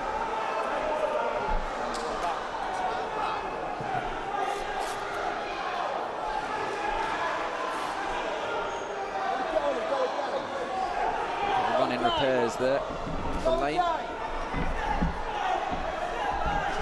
You mentioned it earlier in the contest. Lane is very much trying to put a bit of manners on Chapman by forcing him back, getting a ticking off for holding. That's kind of what he's trying to do, isn't it? Wrestle him a little bit. Yeah, I think he's trying to impose his physical strength to see if he can try and bully him, or he doesn't feel as comfortable at distance with the southpaw stance of Chapman, perhaps. Oh, Chapman walked Lane onto a big left hand there. Good shot from Chapman, might be his best punch of the round so far. So Lane needs to be careful. It's one thing applying pressure, but he doesn't want to be walked on to have big shots coming from Chapman. Let's head into the blue corner, local, Torbay Amateur Boxing Club. Chapman, Steve Chapman. We're talking there because we've seen Darryl Aspen. I know that that is not Darryl. It's a little bit more work on the inside. It's easy as that. When you're kicking the shots, lovely. Just keep doing what you're doing. All right? Nice simple advice there. Continue what you're doing. Over in the red corner, Aaron Lane, Rocky Penny, that is. Done well, Aaron Lane. Recently got bronze in the Nationals and won the Manchester Box Cup.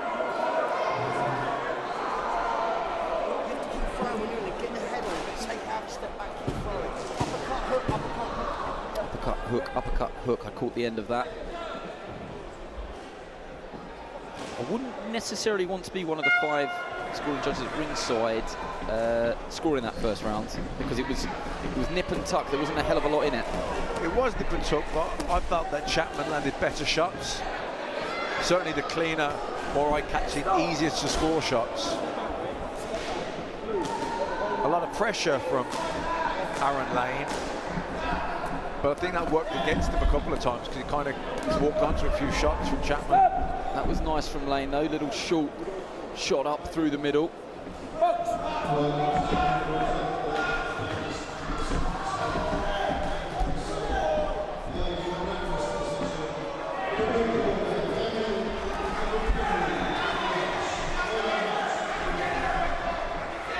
Lowe's working quite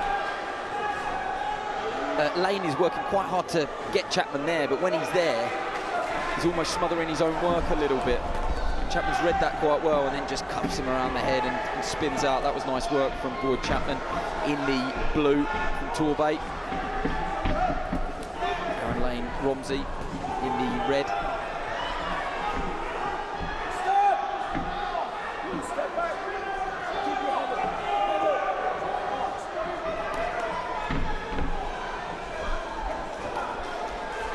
A little bit scrappy at the moment. That happens sometimes when you get orthodox and southpaws that can cancel each other out a little bit, come on top of each other.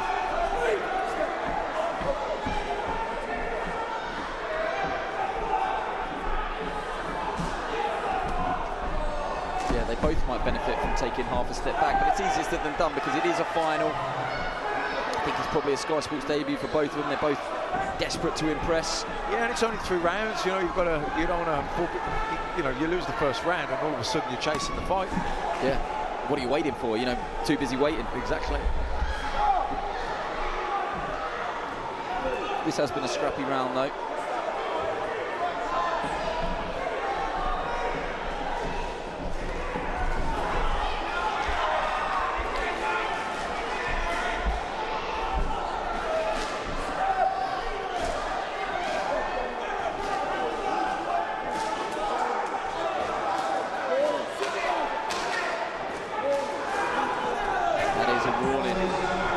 Chapman. He'll afford another one of those.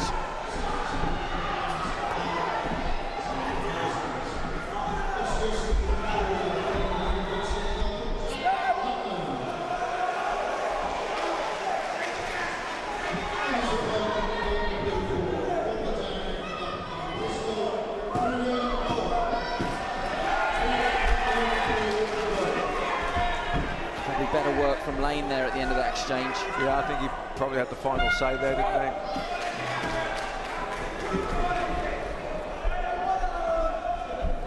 he? Scrappy round though, a lot of clinching, not too many clean shots landed. No, but that made perhaps the obvious ones even more important. Yeah. If it was Lane that has landed those cleaner shots. Okay, stop telegraphing your shots and want to put something behind that uppercut, all right? So you're going to jab, leave that, then leave it. Stop telegraphing, that's why it's not landing. He's reading it every time. If you're going to throw that hook, you've got to disguise that as well, maybe with a leader. Step across, throw the right hand, left hand, and then throw the right hand. All right? Okay? You've got to pick your shots like that, you've got to relax. You're just telegraphing your shots now, all right?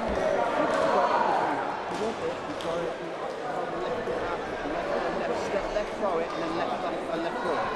Right? Don't jump.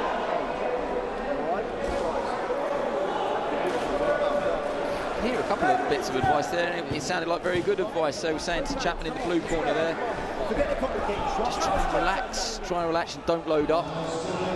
And I can hear in the Lane corner there, Rocky Penny just saying, don't jump in, edge your way in, you know, use your footwork, don't leap in.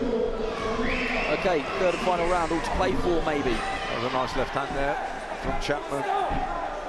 In the blue, Boyd Chapman.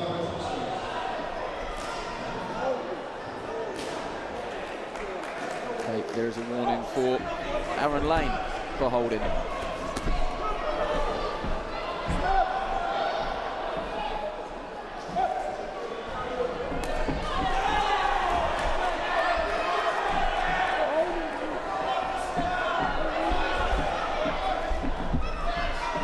I think some of these warnings that we've seen, public warnings, internally I've almost thought, oh, that's a bit harsh. Can I say in this one, referees almost giving them every chance to work it out amongst themselves. It's just become a little bit scrappy, and they haven't been able to work it out themselves.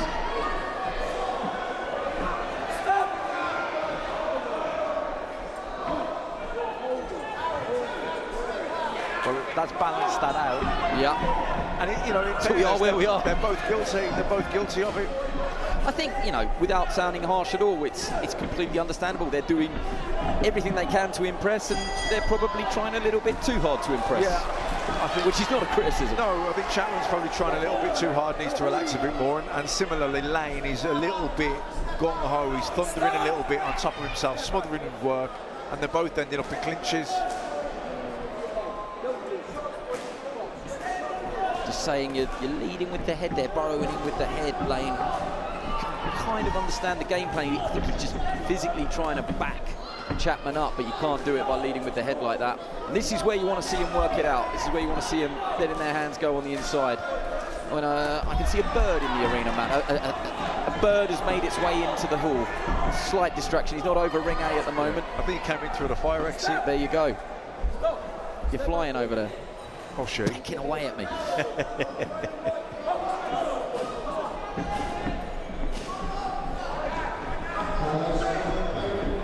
Back to the action. Enough jokes from me. It's not a comedy show. Good right hand for Lane. Nice 1-2. It was the textbook old 1-2. That was a good jab from Lane as well. Yeah. These are probably vital moments. Vital. Those shots, they could win him. They could win him this round, which could win him the fight. Yeah, if we've seen them, the scoring judges at ringside will have seen them as well. What's happening here, Matt? With a point here now, so that's him. A point gone as well. So he doesn't want another one of those in this round. Can't afford it.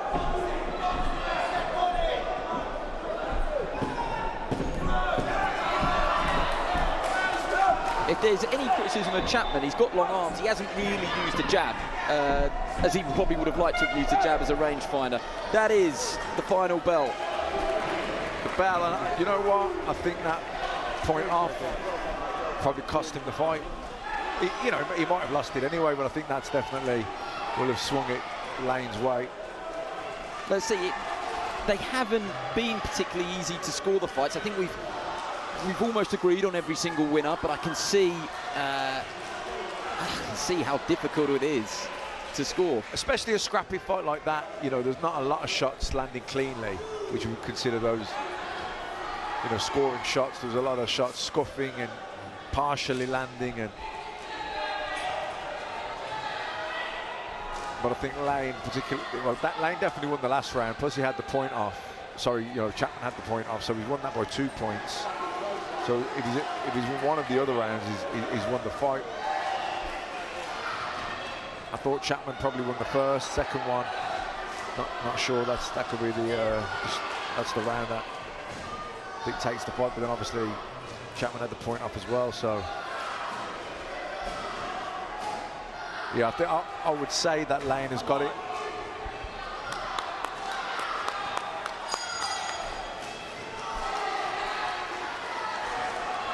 I think you'd say between the two of them, not too much difference in terms of level. They're quite evenly matched. It was just those indiscretions and very fine moments. So let's see how this one has been scored. I think the scoring sheet is just being totaled up.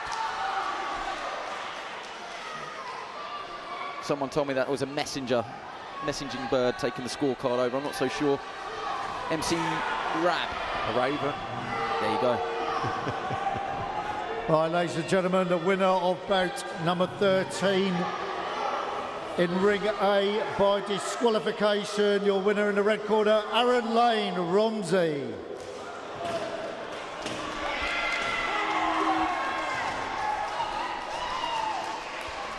Yeah, Aaron Lane got it as we suspected, but I think it wasn't by disqualification, was it? It was points. Yeah, that was my interpretation of it because we had a final bell. Yeah. Okay, I think that's just an admin error. I think the right man has been announced, Aaron Lane, but I think the method of victory has been announced incorrectly. But the right man, we would think, that was the man that you picked, by the way, from the contest.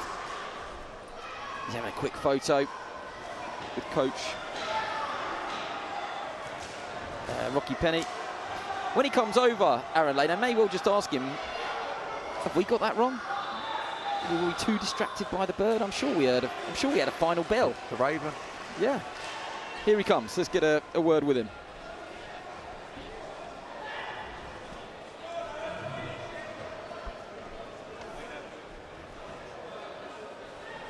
Aaron, can you hear me? Good stuff, mate. Can you just clarify something for me? Did you win that on points? You didn't win that by disqualification, did you? In case we miss it. Yeah. Yeah, it was announced that you won by disqualification. Congratulations.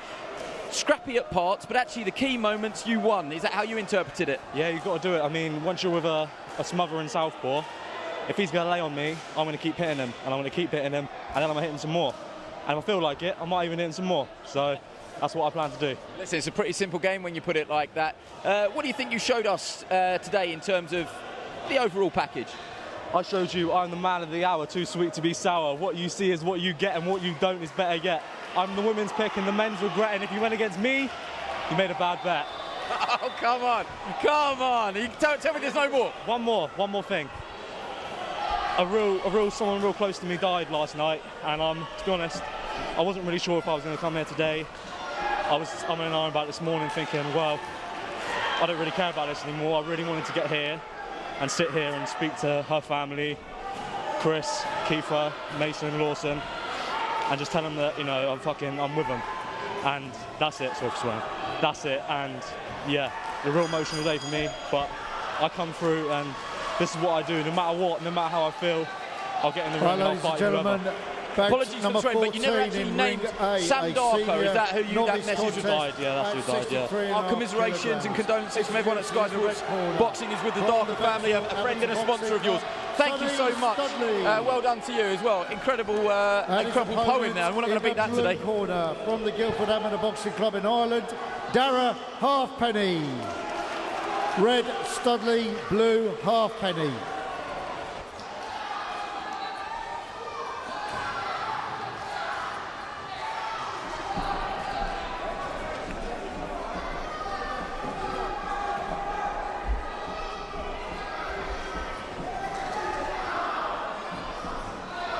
Okay, so just confirmation there. Sonny Studley from Bexhill. He's in the red. Dare Halfpenny, one of our Irish visitors from Guildford, Ireland. He's in the blue.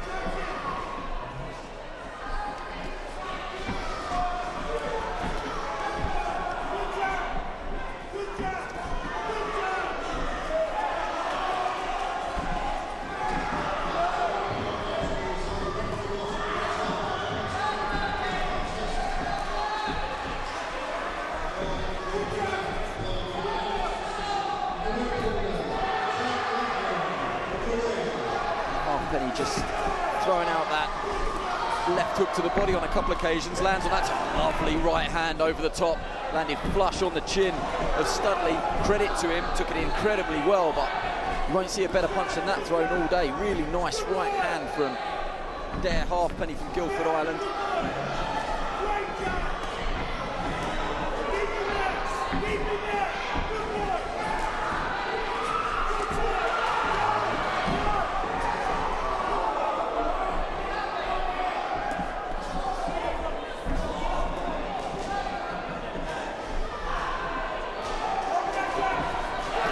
It's a carbon copy of the shot. Studley takes it really well again, but absolutely measured that right hand perfectly. Yeah, I mean, he's got that left hand low, and of course Halfpenny's just coming in nicely quick with his feet behind a double jab, and of course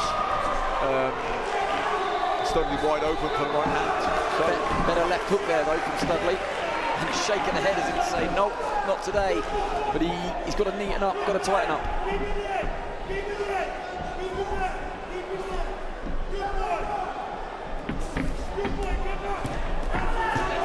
That was better defence from Sonny Studley on that occasion. Nice high guard, and okay, maybe one of those to the body landed, but that was much tighter. End of the first. Good round. So Dare Halfpenny in the blue corner.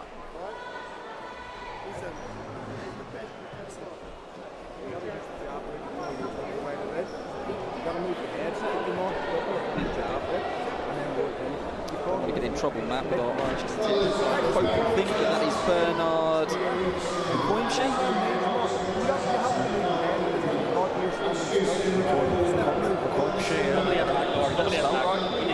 We've had a few handwriting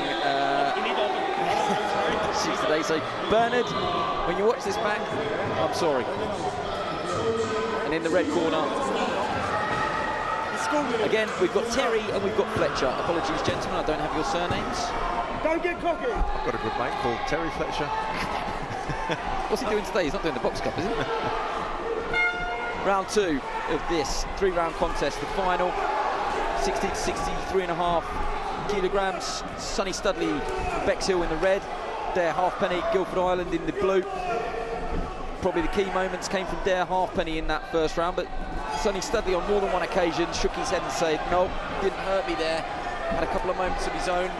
He looks like he's tightened up that defence as well. And he's just trying to go punch for punch with Halfpenny at the moment.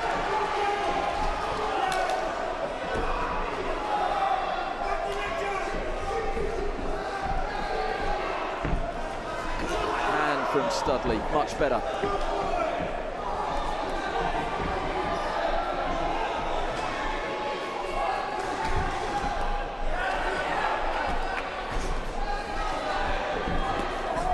This is good action, Matt. This is good from both boxers. Yeah, Halfpenny coming in aggressive.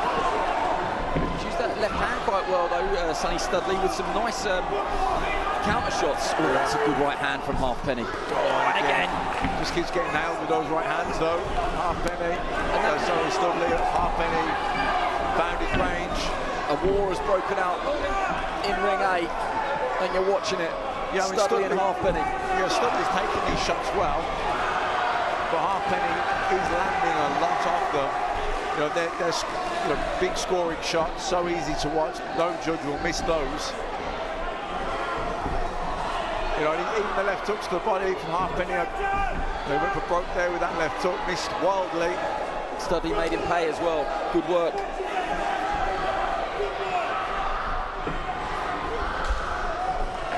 It's getting close there. No head guards in this one. No cuts, thankfully. Good jab from Studley. Just stiffens it into the face of Halfpenny on the way in. Good left hook as well. Good ending. A stare out between the two as well. Come on. Bit of needle in this one. It's good though, Matt, isn't it? It's good.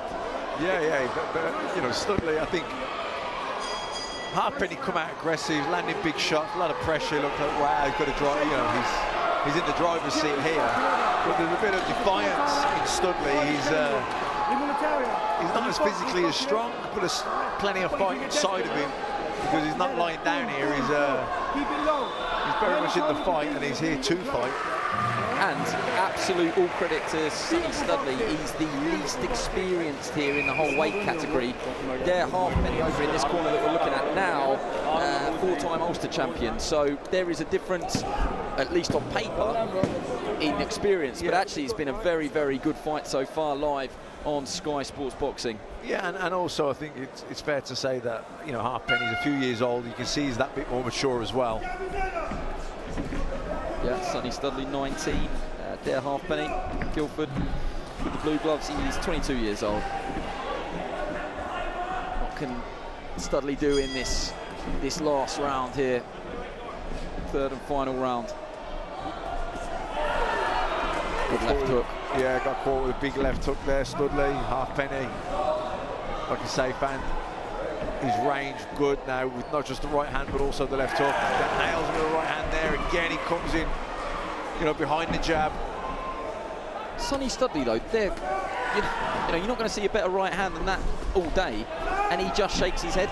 He's got a good chin. I think Halfpenny, once you put little gloves on him in the pros, it looks like he could be a bit of a puncher.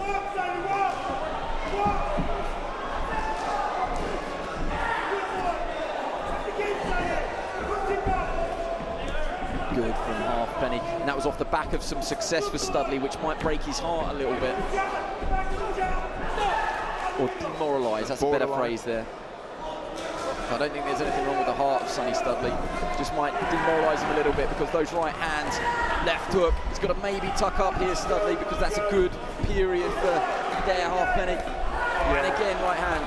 You know, solid, clean, hard shots, but you've got to say, Studley's showing solid whiskers. No doubt, no doubt.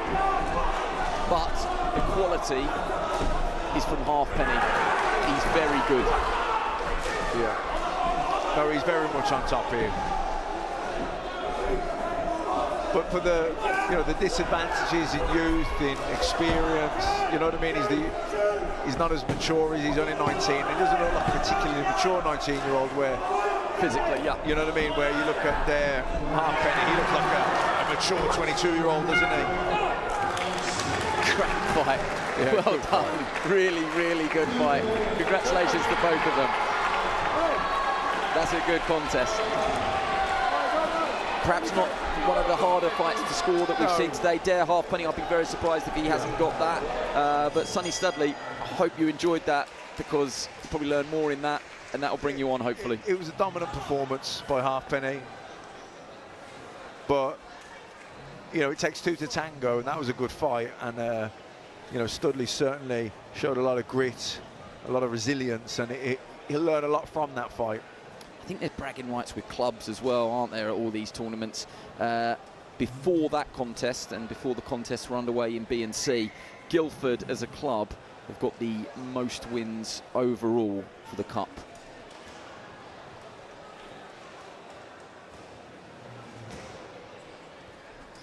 Good contest, both just getting a check out from the doctor there. Dare halfpenny, just looking to be the best version of me when he was asked what his future plans are, which is a lovely answer.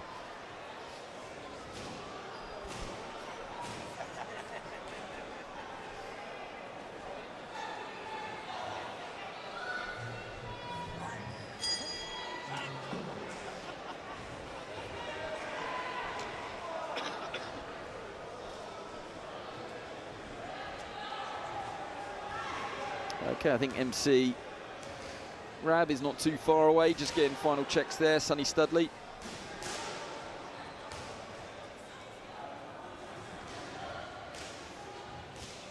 I don't think our scorecard has actually made it down. I can see it's making its way down there now.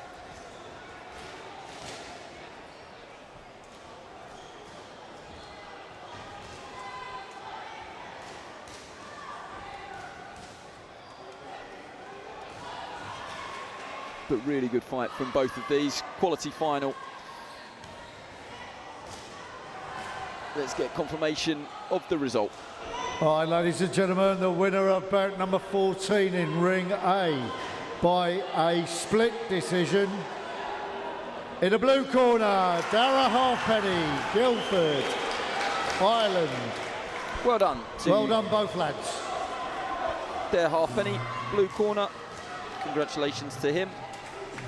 Good win for Guildford. You can see up on the balcony there, top of your shot, some of his teammates making a lot of noise, cheering him on.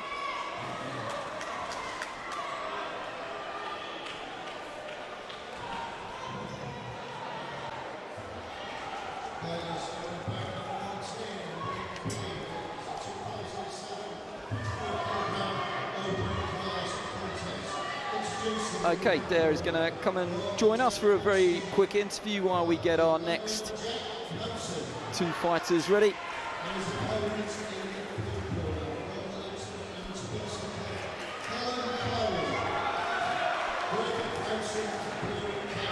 Dare, congratulations, well done. What a really good final from both of you, but particularly you showed some real heavy artillery in there tonight, especially with that right hand. Yep, it's always a war naked, and try put 100% in every time. Glad to be here. What do you think you showed us today? Heart and resilience, you know. Last year I was unrecognisable, wasn't boxing, wasn't training. Got myself back on track. You know, boxing has a part of save lives, and I can prove that, you know. It saved me, got me back on track. Well, happy to be here. We're delighted to have you here, and any message like that we can get across, particularly in amateur boxing, we'll replay it over and over. What about future plans? You know, now boxing's got your back, what do you want to go on and achieve? Trying to stay present, going straight back to work when I get back. I lost out 3 years, so took a break when I was 19. I'm 22 now, so I'm making up for lost time, constant work. I want to be an Irish champion, that's my goal, Irish elite. Well, 22 years old, you've got loads of time. Got anyone you want to say hello to before we let you go? My dad, my coach, my idol, the person I look up to, all my coaches from Guildford, my girlfriend at home, Dakota, and of course my mother, she's brilliant.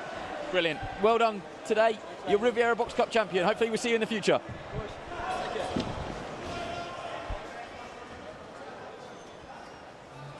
Lovely messages. I'm not going to apologise for some of the real positive messages we get. How many times have we heard boxing saved me, boxing's my peace in chaos, and well done to Dare Halfpenny, another exponent of that. Says boxing brought me back and boxing saved me. Well done to him.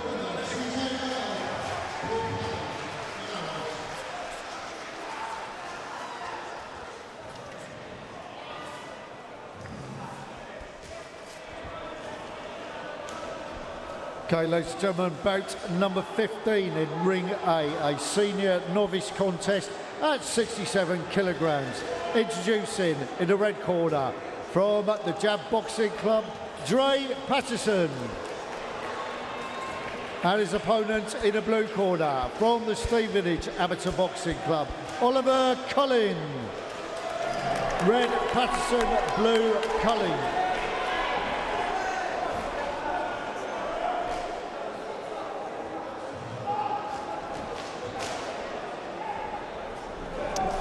So, final instructions, 67 kilo final in the Riviera Box Cup. Oliver Cullen in the blue, as we heard, and Dre Patterson in the red. 3 rounds or less. Here we go.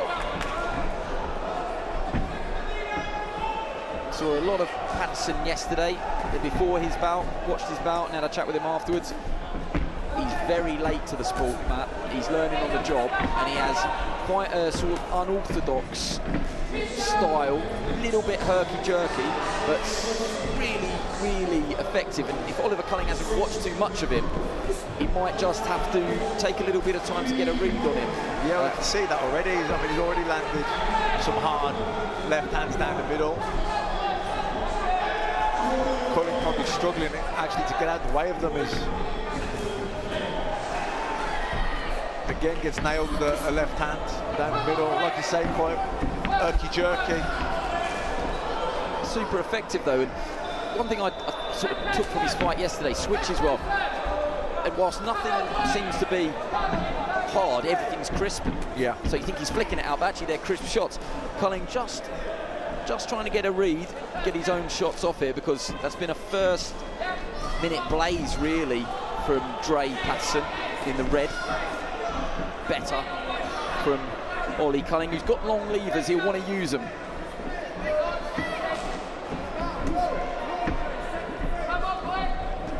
Would it surprise you if I told you Dre Patterson's actually only been boxing 18 months? It's a pretty crazy stat, really. Good right hand from Patterson.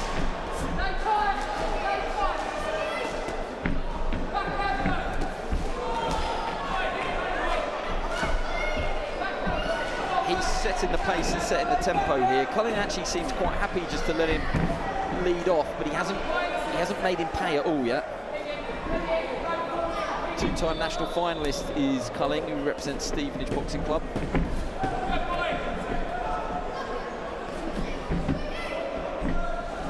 He's been all beams Patterson, sorry. All Patterson in the first round.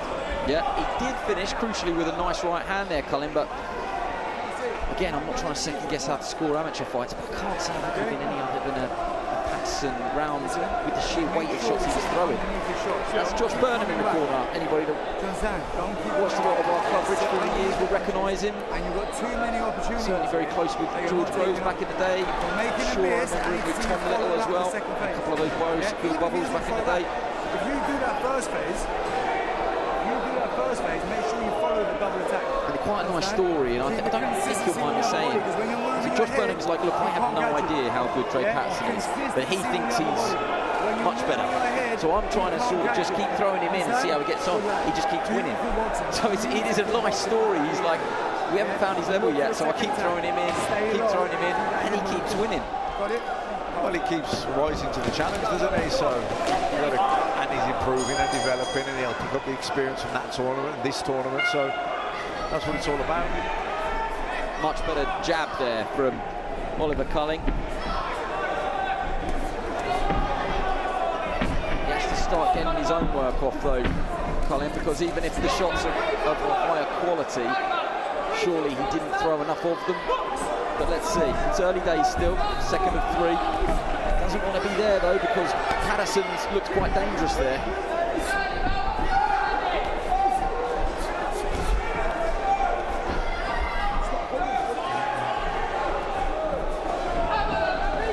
Well, Patterson's, completely dominating this fight at long distance, at short distance, at every distance. I don't think there can be many complaints there, standing count for Oliver Cullen, because Patterson has not missed a beat. not missed a beat so far. He's boxed really well. How can Culling respond here in the blue? And he needs to respond because, you know, Patterson continues. He's going to end up stopping him.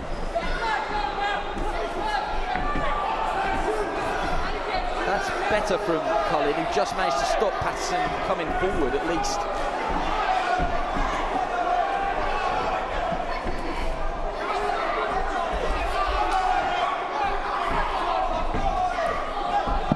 He's got to be really careful here, Culling, because the ref jumped in for another count. Yeah, he did get some shots off, but he desperately needed to as well.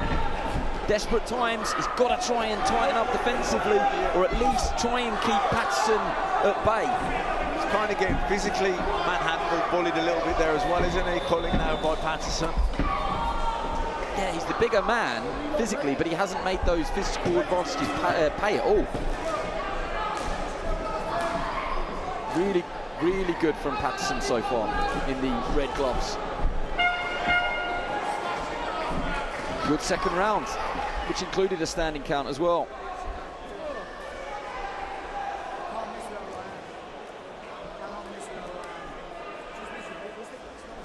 Oliver Culling, 22 years old, representing Stevenage. He's currently an electrician. He is one day looking to turn over pro. Just needs to charge himself up in that corner.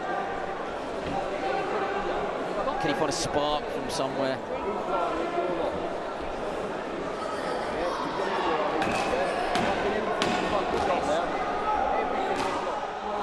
And this is his opponent, Dre Patterson. I can't imagine that they're anything other than delighted in that corner. Have to be delighted. Everything he's done has worked. He's landed, he's won both rounds well. He's had a standing count. And he's been completely dominant. He just can't afford to switch up now. He's got to keep doing what he's been doing because it's working. Yep. Third and final round. Surely, even if we're not quite reading it right, Culling needs this last round. Surely.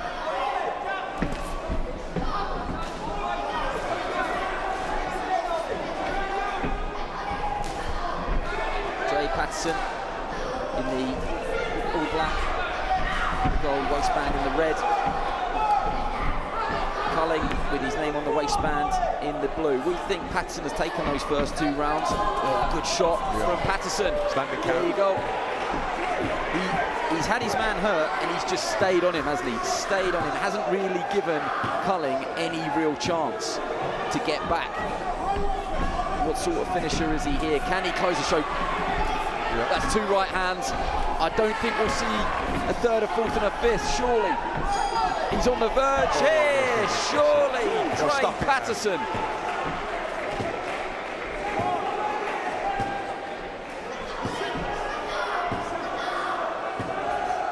And that is a stoppage win for Dre Patterson. Look at that. Josh Burnham said, I'm going to keep throwing him in because we don't know his level. Well, he keeps levelling up. Only been boxing and switched on to boxing for 18 months. Say that again. He's only been boxing and switched on for boxing 18 months. That is some achievement.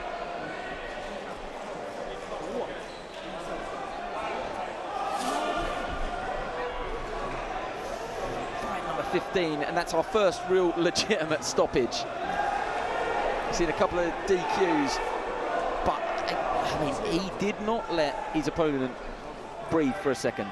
From the first bell, you know, southpaw orthodox, long range, short range, mid range.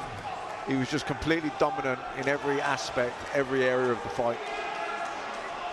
And yesterday, he came through his semi-final, but he had to go, not to the well, but he had to go pretty deep in the third and final round. And I always think, like, you mentioned it earlier, you always think, God, has that taken a lot out of the tank? But actually, I think in a number of ways, it puts petrol in the tank. Absolutely, it does. It gives you your battle hardened, your confidence. You're not nervous the next day. You're kind of into it now. You're into the flow of it.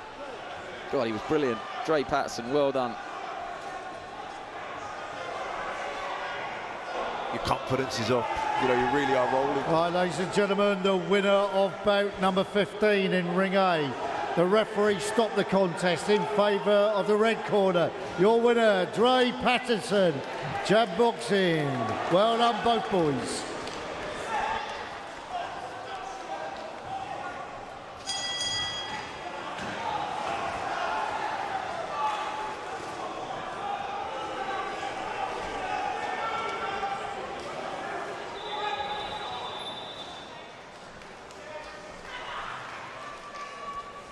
Here he comes, the man of the moment.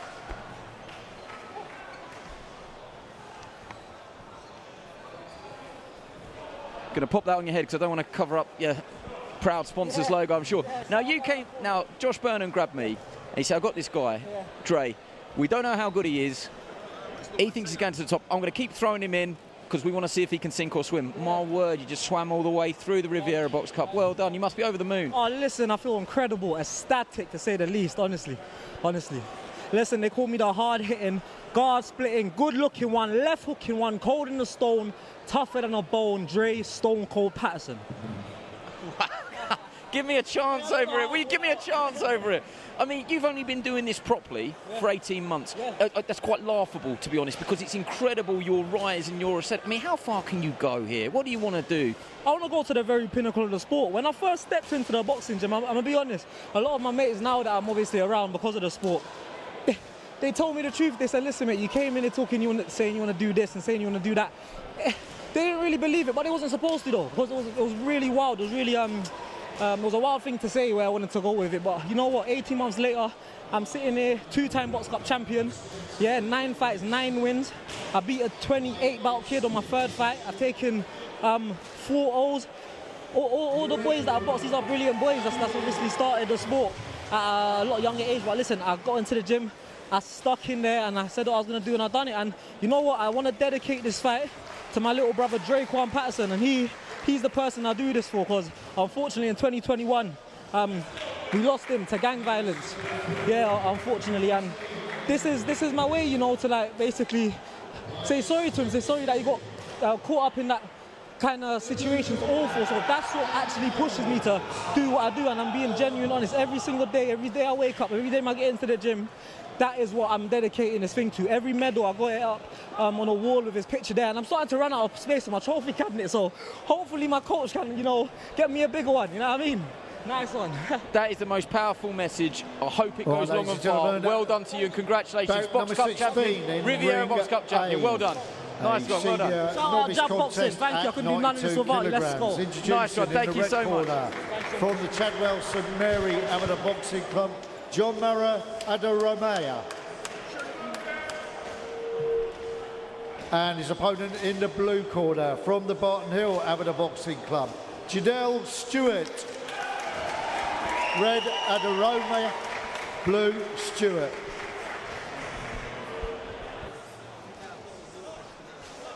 Okay, so we saw these two yesterday, or we certainly saw Jadelle Stewart. So he boxes out the blue corner for Barton Hill. So he's wearing the blue gloves. And John Mara Aduramoya from Chadwell St Mary. So Aduramoya in the red, Jadelle Stewart in the blue.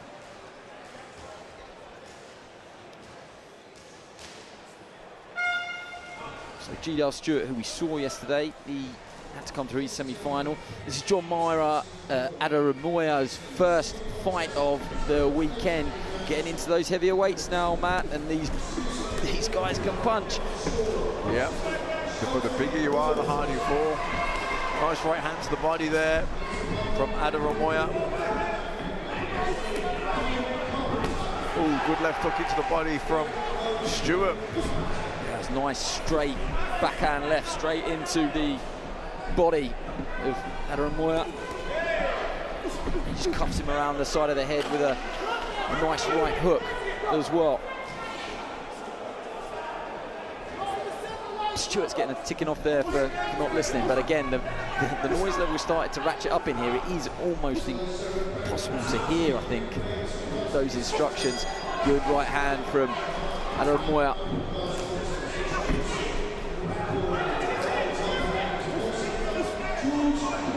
That was a nice right hand, to the pit of the stomach from Aduramoya.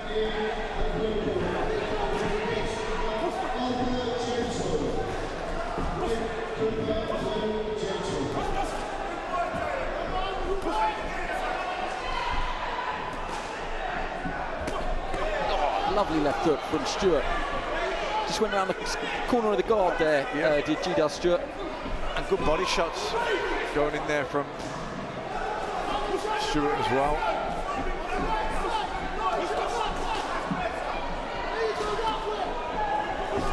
I don't know, look at the drive right hand him. I think Stewart's catching most of them on the gloves. You know, he's looping those little uppercuts into the pit of the stomach as well. Really is working the body of Adaramoya. Adaramoya just threw a real short, sharp uppercut, which was a nice shot. Needs a little bit more though. Good opening round from both. Very watchable. Good quality.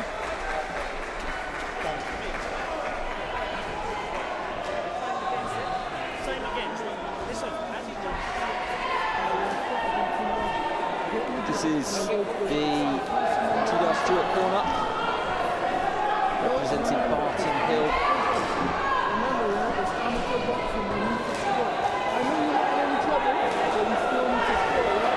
This is G-Dal's first box cup. He's only had 7 fights. Won 6, lost 1.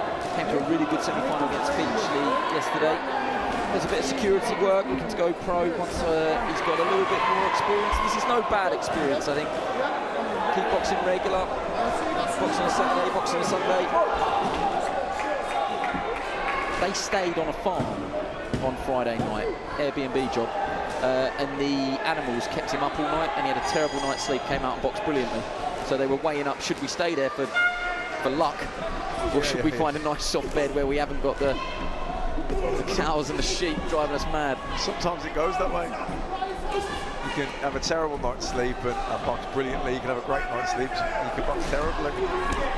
When he's looping those shots, what he's doing there is, you know, those shots to the body, there's nothing in those, but he's just getting a bit of momentum, and then he finishes up top, and the shot up top, there's power in that. So he's just using the momentum of running his hands to generate power to the headshot.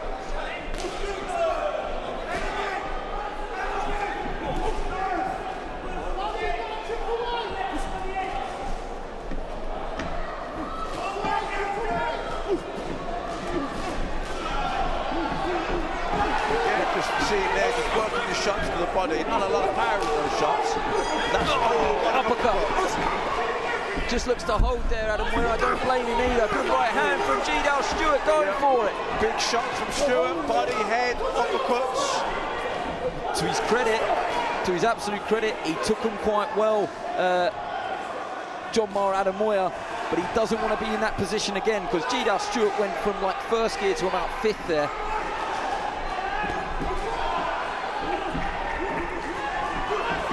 Again, uppercut from G-Dal Stewart. Grimace on the face of John Mara Adamoya. I actually think he maybe one of those he thought straight low. That was what the grimace was for, but he's in a bit of a storm here, Adamoya. G-Dal Stewart's really boxing well. Good right hand. Surprised the ref didn't jump in there with a standing count. I think he rocked him with that one. Yeah, he's hurt. He's still hurt. That is the count. G-Dal Stewart. Guy uncorked a couple of brilliant right hands. I think he's hurt. Yeah. First time we've seen someone's legs really sort of divide them. Right hand again, straight back. Right there, standing count. I think he should stop it now. You know, this is the amateur game. I think he should stop this fight. Yeah, right call. Good officiating and a great finish. He was shaken from that first right hand. I wonder everything to that point built to that one. So the body work, the right hands, perfect job. Those body shots where he's just running them underneath like you know 5-6 uppercuts.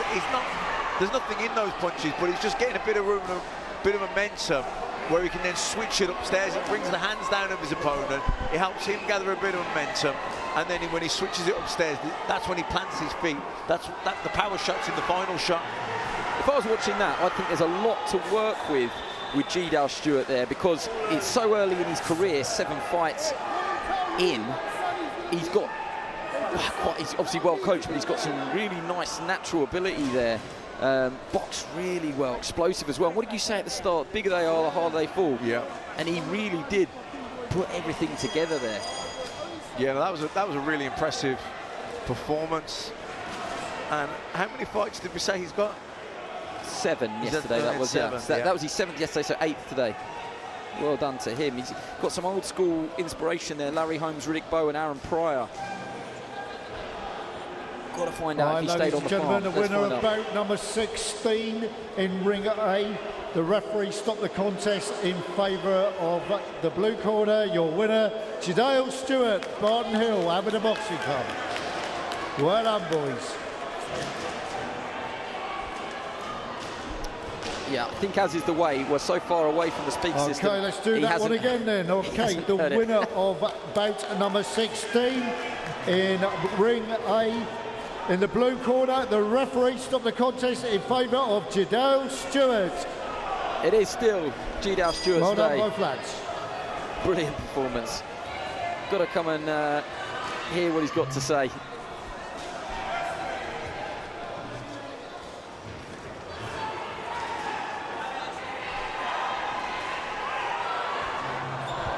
Riviera Box Cup champion, and you just did it in style. Jadale Stewart, please tell me a little bit about yourself, because that was one of the performances of the day. You've got to be over the moon. Yeah, I just thank you to all my coaches and the belief they've got in me, the hard work I've put in, and I've only been boxing since 2021, so just gradually going along, picking up as much experience as I can. Great semi-final against Finchley yesterday. It just seemed to be that you carried that momentum on. I'm intrigued though, you had a terrible night's sleep Friday because you stayed on a farm. Did you stay there last night? Because if so, you've got to keep going back. Nah, I couldn't stay on that farm again, I couldn't. The mattresses were, weren't the one, so just stayed out in a hotel. Good night's sleep, and I felt way better today. What is the key here? Because you're giving a lot of credit to your coaches, and ultimately coaches are what keeps you guys going, but there must be some natural ability there. So I think that was only your 8th fight. I mean, you're coming on leaps and bounds. There's obviously some natural ability and talent there. Well, what I can say is I just put the work in. Shout out to my coach, who I had from the start, Darren Hamilton, British. Hey, we know him very well. He bashed my head in sparring a couple of times as well. Yeah, so all thanks to Darren for believing me in the start, and then for Colton and Lee to always stick with me and believe into me, and here I am. Well done to you. Congratulations, champion for 2025. Well done, Jadale.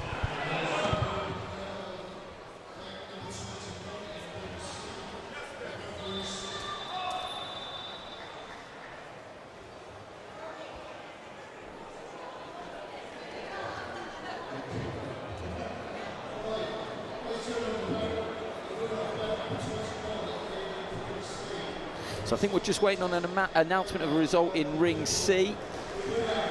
Should clarify that. When I did a bit of white collar, this is one of those stupid stories, ended up sparring Darren Hamilton when he was British champion for a knockabout. Well, absolutely taught me a lesson. Had nothing to show for it. It was one of, when you're like... Did you at least survive? Yeah, I did, but at what cost? I didn't have a clue what I was doing. I didn't have a clue what I was doing. But shout out to Darren Hamilton, who's very, very fair with me, and the top man, former British champion. We've had some poets today, and he was one of the first. Darren, he used to write songs and poems about his wins. Congratulations to him on his career. It's great to see him putting time and effort back in as well.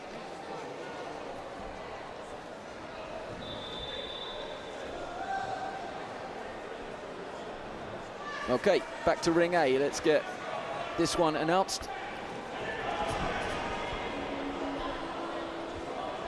All right, ladies and gentlemen, bout number 17 in ring A, a senior 57-kilogram open class contest. Introducing in the red corner from the Ring Boxing Club, Karam Ali Shan. And his opponent in the blue corner from the Torbay Amateur Boxing Club, Neo Judge. Red Ali Shan, blue Judge. Ever since this one was finalised, Matt, been looking forward to this one, because Karam Ali Shan is a tremendous prospect, and Neo Judge is a local Torbay fighter who we came across yesterday. Just all action, serious business, serious operator. And this should be a brilliant blend of styles. And yes, Neo Judge is named after the Matrix, I can confirm. So he is the chosen one. Gets straight down to business as expected.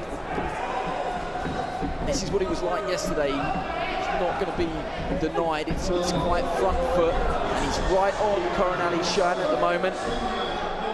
Neo Judge all in blue, Ali Shan in the red.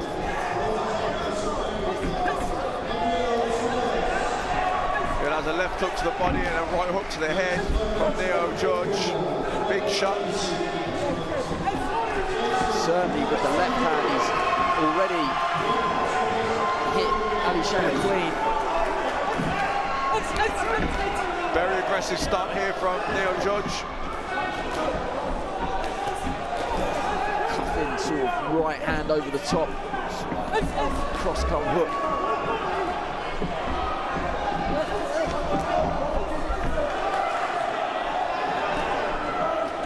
Ali Shan hasn't quite got his distance yet, as he can't quite stop Judge just walking forward.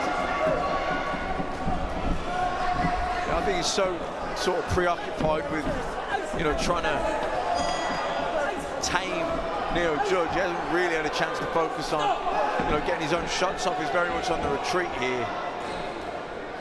I think he's just trying to get himself into the fight a little bit, but he's struggling because of the tempo and the pressure coming from Neo Judge. Yeah, Judge hasn't given him any sort of chance at the moment. Continues just to sort of whack away.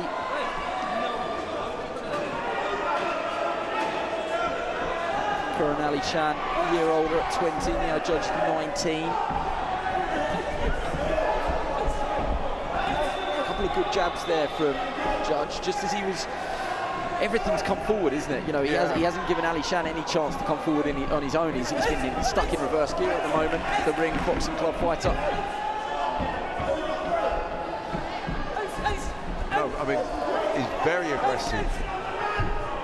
It's effective aggression as well, isn't it? It's constant, complete aggression, constant pressure, trying to overwhelm and grind down his opponent. And Shan probably really needs to, you know, land something solid, a right hand or something, just to at least deter, slow down Neo Judge. And he probably needs the inter-round just to reset plans and just clear a bit ahead, actually. Yeah, I'll make you right. At the moment, he's been here all day, Neo Judge. I saw him earlier. He's watched nearly every fight that he could when he wasn't preparing, soaking it all in. That's the end of the first. Pretty big round for Neo Judge. So let me expand on that story. So I think there was a group of 16 watching The Matrix when it came out, and his dad looked a little bit like Keanu Reeves, I'm told, and shaved his head off. And they said, you look like you could be in The Matrix. And then Neo came along, and he had to be baby Neo. So there you go. And he also, as with all fighters... So is that actually his name, Neo? Yeah. Okay. Yeah, because I said that's not a very common name. Is it anything to do with Matrix? And of course, straight away. You can't write it, can you? Is that on his birth certificate? Yeah, I'm writing my own headlines here, mate. Give me a chance. But also, as with all of you fighters, he's a very eloquent young man at the moment. He's got occupational degree apprenticeship, going to Leeds University, job in project management he's hoping for. But on the side, he likes to do co-steering where he jumps off rocks. And he's just jumped off the Big Mac down in Torquay. What is it with you adrenaline junkies? Is boxing not enough for you? You know, you just walk away and do something equally as dangerous. I saw Josh Taylor, one of the best we've had in recent times, giving up boxing, not through his own choices, so he's going to go and ride superbikes. We wish him all the best, one of the best, and one of the best amateurs as well. Straight back down to this one, Neo Judge, very successful first round. Coronel Shan, not sure what they could have said to him in that corner, presumably, let's try and get into this fight. That's an official warning as well, which won't help matters.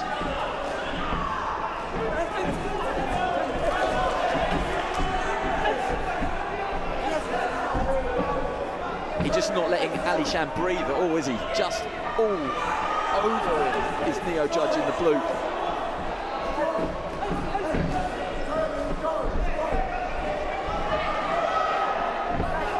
He is a two-time Riviera Box Cup winner, King of the Ring as well, Haringey Gold, so he's got real pedigree, national semi-finalist, Neo Judge.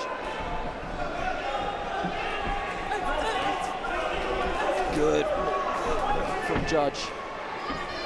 I think Ali Shan is just just finding it hard not to get overwhelmed, but the sheer tenacity, the pressure, the work rate, the pace coming from Neo Judge, it's full on, isn't it? It's a lot. Just giving him no space to do his own work. Body shots going in now as well. And Judge just keeps winging away, chopping down that tree. This is where Ali Shan wants to get his work done. He's got centre ring. Can he start getting down to business himself? The pattern of the fight hasn't really changed, has it? Let's be honest. The thing is, when Neo Judge stopped punching, I think that's when Ali Shan's thinking, well, I can have a breather now. Where really he should be trying to jump on Neo Judge to make him go again.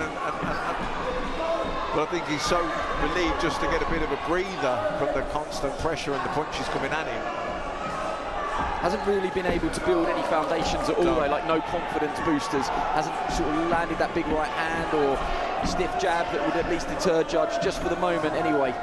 Still time, and we've seen in some of these contests, perhaps we haven't quite read the middle round or the opening round correctly. I think it was almost impossible in this first round to go any other way, but again, we're on this side of the ring, we don't quite know how it's been interpreted, but Karan Ali Shan has not been able to do much of his own work.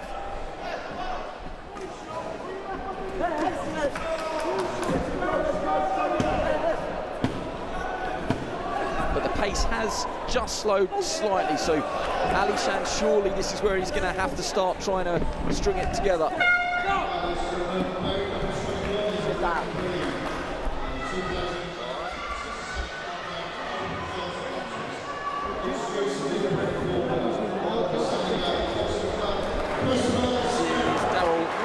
That we've seen throughout the day, head coach at Torbay.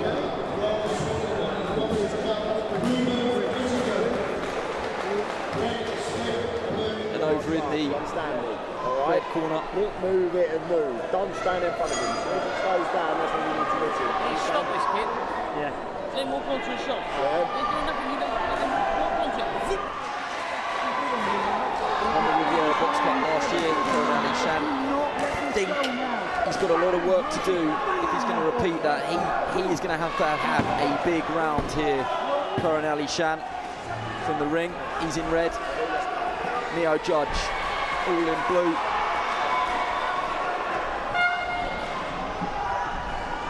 Can there be a glitch in the matrix? Can Karan Ali Shan do something in this third and final round?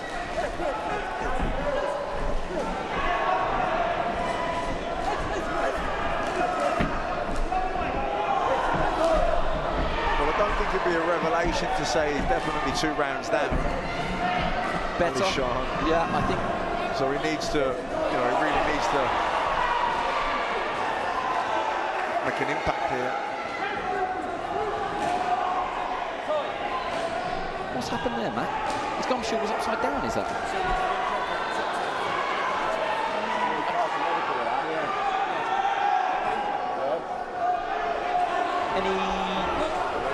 Yeah, you put it on upside down, maybe. You put it in upside down. Can you put a gum shield in upside down? Genuinely? If it's moulded to your top teeth, it won't for your bottom ones, will it? To be honest, we've learned a lot on the job. They could stay on your bottom teeth and keep biting down. I often think there's not much I haven't seen in boxing, but if he's got his gum shield in upside down, that would be the first time I've seen that. But anyway, back to the action. We can decide later. Credit to Ali Shan. He landed a good left hook at the start of the round, and he is at least now trying to go punch for punch with Neo Judge, because we haven't got punch stats. If we did, Neo Judge has thrown more and landed more. And Ali Shan, if it doesn't go his way, he probably just hasn't been allowed, or he hasn't thrown enough to be in the argument at the moment. He's got to get busy trying here. Yeah, I don't think he's ever been in a fight where someone's been on him, putting on this much pressure. Oh, good shot from Ali Shan, though. As we say that, needs more. Chopping right hand over the top.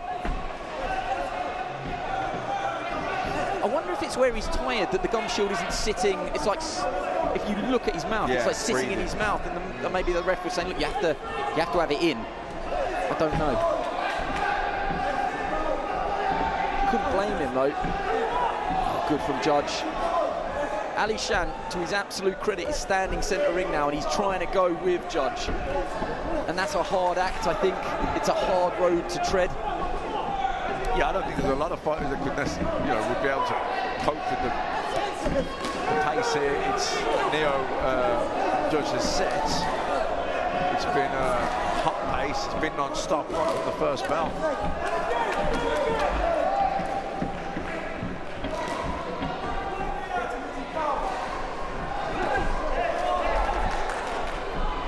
Short left hand, partially landed. Ali Shan looks to come back over with the right hand. Again, didn't particularly land clean, but they're both going for it. Down the final stretch.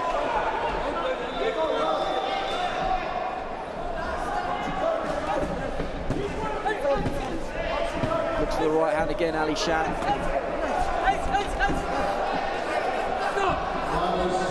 He doesn't throw many single shots, Neo Judge, does he? And that's to his credit.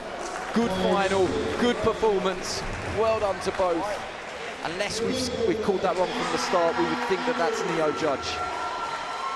Yeah, I'd be very surprised if it was anything other than that. I just get a bit nervous about declaring it, you know what I mean? Because funnier things have happened.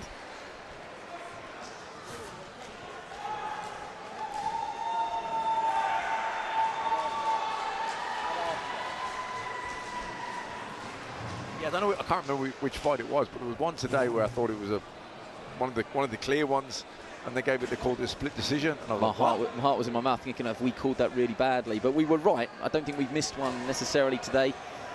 But you never know. Like I say, one of the big things here that I've learned is it really is important what side of the ring you're on, and the scores are being interpreted differently. Yeah, and we're not just scoring, are we? We're also commentating, we're talking, we're having a giggle. Trying to give ourselves every excuse here, aren't we? Okay, let's get our vital piece of paper over to MC Rab.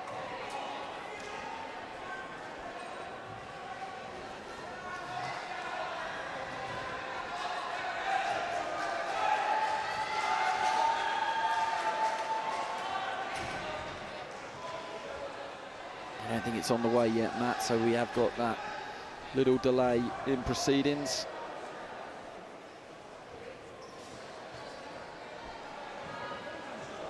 It's on the way, I can see it.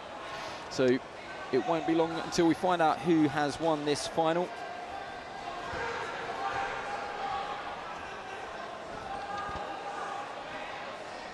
Okay, so will it be Ali Shan out the red corner, or will it be Judge in the blue corner? MC Rab has the all-important details. All right, ladies and gentlemen, the winner of bout number 17 in ring A by unanimous decision. In the blue corner, Neo Judge, Torbay Amateur Boxing Club. Well, he is. Well done, lads. Judge, and he is jury. Neo Judge, congratulations to him. He is once again Riviera Box Cup champion. So I think, if my maths is right, that is a hat-trick. That is the third time that he's won this tournament. And I don't want to say it whilst he's here, but there is a real change from someone that fights like that to a real eloquent young man. So let's hear from him. Neo, I reckon that's three-time Riviera Box Cup champion. Amongst other things, must be delighted. Great performance from you. Easy, yes, good, thank you. A lot of hard work that one, especially from the first one, stopped him. But he had a lot in him, it was good. But obviously I was the better man in the ring, so yeah. What is it about your engine, your heart, your desire? Because we've only seen you box yesterday and today. That's some punch output, and there's a lot of quality in there as well. Every single fight of mine is like that. I just got to keep going. I just look at if I can win the gold, and I keep going and going until I win. I'm fascinated as well by your name. So it's not a joke, is it? Neo, it is after the Matrix. Can you explain it? So my parents are a big fan of it. My dad shaved his head and he looked like Keanu Reeves at the time, so he thought, we'll name our son Neo. And I am the chosen one, who knows, you know? Yeah, mate, very, very well done. What does the future hold from you? Because we'd definitely like to see you again. Where do you think this amateur game's going to take you? I know you've got university plans and stuff like that, but in terms of boxing, where do you think you're going? I'm going as far as I can, obviously. Next couple of months, well, years are going to be hard, but I'll take boxing as far as I can. I'd like to go pro maybe in the next 3 or 4 years, get a bit more, you know, amateur experience, maybe win the nationals, that'd be good, and then see where from there, you know. I hope this isn't the first time we see you on Sky Sports. Absolute pleasure covering you this weekend. And win at home, Torbay. Well done to you. Nice one. Riviera Box Cup champion, Neo Judge, the chosen one. Boxing, Matt, you can't beat it. Find me another sport where you're going to get that story. Find it for me and tell me. You won't. You won't. I know you won't. It's too good. Okay, we are moving on. Bout number 18. So we wait for MC Rab, but it will be Sanya Mobeen, who we featured on the Manchester Box Cup. She did really well and showcased her skills on Sky Sports before against Anya Wilson. She'll be boxing out of the red corner. This will be our final under 48 kilos. It's going to be Blue Flames against Fan Academy ABC.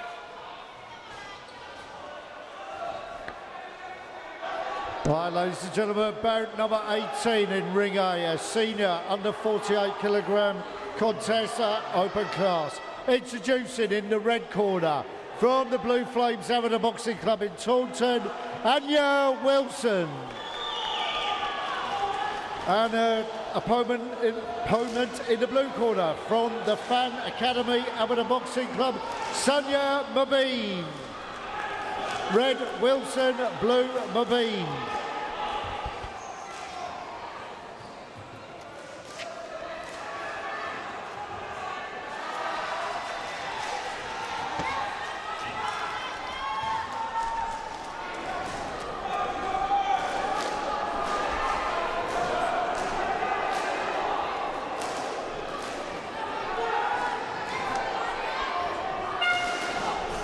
Welcome back, and we are back underway. Fast start from Anya Wilson in the red head guard.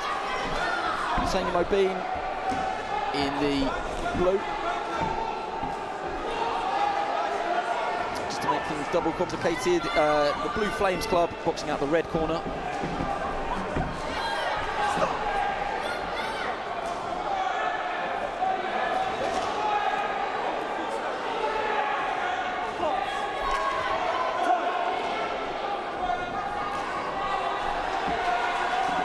Not for the first time. We have got a slight delay, just with a couple of head guard problems, but nothing to write home about, and we are back. First of 3 rounds here. Fast start from Wilson. But Mobeen, last time we covered her, she was in quite deep actually, Matt, against one of our travelling Irish contingent with big golfing experience, and she really boxed well, handled herself well, and it would have been a great experience fight. She's under the cosh here early though, because Anya Wilson is quite happy to let her hands go, and she's got Mobeen exactly where she wants her, pinned in that blue corner. Yeah, you can see Wilson's super aggressive. A lot of pressure here, throwing lots of punches, real sort of tenacious attack from her.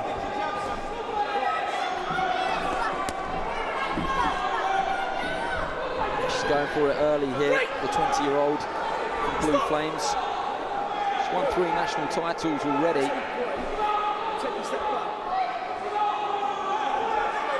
Riot Act actually being read early, and it's early for that as well, so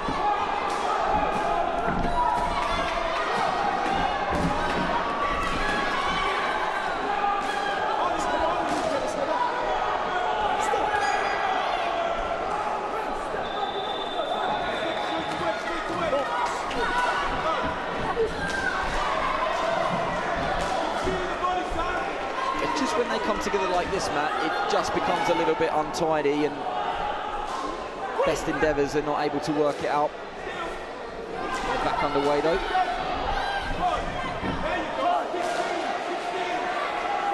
It's no knockdown. She's gone over the referee, Anya Wilson, actually, I think.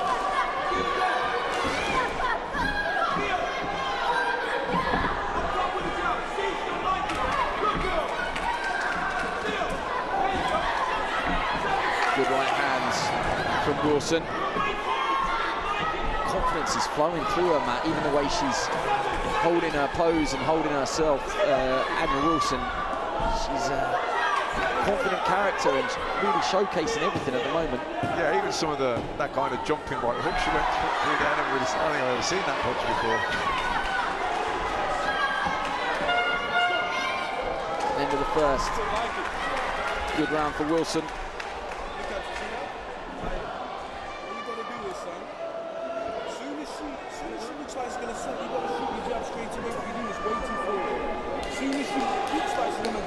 Justin Baker in the corner here. Two downstairs out the body work, right? Do not wait. Do not wait to shoot that 7 downstairs. Do you understand me? Right? Favourite fight to watch is Clarissa Shields, which is no bad role model, certainly the quote. Alongside her and Katie Taylor, we'll be having that debate for years. It's like choosing between Messi and Ronaldo. There's no right or wrong answer. Clarissa Shields, we've had plenty of times on Sky Sports, which is absolutely brilliant. This is over in Anya Wilson's corner. 3 national titles, she's won some box cups. She was actually best female boxer here last year, so she'll be hoping to match that. She's given Prince Nassim as one of her favourite fights to watch. You said that leaping right hand, not seen that before. Pretty much Nas. Yeah, well, exactly, yeah. To be fair, yeah, Nas. Now that you say it. She's climbed quite nicely into that right hand, Anya Wilson, and some of that's off the jab, but some of that is just straight backhand or looping backhand. She's found her range.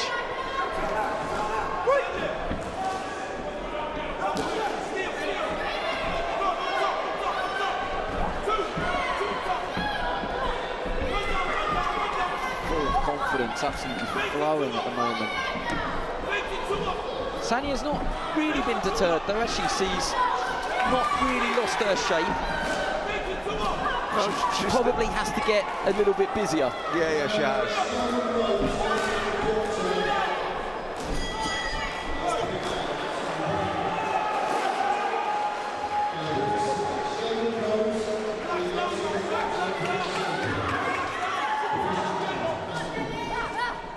Better jab from Mybe. Very elusive, isn't she? Great footwork, Anya Wilson. She's never really there. Every time Mybe catches a break, Wilson's gone. Yeah, good mover. Throws lots of punches. So a real confidence to her as well. Hands down. But Mybe can just try and keep the educated pressure, steady pressure, just trying to cut the ring off, just following around a little bit. She's up on her toes, Anya Wilson, as well, making use of every inch of canvas here. It's not a particularly big ring, but she's making it look massive because she's up on her toes and she's in and out. A little bit of Fran Hennessy, dare I say.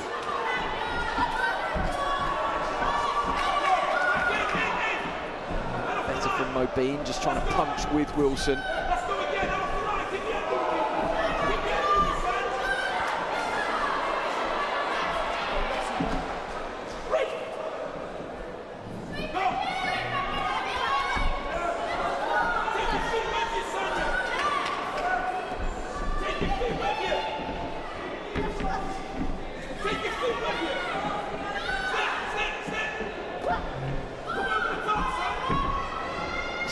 Wilson at the moment, isn't it?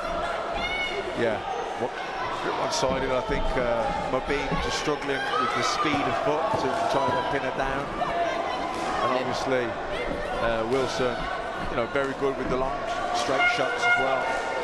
Caught Mybe on her way in there at the end. Another good round in the red corner.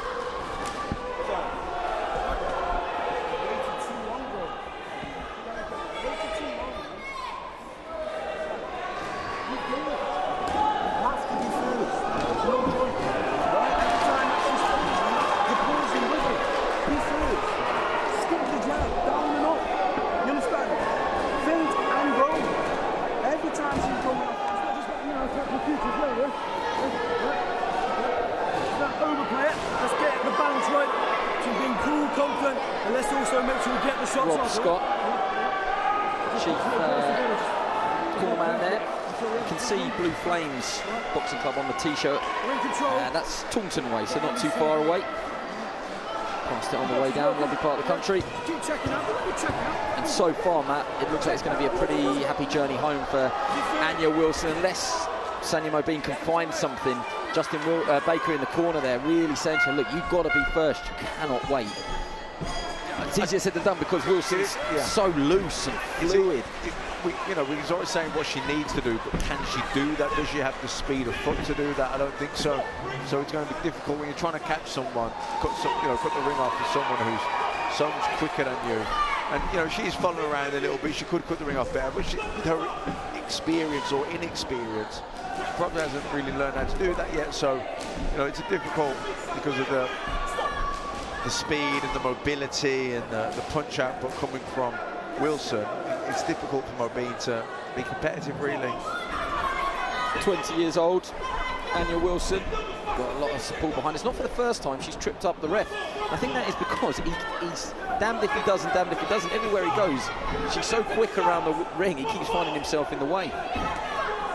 Nice one too from Wilson in the red.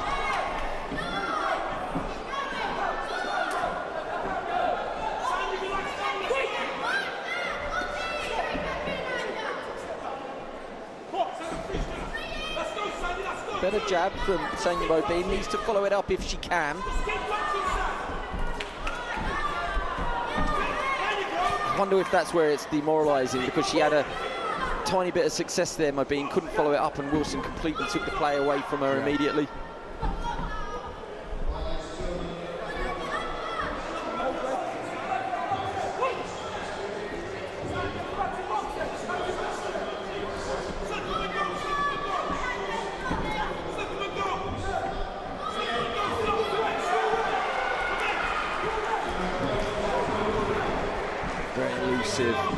Anya Wilson, hands have well and truly dropped down by the side now. A little bit of razzmatazz. Good defence as well.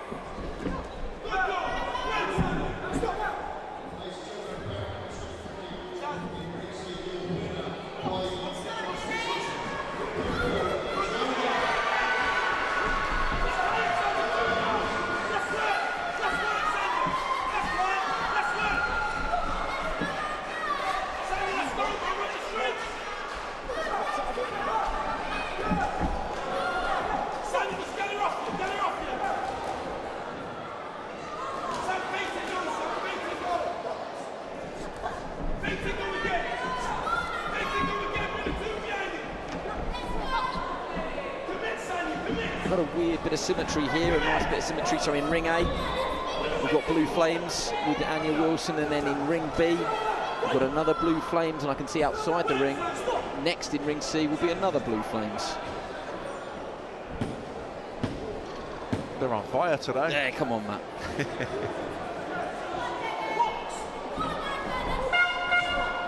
That is our final belt. And that has been a successful day, surely, for Anya Wilson.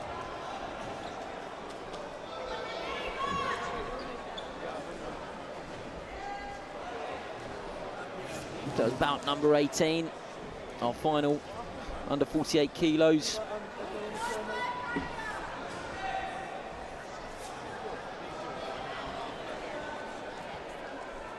Still that wonderful sort of conveyor belt of crowd just milling around, making their way from the right, your picture there, through to the left, just circling round action in A, B and C. We're in ring A. Got the balcony there, which has been full at times today.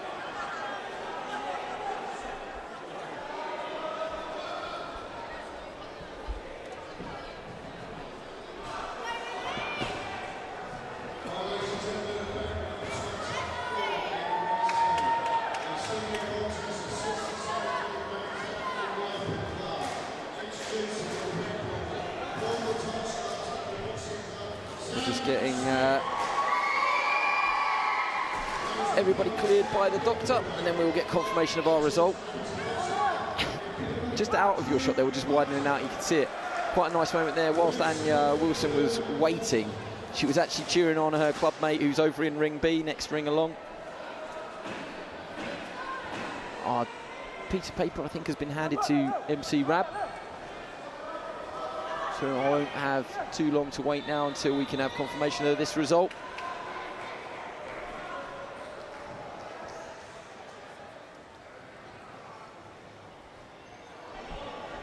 All right, ladies and gentlemen, the winner of bout number 18 in Ring A by a unanimous decision. In the red corner, Anya Wilson, Blue Flames. Yeah. Well done, girls. Well done indeed. Anya Wilson victorious. Once again, that was her actual band of fans there behind us. So she'll be delighted. I would have thought she's going to come over and join us in a minute.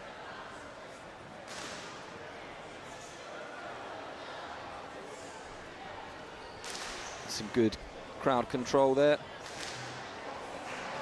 Bringing her back this way. Here she comes.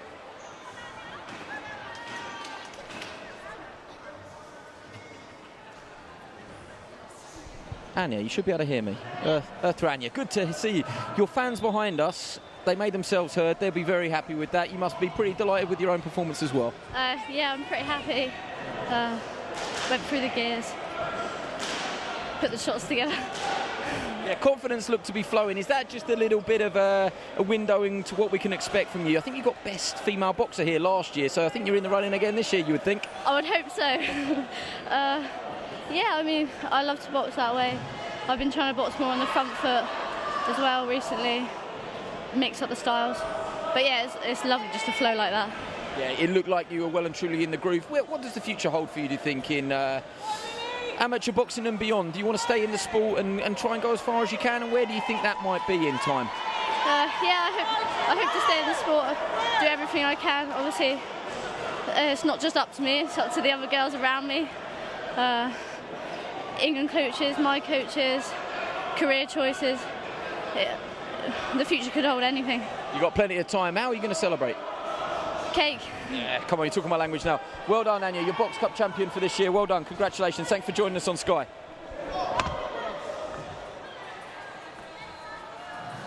And she is surely going to go and join that band of fans there. Congratulations to everybody. All smiles, and why not?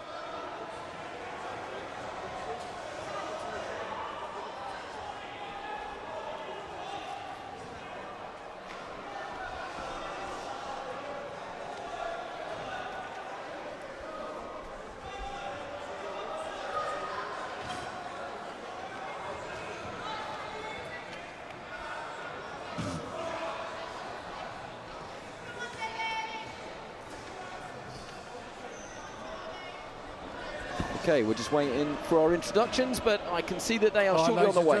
Bout number 19 in Ring A, a senior open class contest at under 52 kilograms. Introducing in the red corner from the Blue Flames Amateur Boxing Club, Charlie Miller. And their opponent in the blue corner from the Lord Mountbatten Amateur Boxing Club, Hannah Jeffrey. Red, Miller, blue, Jeffrey.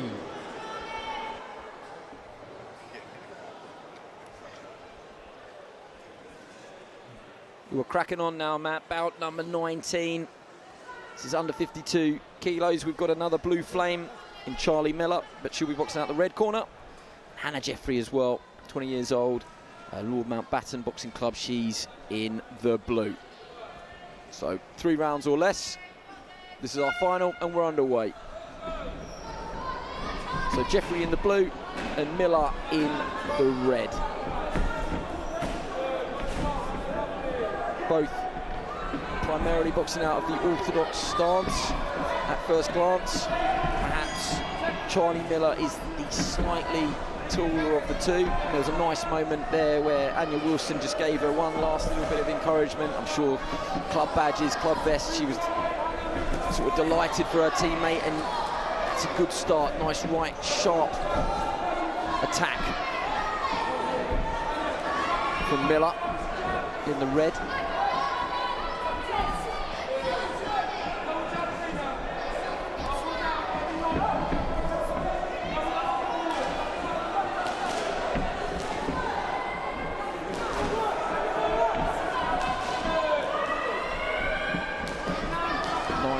measured approach from both of our female fighters so far. Hannah Jeffrey used to play for Southampton.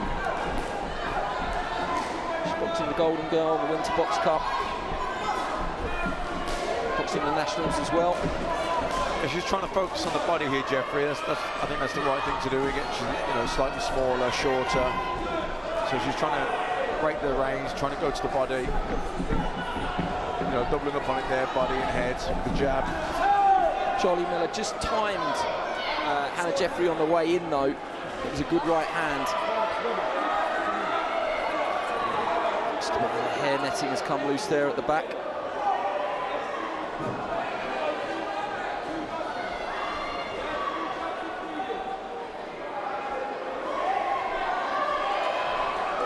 Running repairs, but it is a quick fix. We're back underway in this first of three.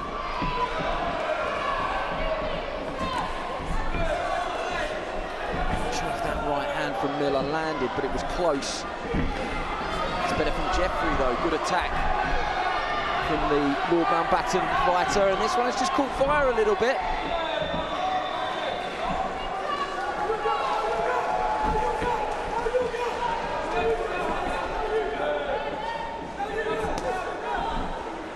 Miller just looks to put a bit on that right hand. It sort of swings around the back of Hannah Jeffrey, doesn't really land clean.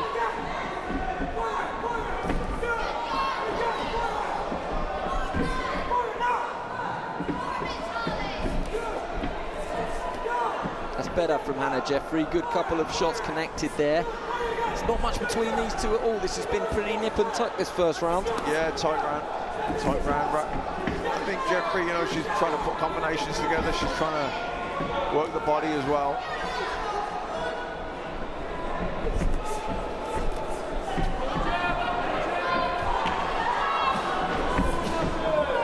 You see that jab to the body there. I'd like to see her now finish that with the right hand up to the upstairs, but of course she's got to do when Miller isn't moving backwards. Maybe pin him on the ropes first. Jeffrey just with a good right hand at the end of that combination as well. Good opener between these two.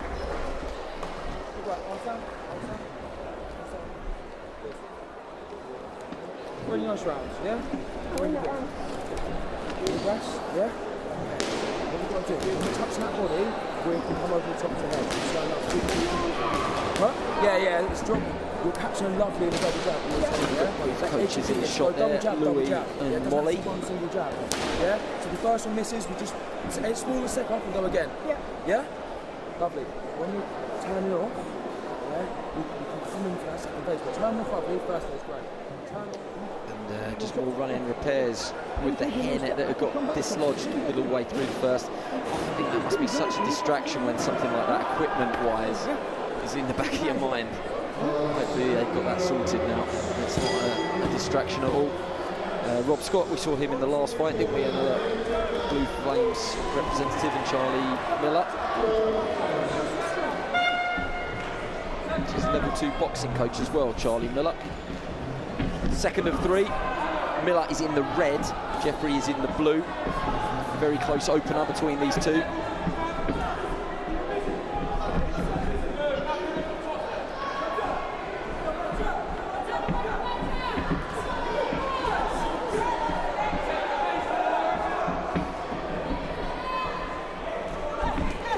That's a good right hand from Charlie Miller. That's probably her best punch of the fight so far. Just stepped in with it, punched it straight through the guard, landed high on the forehead.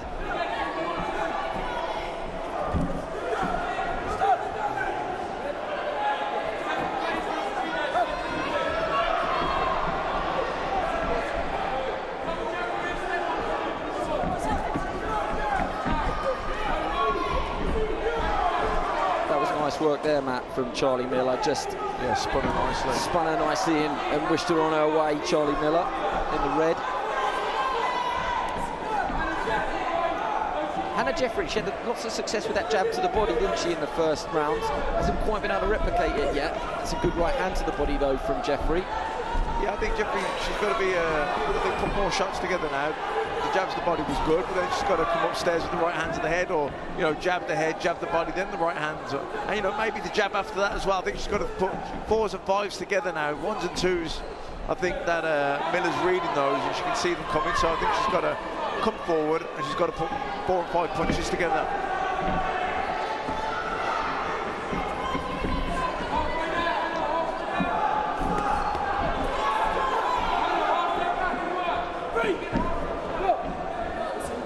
Nearly copped one there, the referee.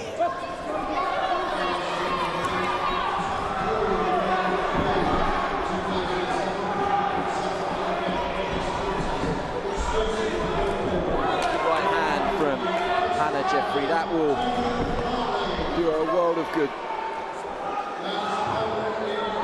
Just ticking off, not turning over the knuckle part of the glove.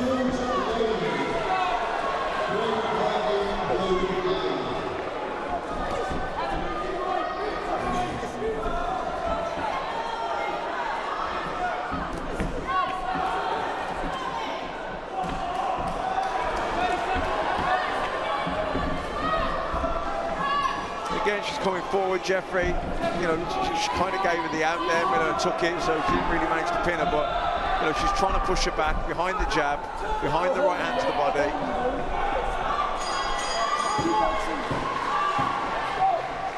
Last 10 seconds here.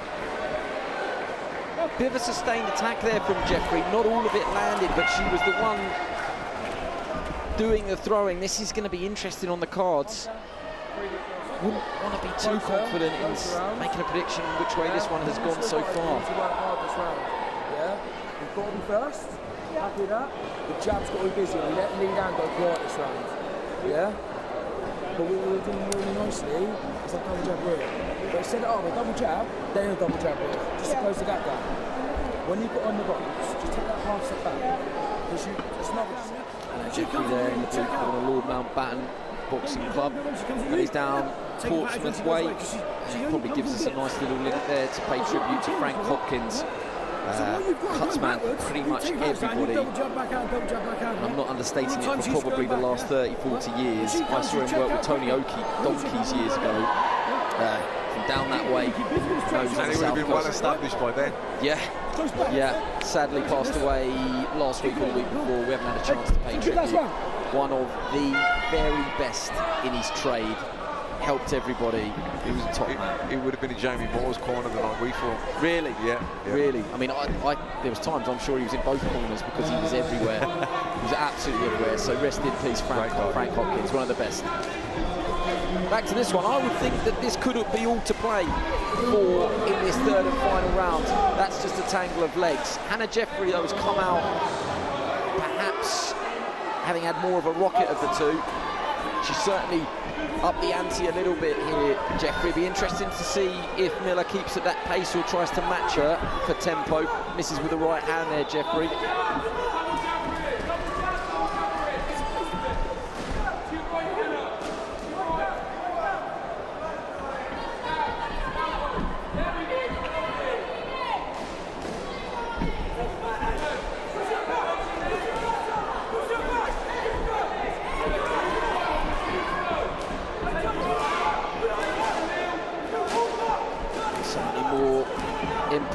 And both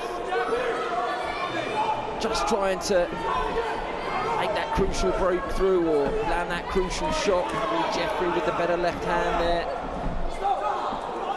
No knockdown, that's a stumble as well. On we go, third and final rounds.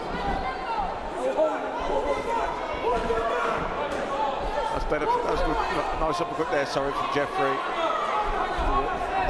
Miller turned away actually, which got caught with it. It's a good shot.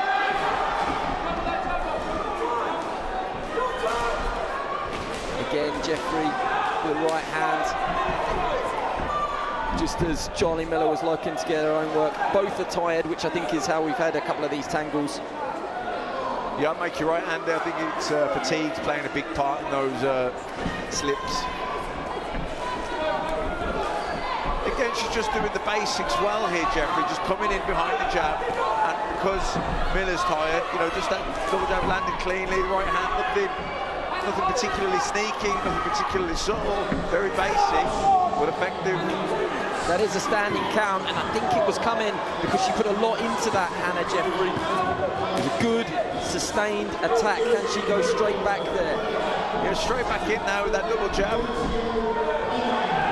And it was just the way that Charlie Miller fell and how she got back up, which just gave away, gave the game away a little bit that she was feeling the pace. And Jeffrey's on top here, definitely. And she's pouring on. She senses it now. Yeah, she can tell. And that's spurring her on, even if she's feeling the pace, the fact that she knows that Miller is struggling more, it gives you energy. The clock's going to beat her though, last 10 seconds. This will now be very interesting how those first 2 rounds were scored, because that's the easiest round to score there, without a doubt. First 2 rounds, I wouldn't want to be a judge. No. Although I thought that Jeffrey probably had the better of the first, definitely. Second was closer.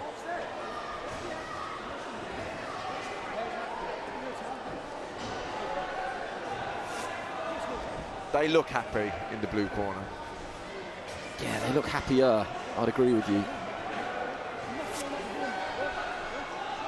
She was quite fresh at the air, Hannah Jeffrey. She paced that perfectly. That big last round. I wonder to see how much of a difference that will have made. And Charlie Miller, she's going into the picture now. Yeah, she was. I don't think she would mind us saying. She just looked like to be the one out of the 2 that was just feeling it a little bit more. As I say, the game was up when she was on the floor trying to get back up. Just looked a little bit more tired. But I'm sure once she watches this back, she'll have a few terse words for me to say. I was absolutely not tired. You got it wrong. But let's see. We're just going to be waiting for confirmation. Is MC Rab down there? No, he's not got the scorecard yet, so we wait. Just totaling up the scores. You can see that they are on the way. So who will be our under 52 open class finalist? There he is, the glasses are on. The scores are being written down. Here we go.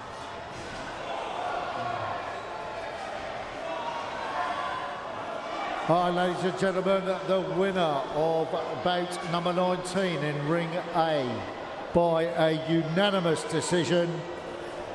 In the blue corner, Hannah Jeffrey, Lord Mountbatten.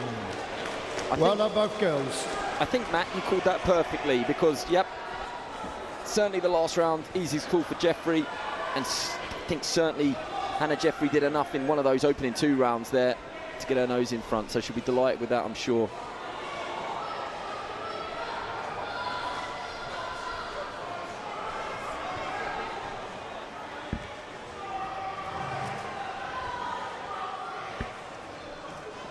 Hannah, you got me on those? Yeah, great. Congratulations, well done. You finished in real style there. Big third and final round and unanimous on the cards. Were you certain you had done enough there? Yeah, I think I boxed quite well for me. Like, I was happy with the performance. I did what my coaches said. Obviously, there's a lot to improve on, but I'm happy with it. Yeah, to do it on the big stage as well, on Sky Sports. What do you think, you know, the amateur game, the pro game, who knows where this boxing game's going to take you, but what do you want to do in the amateur side of the sport? Really, I just want to keep going up. I'm still new to the sport. I'm only about 16 months in, so just keep learning from my coaches, keep training hard. It's my favourite thing to do, so where that's going to take me is where I want to go. Yeah, it's easier if you enjoy it as well. How are you going to celebrate tonight? Eat a lot, like a lot. I'm just going to keep eating. And tomorrow, and probably like the next week. Yeah, and listen, I've been doing it for 39 years. It's done me no good. Congratulations, you're Riviera Box Cup champion, and well deserved. Well done. Thank you, cheers. Well done, take care. Got to be honest with them, Matt, having a 39 years, it ain't no accident over here, you know what I mean? I've eaten again. Bout number 20 in Ring A. A few times. Senior contest at 71 kilograms in the open class. Representing in the red corner, representing the Wolves Den Amateur Boxing Club, Liam Huntley. And his opponent in the blue corner, from the Thurrock Amateur Boxing Club, Harry Burke. Red Huntley, blue Burke.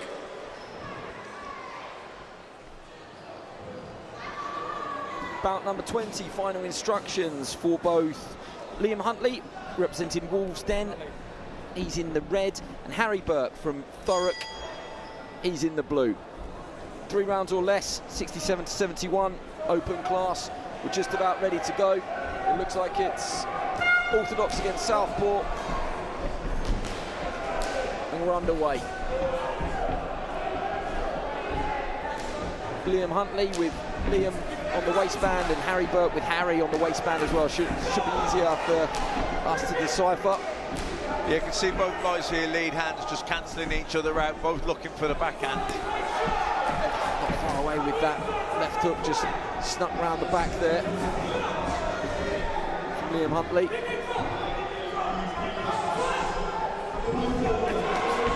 Nice, both landed, I think. Yeah. It was a left hand went in from Burke, and then Huntley fired a counter right hand back almost simultaneously, which landed as well. Early impressions, these two are very well matched and very well schooled. Mostly. Yeah, there was a punch, but that was certainly not what sent him to the canvas. It sort of cuffed him around the back of the head, so no knockdown, on we go. I feel like we can't take our eyes off this one because they're both got plenty on those shots. Don't want to blink and miss it. Can they work it out between them? They can. Harry Burke just cuffs Liam Huntley with a right hand. You see this southpaw orthodox where they're just out of range and pouring with each other with the lead hand. They're just trying to see who's going to step into that little bit of distance where they can, you know, step in and catch the other guy. It's a fascinating battle of wit. Who can outsmart, who can outthink, who can set that trap. And I almost watch through my fingers because they're both standing at just out of range, and whoever's going to commit, they're going to go for it. And you're there, you're thinking, I'll give him that feint, he'll do that, I'll do this, he'll do that, I'll do this. He's playing chess, you're thinking 15 moves ahead, aren't you? Oh, I remember you said it years ago, you think nothing's going on, but actually there's loads going on there, just subtle little signs. And actually that brain power, that thinking, concentration factor, that saps the battery, you know, saps your energy, you know, as quick as throwing, you know, big, heavy shots, combinations. It's the mental energy, you know, it drains the battery in a different way, but just as quickly, if not quicker.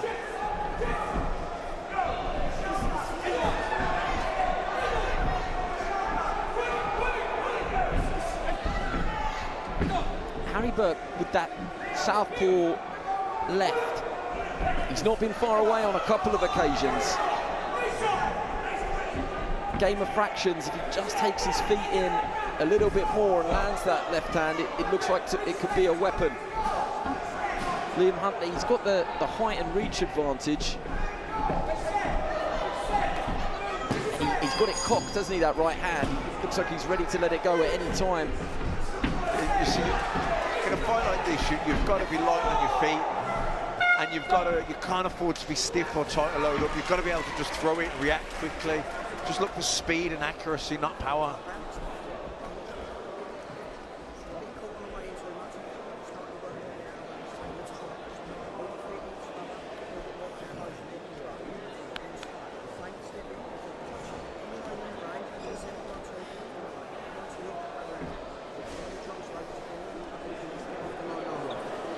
Okay, we're into the blue corner of Harry Burke, representing Thurrock. He's a 2-time national champion. He's won 6 box cups, so he's very successful in this format. Dedicating himself at the moment to full-time boxing. Clever pressure, clever feints, set him up, and as he comes back stick, bring him up with a shot. Alright? So well, mate. Head off the line for me. Lewis in the corner.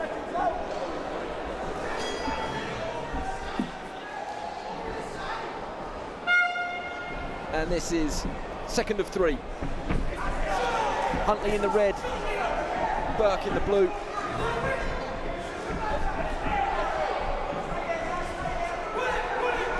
Yeah, it's good for Burke. Starting around, utilising the double jab a bit more aggressive, more willing to commit and come in behind it to get into that distance where he's close enough to land that backhand.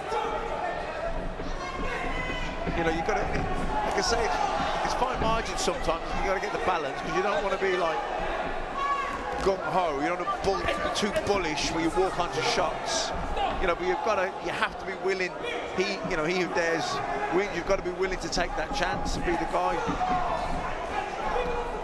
Huntley threw a 3-punch combination, and the first 2 did miss, but he did score with the final left hook. Heads look like they just banged together there. And then Burke doesn't quite land the counter left, just misses, but you can see what he was trying to do.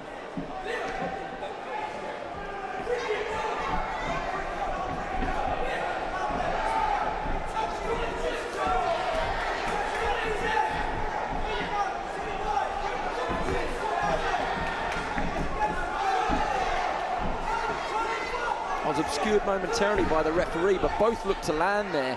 That was a good attack from both. This is what makes it so difficult to score, because the attacks, it's you go, I go, well, we go at the same time. That was better from Huntley coming over the top with a left hand, but maybe the shorter shot from Burke was the better one.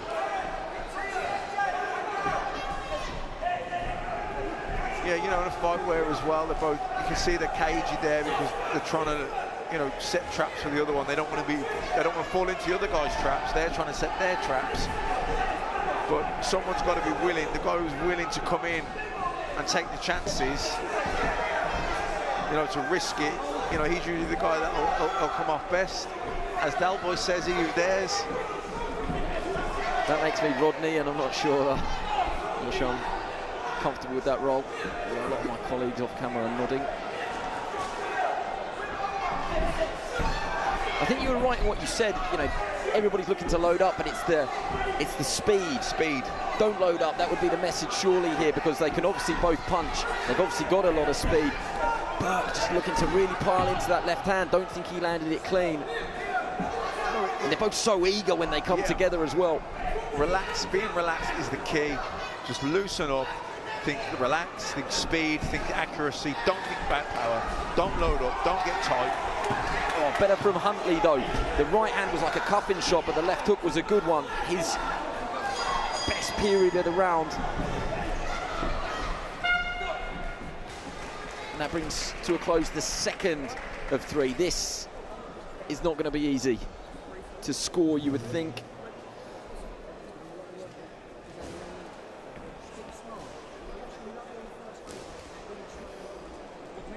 So here is Reece Redmond. Seen him a couple of times today from Wolves Den. Stand there and go into a break. As soon as you punch, adjust your feet, get round him and press again. Space it like that underneath. And when you're on the inside of him, you're wrestling too much. Turn your body, play a bit of space, bring it up through the middle. Use your strength against him. Alright? Good. Get the face up. Control the feet. Don't rush in.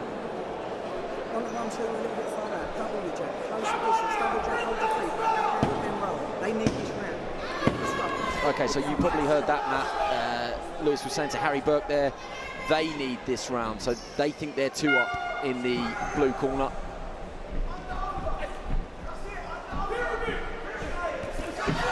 That's a nice shot, to be fair. He sort of looped it up with the left-handed Harry Burke in the blue. And Huntley looks to respond straight away, because getting caught like that at the very start of the round is not how you want to start. And if he chases it like that, might walk into another one. Yeah, he landed a good left hand there a moment ago, didn't he, Burke? I'll make his coach right. I do think he's ahead. I think he's winning. But they're close rounds. Yeah, they are close. It wouldn't shock me if the judges seen it the other way. They are close, but I think he's been more willing to step into that. Was that point off? Yeah, that was a public warning. Right, so not what you need. Not what you need. You're Lewis Huntley. No, definitely do not need those. Oh, big left hook though there from Huntley. Much better from Huntley. Needs more. Rolled underneath there and came up with it. I don't think he would have needed to be told, but that warning has obviously just sparked him a little bit. Where he chased it a little bit, which goes against everything that we've been saying, he launched into that left hand and it was a good shot. Got to follow it up, Lewis Huntley.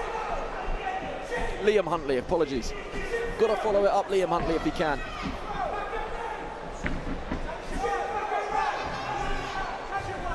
Harry Burke's got centre ring at the moment, probably where he's been most comfortable. Yeah, just comes in again there, nice double jab left hand, and lands the left hand, and he's been effective with that. That was good refereeing, apologies, he let them work it out, and it was actually, I think, Huntley who freed his hands, and just as he did, Burke went to work downstairs.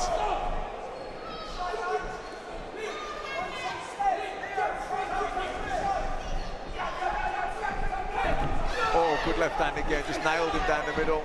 Harry Burke in the blue is southpaw, and he's used that stance really effectively, as Matt called it there.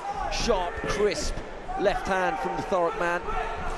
I think he's been a little bit more relaxed. I think he's focused more on accuracy as rather than power, and he's been quick. He's quicker feet, and that's been the key. I think he's been quicker at just shuffling in, closing the distance, and getting his shots off. And he's been willing to close the distance, and in doing so, he's been willing to risk getting caught himself. He who dares. He who dares.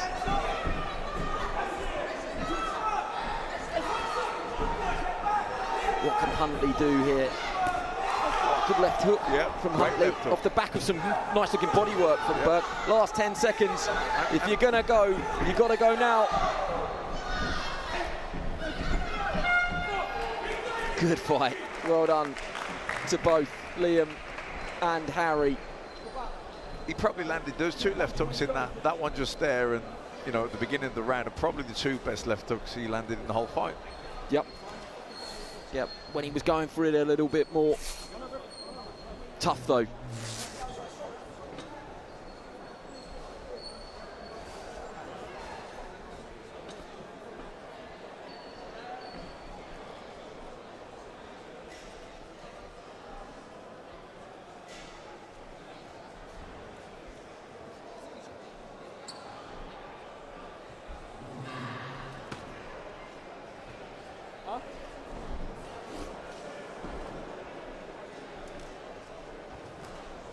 What do we think, Matt, out of these two? I wonder who looks more confident.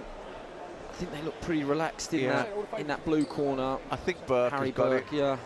But again, it was every round was close. Close, absorbing, well fought. That left hook, that first big left hook that he landed where he rolled underneath, that's probably the biggest shot that either guy landed in the whole fight. And he certainly had his moments, but I do feel that Burke had the better of the action. Okay, let's get confirmation from MC Rab. All right, ladies and gentlemen, the winner of bout number 20 in Ring A, by unanimous decision. In the blue corner, Harry Burke, Thurrock, Amateur Boxing Club. Well done, both lads. Good effort. Got that one right, Matt. I think cleaner work. He did score some of the best action there. And I can lip read that. Watch this space, says Harry Burke. Commiserations to Liam Huntley as well. He's going to make his way over. Here's Harry.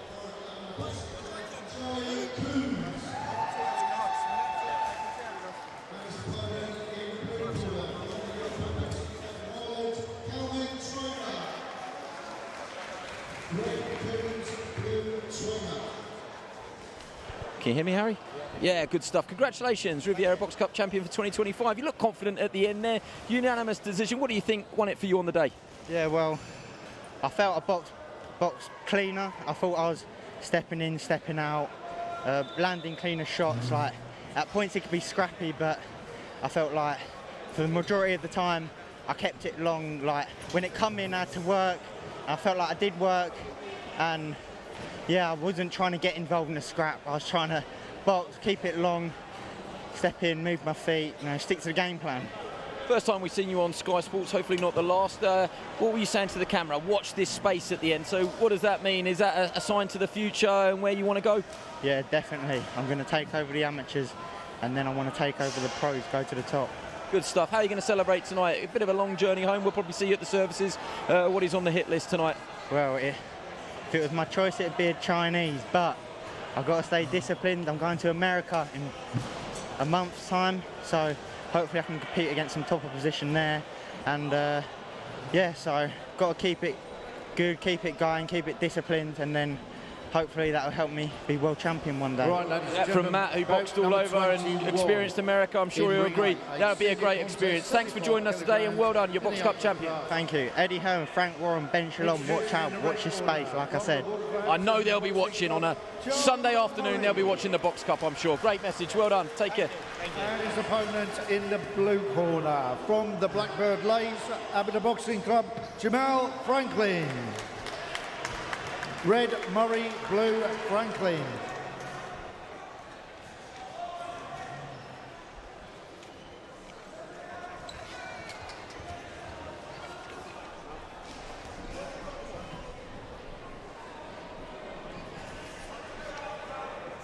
Okay, just for clarification, so it's Charles Murray in the red, representing Wolverhampton ABC, and Jamal Franklin in the blue, representing Blackbird Leys ABC. This is bout 21, 71 to 75 open class Riviera Box Cup final live on Sky Sports. So Franklin in the blue, Murray in the red. He's very tall and pretty much towers over Murray, does Franklin in the blue. Murray, one of the Murray twins, if you've been on Sky Sports Boxing social media last couple of days, twin brothers. Sons of Scott Murray, a promoter up in the Midlands, who I'm sure you know pretty well, Matt. And this is Charles Murray.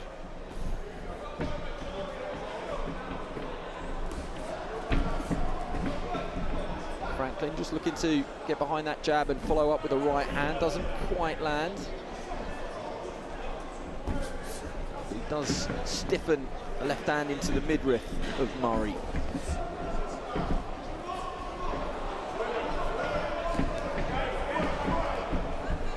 Charles didn't box yesterday, he had a straight final. Franklin just looks to switch to the body. That's caught on the arms though from Murray on this occasion, but it's quite a positive start from Jamal Franklin in the blue. Yeah, well, I think he's just established his jab a bit better and found his range. He's settled, I think, better out of the two. I think Murray's still trying to find his way into the fight. Right hand from Franklin just pushes Murray back.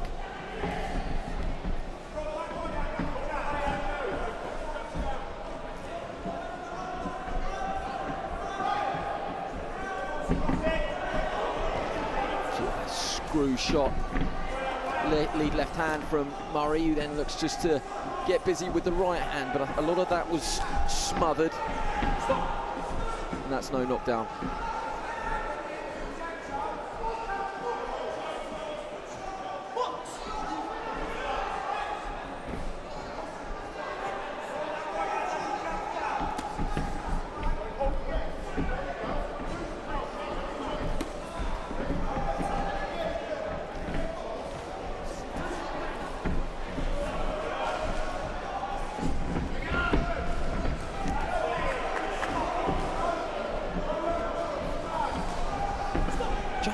Perhaps just forcing it slightly. Yeah, just lunging in a little bit there. You would think Franklin at the moment looks like he's perhaps settled a little bit better out the two, with a couple of stiff right hands there as well. Franklin, they were perfectly timed and well thrown. Charles Murray just counters back, but not sure if one of those right hands just had a little bit of an effect there. Yeah, maybe. It just looks a little bit disorganised, doesn't he, Murray? Yeah, just knocked him off balance. Not suggesting he was hurt by any stretch, but he just knocked him off balance a little bit. And this is twin brother. You're not seeing double, don't adjust your sets. That is Henry Murray, who boxes next. So Henry boxed yesterday, and the only reason I can tell them apart is because he had a big sweat on because he had boxed. They are identical twins.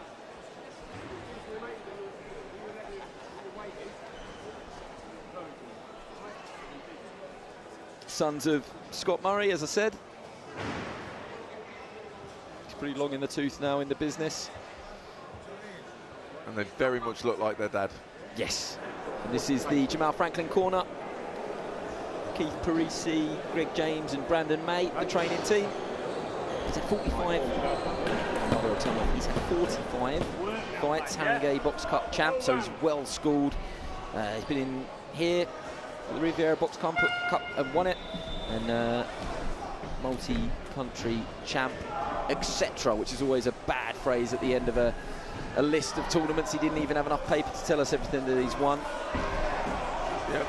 So he's well schooled. You get the impression that experience is with Franklin, and I think probably in that first round he made that experience pay. Yeah, well, I just think he settled into the fight quicker. I think Murray looked a bit disorganised. Missed with the right-handed Franklin and really nailed Murray with the left. Bit of reddening on the right-hand side of the face of Charles Murray. Yeah, he got caught with a couple of solid shots there, Murray.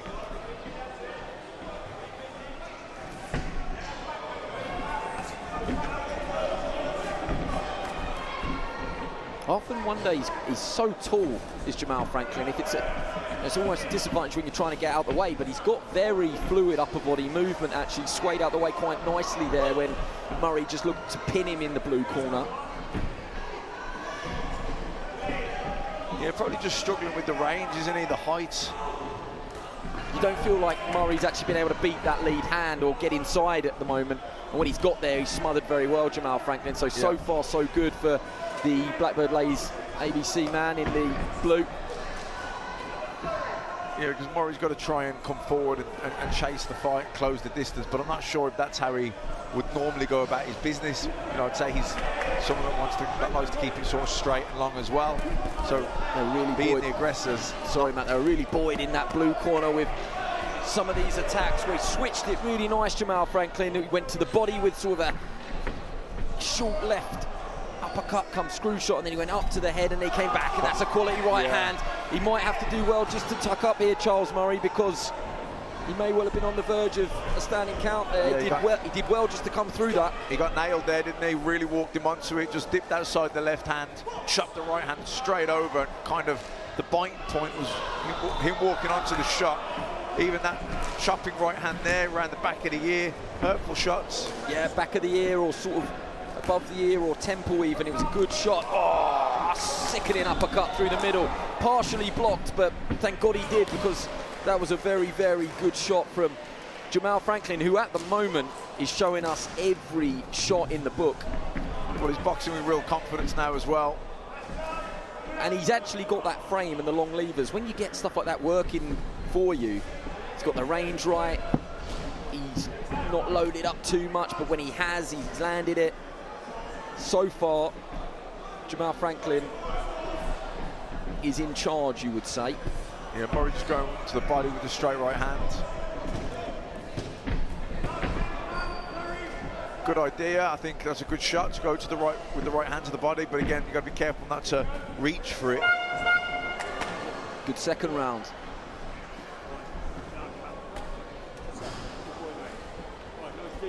Okay? Yeah.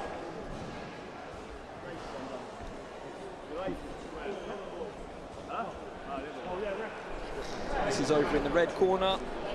Andy Owen and Richie Carter, the training team. And Charles has had success down here as well, same as Franklin. He has won the Riviera Box Cup. He was Midlands Development Champion. And actually on the back of his shorts, notice there's a Stars and Stripes. He's won the Ohio Box Cup as well.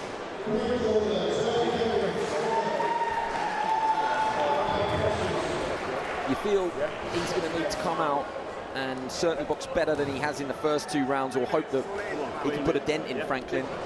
He looks very confident in that corner, and you can kind of understand why, I think. Yeah, well, I think they're 2 rounds up and in the driving seat, boxing well. It's been a, you know, that round particularly was a tough round for Murray. Got hit with a lot of big shots.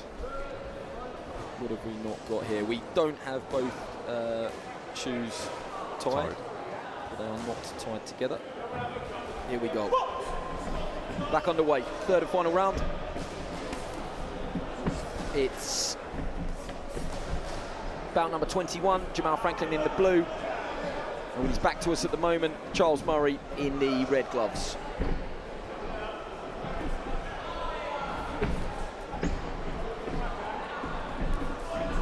Murray's, you know, trying to slip and slide a bit now, move the head. He's really got to try and get past that jab to get close to Franklin where he can work, but not so close where he gets, you know, smothers his own work, or where Franklin can just grab hold of him. He's got to try and get close enough at mid-distance, really, and let both his hands go.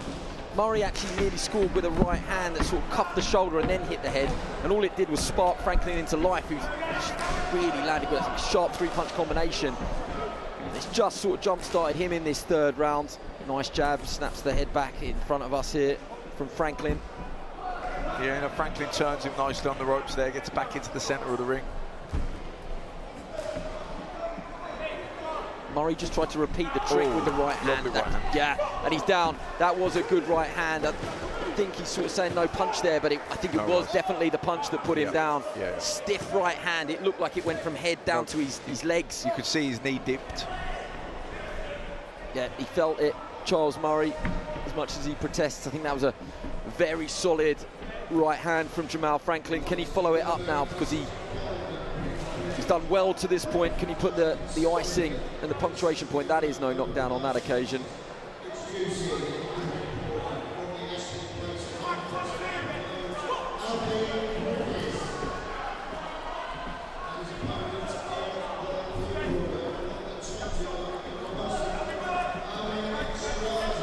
Good right hand from Franklin, follows it up. Murray does have the gloves up, but certainly some of that attack snuck through. Hard lines at the moment for Murray. That's a standing count. Snapped the right hand in, did Jamal Franklin. Yeah, that was good from Franklin. He just walked Murray onto it, just let him come. I wondered if he would let that continue or if he would stop it. Is Franklin going to get the job done inside the distance here? Yes, he is, I think. Good right hand. Murray takes it well, but surely this is the last few moments of this contest. Jamal Franklin well on top. Yeah, I think another barrage here attack. I think the ref's going to jump in and stop this. Yeah, this is going to be it, I think. Shakes his head. Unfortunately for Charles Murray, I don't think he's going to let it continue. He doesn't. Stoppage win in the final for Jamal Franklin. And you have to say, from pole to flag, that was a pretty impressive performance from the Blackbird Lays 19-year-old. We said he's got pedigree, Box Cup champ, Harringay Box Cup champ as well. Very, very good.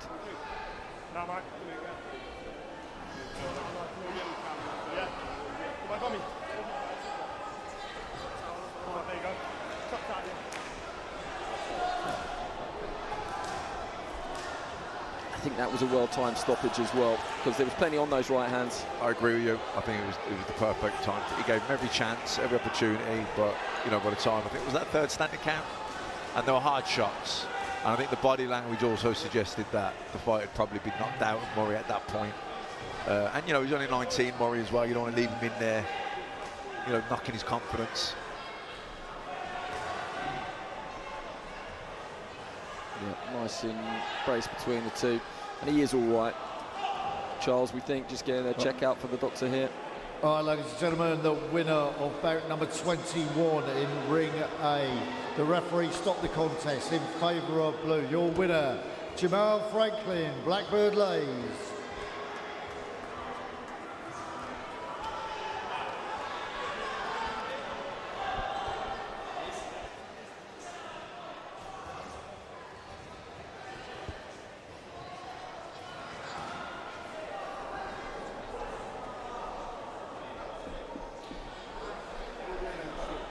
Right, ladies and gentlemen, the winner of bout number 21 in Ring A.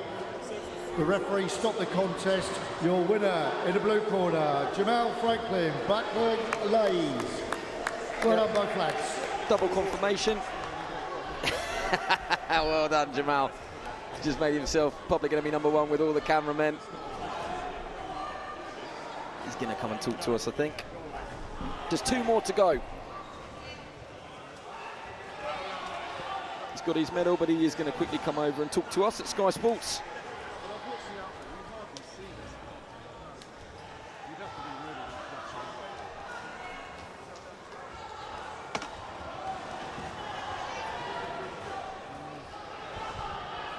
You got me? Good stuff. Congratulations, well done. I don't know if it comes any better than that. Stoppage win in the final, live on Sky Sports. Try and put that into words for us, Jamal. Astonishing. That's the word. That's it. I was coming with a game plan. Get busy, get my hands flowing. A lot of the time in my bouts I don't tend to do it. So I thought I'd get my hands flowing, but that's not what even got me. Every time I hit him, he kept on shaking his head at me. He kept on going, nah, and he was like saying little words while we was in the clinch. So that got me. So for a peach right hand down, I knew it was going to drop him because I felt it on my knuckle. My knuckle was killing me right now. I felt his nose, but to put it into words is just astonishing. I mean, it's quite incredible, though, when you talk about you don't usually let your hands go. When you get them long levers going, if that travels the full distance, you're going to knock people out, surely. I'm surprised that you don't do that more often. That's the problem. When I'm in sparring, I let my hands go. When I'm fighting, I usually start letting my hands go in the third. I don't start quick. But today, I feel like I started quite quick, and I feel like I established that it was my ring, and he was just boxing in it. Yeah, you done brilliant. How are you going to celebrate?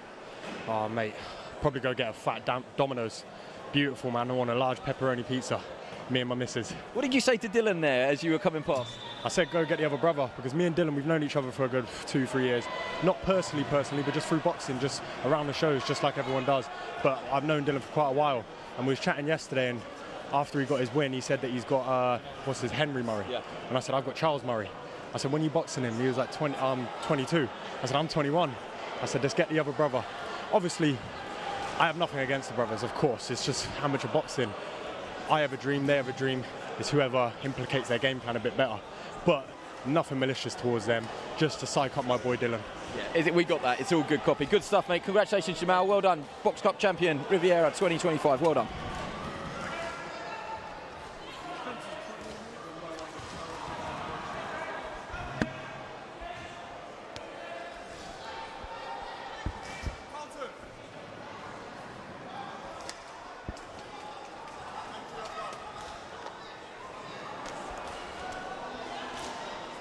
Right, ladies and gentlemen, bout number 22 in Ring A senior contest at 80 kilograms, open class.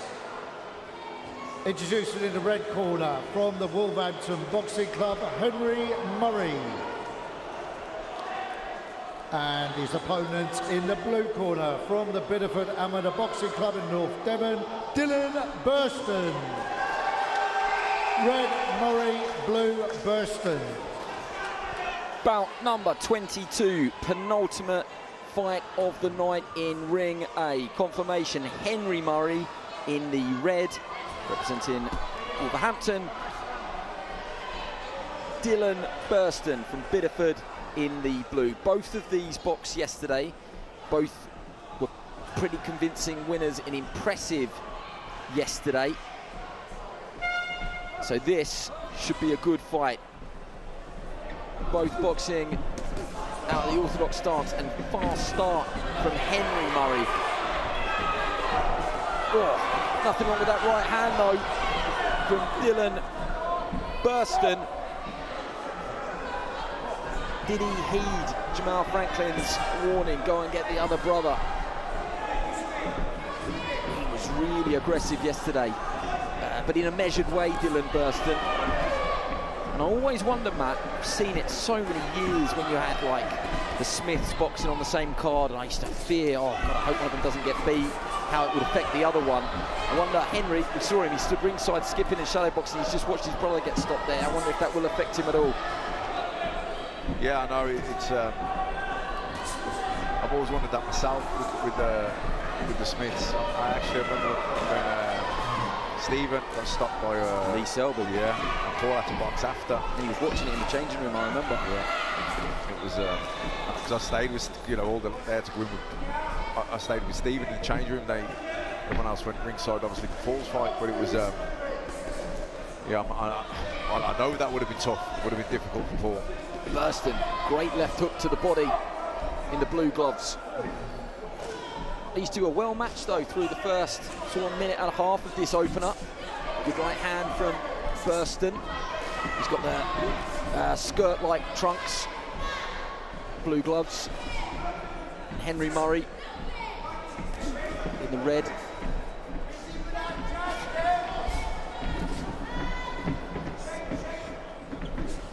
Some nice movement there off the ropes from Burston. both 19 years old. Burston just switches southpaw.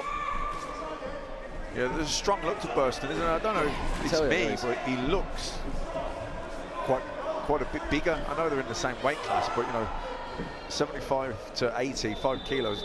You know, you're just in the division, and the other guy's coming down. There could be a sizable size difference. And to me, I think Burston looks quite a bit more physical.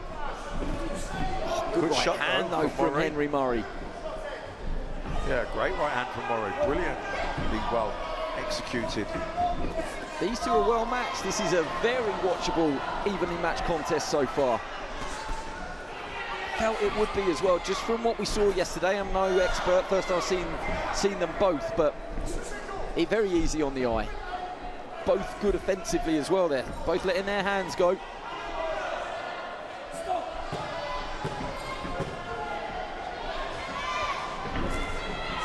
Not far away. When I say not far away, I mean them both.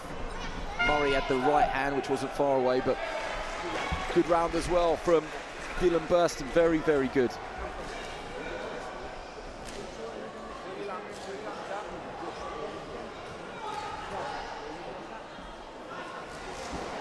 Okay, we are in the Bidford ABC corner. That is one of Richard Griggs, Danny Passmore, Alex Devell. Dylan Burston, very well schooled in a BGC's national champion, 8-time Western Counties champion, Welsh Box Cup, 2-time Riviera champ as well.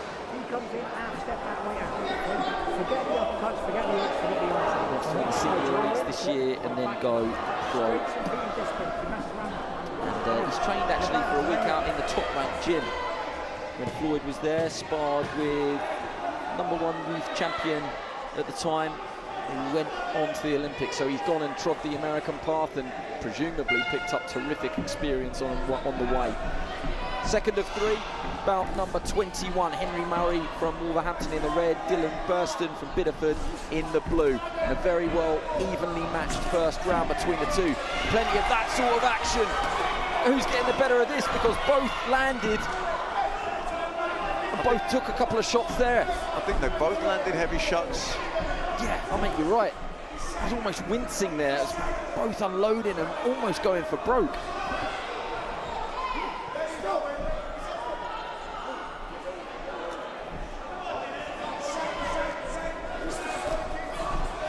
So both the Murray lads, their game, aren't they? Because he's, like I say, to me, he looks a little bit. He definitely looks smaller of the two in there. Burston's just missed with that counter left hook a couple of times. I wonder if he just, like he's kind of throwing it short, if he just throws it a tad longer, if it might just find the chin of Henry Murray. But mate, you're right, Henry Murray's really game, because I do think it is a special sort of skill and confidence to throw when your opponent's throwing. And actually you could apply that to Burston as well, because when they throw, simultaneously, that's the gum shield of Murray. I think they both landed left hooks. They're exchanging, literally.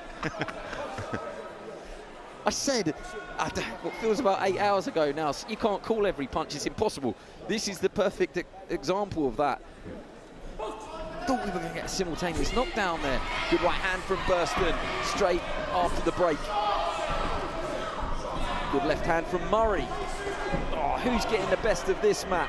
So even, Stevens. I mean, it's great for us watching in terms of seeing the exchanges where they're both throwing at the same time and catching each other simultaneously. But sometimes you think to yourself, like, guys get knocked out, not always because they don't take a good shot, but they get hit with shots they don't see because they're not paying attention to what's coming back at them. They're just too focused on what they're throwing.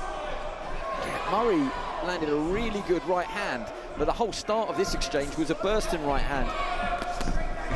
If you've stayed with us all this time, you must be grateful that you have, because this is a corker so far. good short right hand from Murray. Doesn't quite turn the knuckles over. If he did, it might have had double the impact. Yeah. And I was thinking, it's even in the last fight with his other brother, they kind of put it out there, but they could generate a lot more power. Their arm punches a little bit. They're just kind of pushing him out there. Where they turned the body a bit more and twisted the arm, I think they'd be able to generate a lot more power. Yeah, it was still a good shot though, because it absolutely stopped Burston coming forward. But he almost just regroups and comes again back out in southpaw. Burston in the blue. Yeah, I think Burston's got a more rounded, smoother look to him, doesn't he? Probably a bit more solid. I'm not trying to steal amateurs either, but both of these will make pretty good pros. So Burston fights like a pro. Oh, good right hand from Burston. Murray takes it so well though. And what Murray lacks in, I don't know, technique, style, he makes up for with his, his guts, his desire. I could watch this fight every day of the week. What a contest so far. People on their feet around us applauding. I feel like we've had more than 2 rounds. Yeah.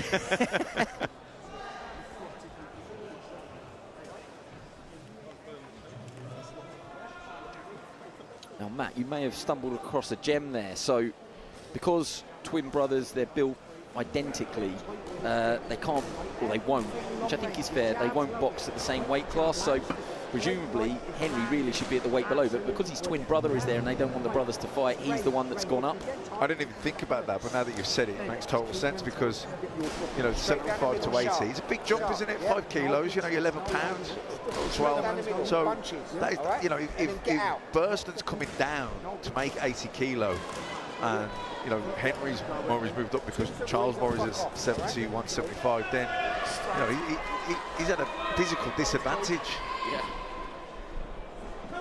But style-wise, excitement has absolutely bled through this fight from the opening hooter. No, what he lacks in physicality, he makes up for in cojones. There you go, multilingual. Oh, did Burston land that, or was that just short? It was on the other side to us. He's measured that right hand pretty well, Dylan Burston. But every time he has just a pocket of success, Murray matches him. It's been really, really clean. I don't think the referee had to get involved, really, has he? No, hardly at all. That's where I wonder if that physicality just counts, though. He just stood with him and just banged into the body, did Dylan Burston there. Heavy shots. I know we spoke about it earlier, 3 rounds. Perhaps you can't take too much out the body, but he's whacked away a couple of times at the torso. Yeah, I mean, it's more difficult to get there. It's harder to get there in 3 rounds than there is to over 12. You can still get there. If you catch them often and off in the right place with the right shots, you can definitely take the wind out of the sails. Who's got more left in the tank here? I mean, it's been a ferocious pace. Well, again, this is when it comes down to sort of, energy efficient. Murray will be burning more energy when they're pushing and shoving. Even if he's giving as good as he's getting, but he's probably sapping his energy more because it's harder work for him.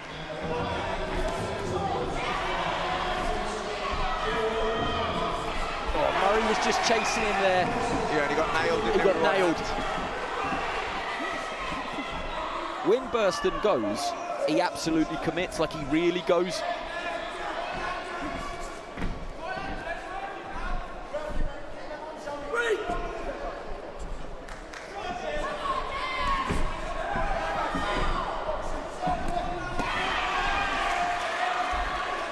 Burston, he was just a little bit guilty of not turning the right hand over. Had he turned it over, might have had a bit more of an impact, but it still landed. Good right hand from Burston.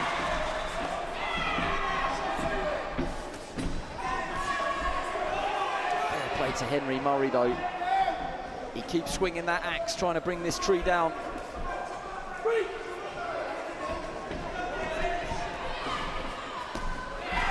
Good from Burston.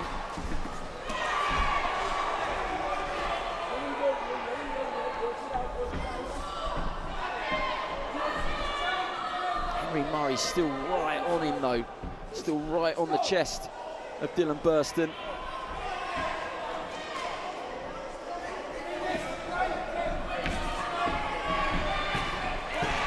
That is the last 10-second clacker board. Here we go. What a fight this has been. What a final this has been. Absolutely brilliant. Well done to both Henry Murray and Dylan Burston. That is a quality final. Someone's probably going to have their heart broken there, but neither man can be called a loser because that was brilliant, and I'm sure they'll both be better off for that experience.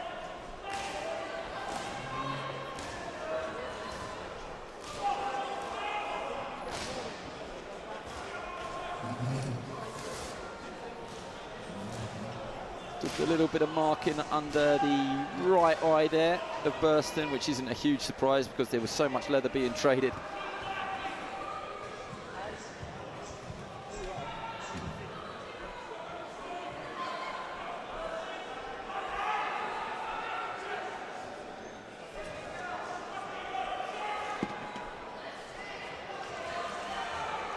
Henry Murray, here he is, just getting his check from the doctor.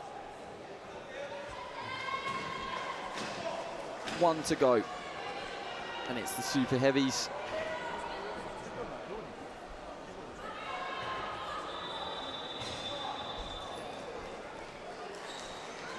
I'm not making light of this because it's a serious protocol. You know, we have to ask the right questions, but a couple of times the boxers have been asked, you know, what day is it? What date is it? You know, where you are. After a fight like that, it's so difficult to remember what day it is. You know, we started this yesterday. If I had to, I don't need to be concussed to forget what day it is in all the madness. Definitely, but they're sent. I'm not making light of it. They're important checks. But let's get the winner, MC Rab. By a unanimous decision. In the blue corner, Dylan Burston, Biddeford. Well done, both boxers. Oh no, we've had another one of those. Hand being raised there. Let's restart. We want to get it right. It's Burston. As announced, it was Burston, but I think the hand was raised. Yeah. Oh, okay, right. It is Burston. That could cause a lot of trouble when emotions are running high. Exactly right, yeah. We're not in control of that, though, I have to say. That's not us. Okay, so it is Dylan Burston, so he's going to come over.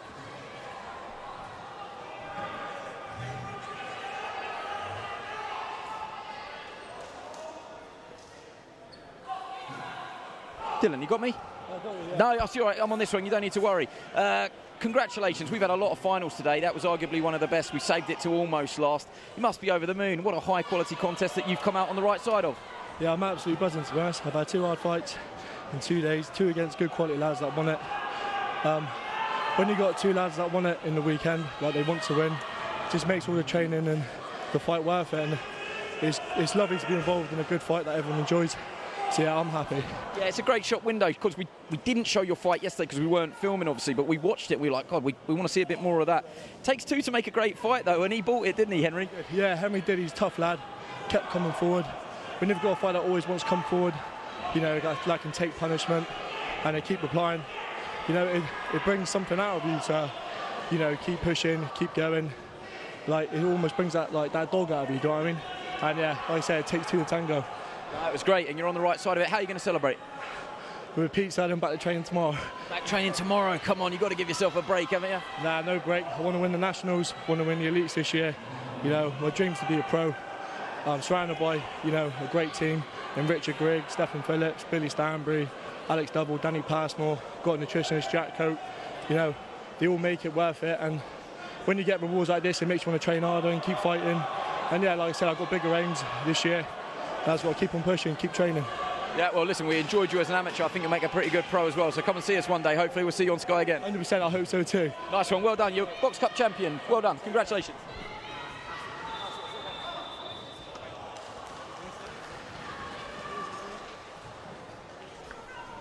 There he goes. And we are on to our final bout of the day. Bout number 23. We are almost ready to go. It'll be William John McCartan and Anthony Ebikwe.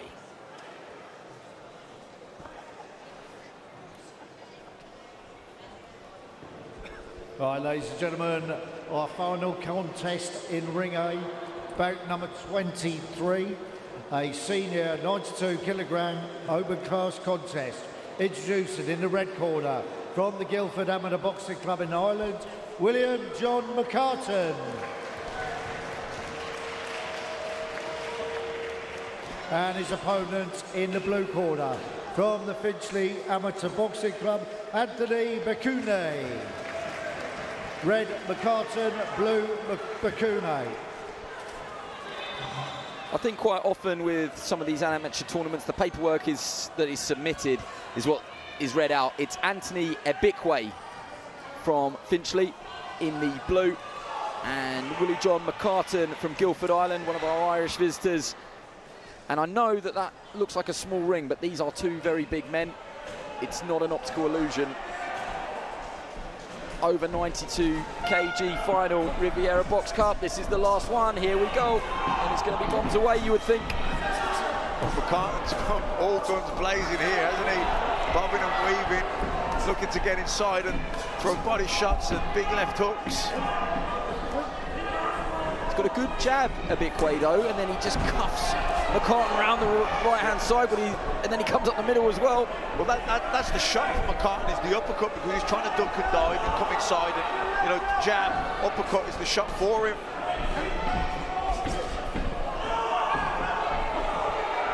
So he's got to be careful, McCartan. He doesn't want to duck onto a big uppercut. He's got to use his feints and be clever and try and come inside that jab and get on top of... Oh, back! Stiff right hand. Forget the uppercut, that was a quality shot, but McCartan's taking it really well and fires straight back. These two are straight down to business.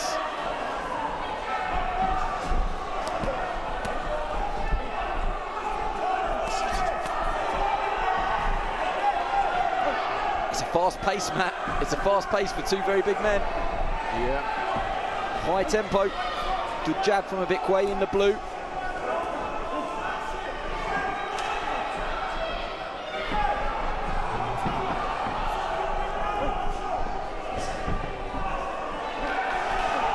Southpaw stance now for McCartan.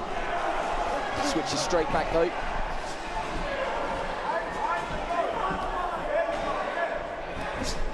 I mean, he started the round so fast, McCartan. You know, I'm guessing he was looking to try and make an early impression, an early dent. But I wonder what his thoughts are now. Does he feel that he made that dent, or is he having second thoughts? Yeah, mate, you're right. He certainly tried to make a statement, didn't he? And Ebikwe, actually, full credit to him. He wasn't sort of knocked out of his own rhythm, his own game plan. He's actually come back quite well and landed some good shots himself. So these are well matched, actually, in different ways. Well, if someone's hell-bent on coming out at you and, you know, just throwing the kitchen sink, sometimes you've got no choice but just to tuck up and ride out the early storm. You know, otherwise you're just going into a swinging match and then it's 50-50, whoever lands. So, oh, there's the uppercut, Matt. You mentioned it. Right, uppercut from Ebikwe. Yeah, I mean, that's the shot. You've got a guy who's looking to, you know, slip and slide and roll underneath and come in on side. You want to keep him at that distance with the jab and try and time him as he ducks, try and walk him onto the uppercut.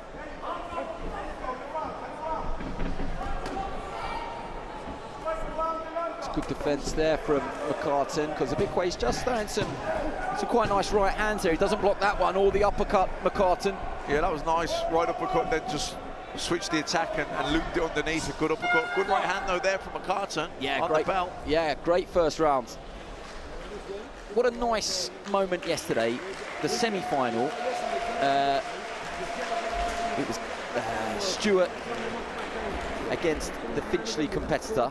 They both stood next to each other, knowing they were going to box each other, and watched the other semi-final. It was really, really good. You think, God, lads, you're going to be tearing into each other in less than 24 hours' time. Yeah. So they were quite happy just to indulge. I've seen that before in amateur tournaments over the years. Yeah, it's not that deep. You know, they just stood and enjoyed the boxing and shared a good yarn. Where are we now? In the Ebikwe corner.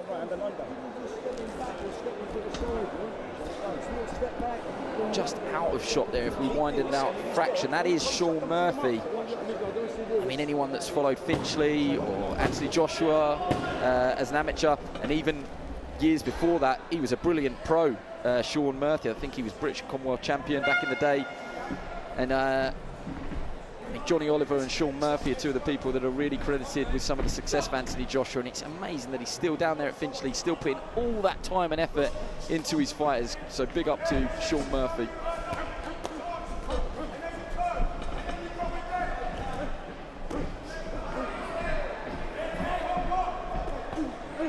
There's not been really any feeling out process in this fight at all. If you waited all day. McCartan didn't allow it, did he? Just as soon as that bell went, he sprinted across the ring and, like you say, tried to really make an early impression on Bekwai. Bekwai sunk a nice right hand downstairs there, which landed. And then McCartan just got himself caught there at an awkward distance where he couldn't get close, and Bekwai just pinged him with a right hand. A little bit of swelling, I think, on the left-hand side around the eyelid of McCartan, not to be surprised, but he had a good end to the round, McCartan, right on the bell, like you mentioned, and it was in a sort of similar position where Ibikwai's back just touched the ropes. You see, when McCartan's leaned over his front foot a little bit like that, you know, leaving his head in the bucket, as they call it, that's when Bekwai should be trying to loop the uppercut underneath, trying to thread it through the middle. He hasn't even really got to overthink it or look at it, he's just got to throw it underneath.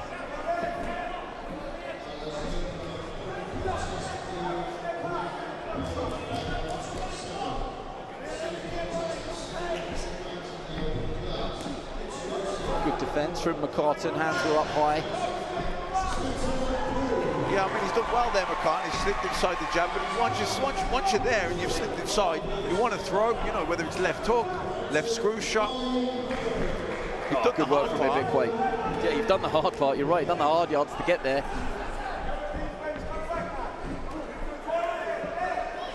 I feel like Ibikwai has just settled into a bit of a groove that McCartan probably needs to try and knock him out of at the moment.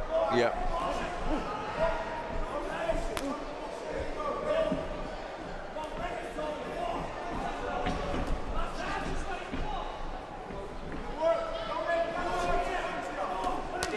Good shot.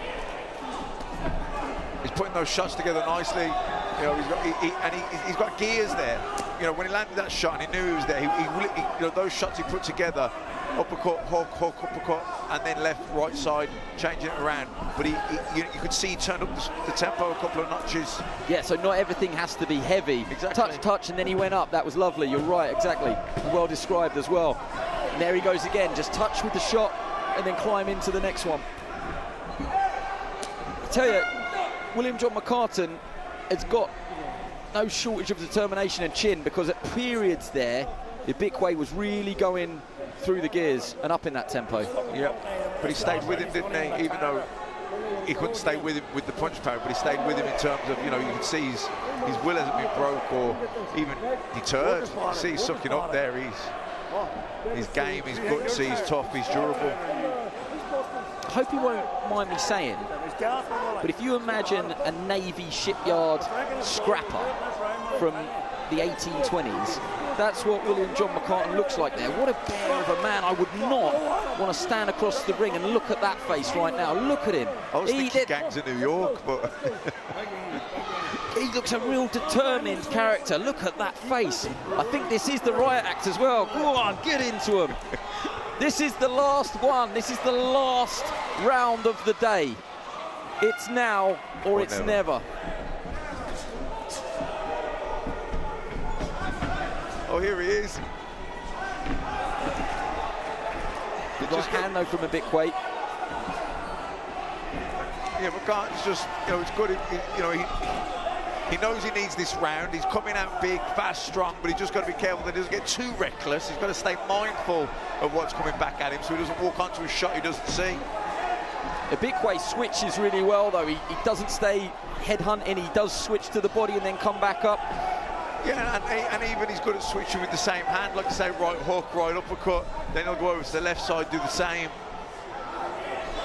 Nice touch of gloves there. I don't think there was anything deliberate there from McCartan. He was in the middle of a flow there, and Ibikwai just got tangled up. What could McCartan find here? It's good defence from McCartan because not all of these are landing. He's just riding the shots and taking them on the gloves and trying to get into this range. But this is where you said, once you got there, now you've got to make it pay. Yeah, exactly. Oh, good right hand from McCartan. He found the answer that time. Can he go again?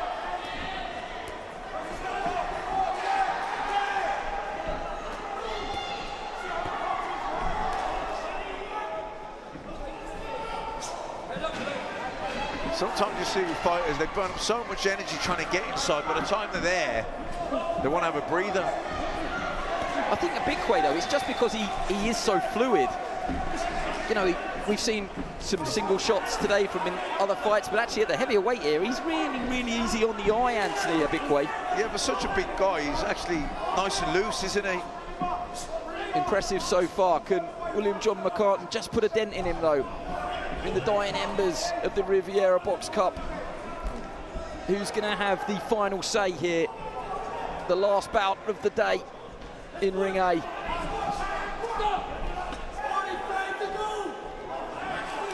They both got good engines because the punch output's been really good as well. Oh, just misses with a left hook there, McCartan.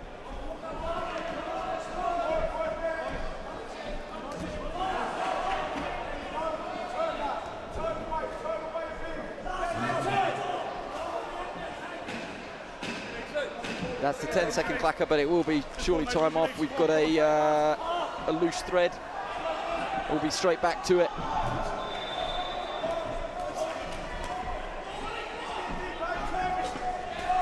McCartan, he's finishing how he started, to be fair. Whether anything in between. I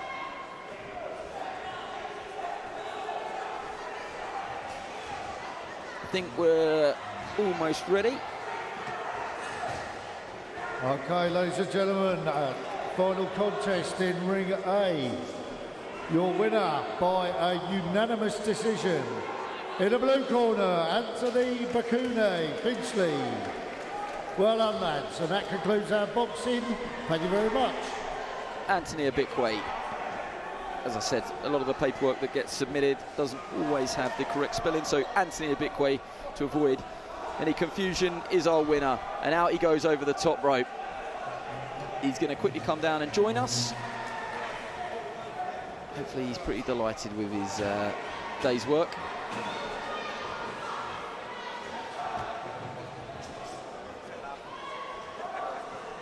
Here he comes.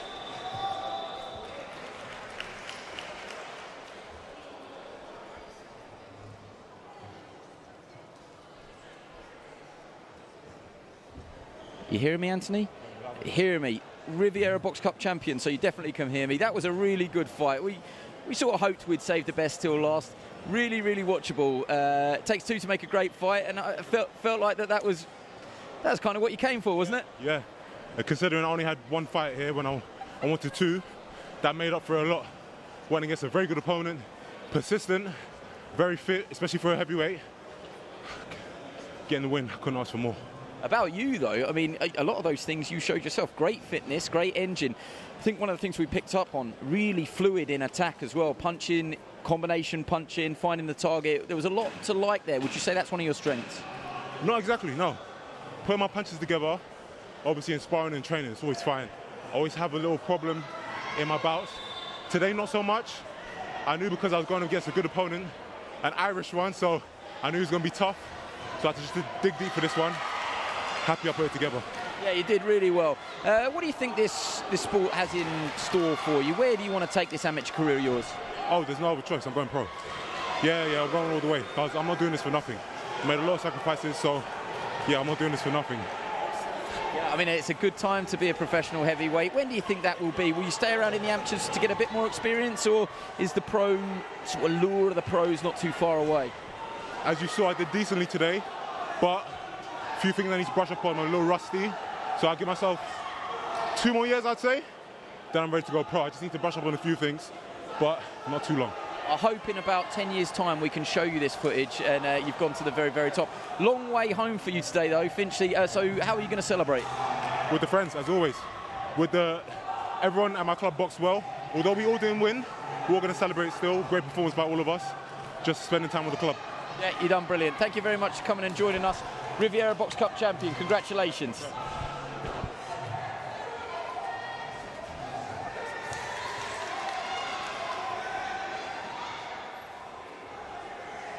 Stay with us on this microphone. So I'm delighted to say Adam Bannister gets the final word today. So thank you very much for coming and joining us.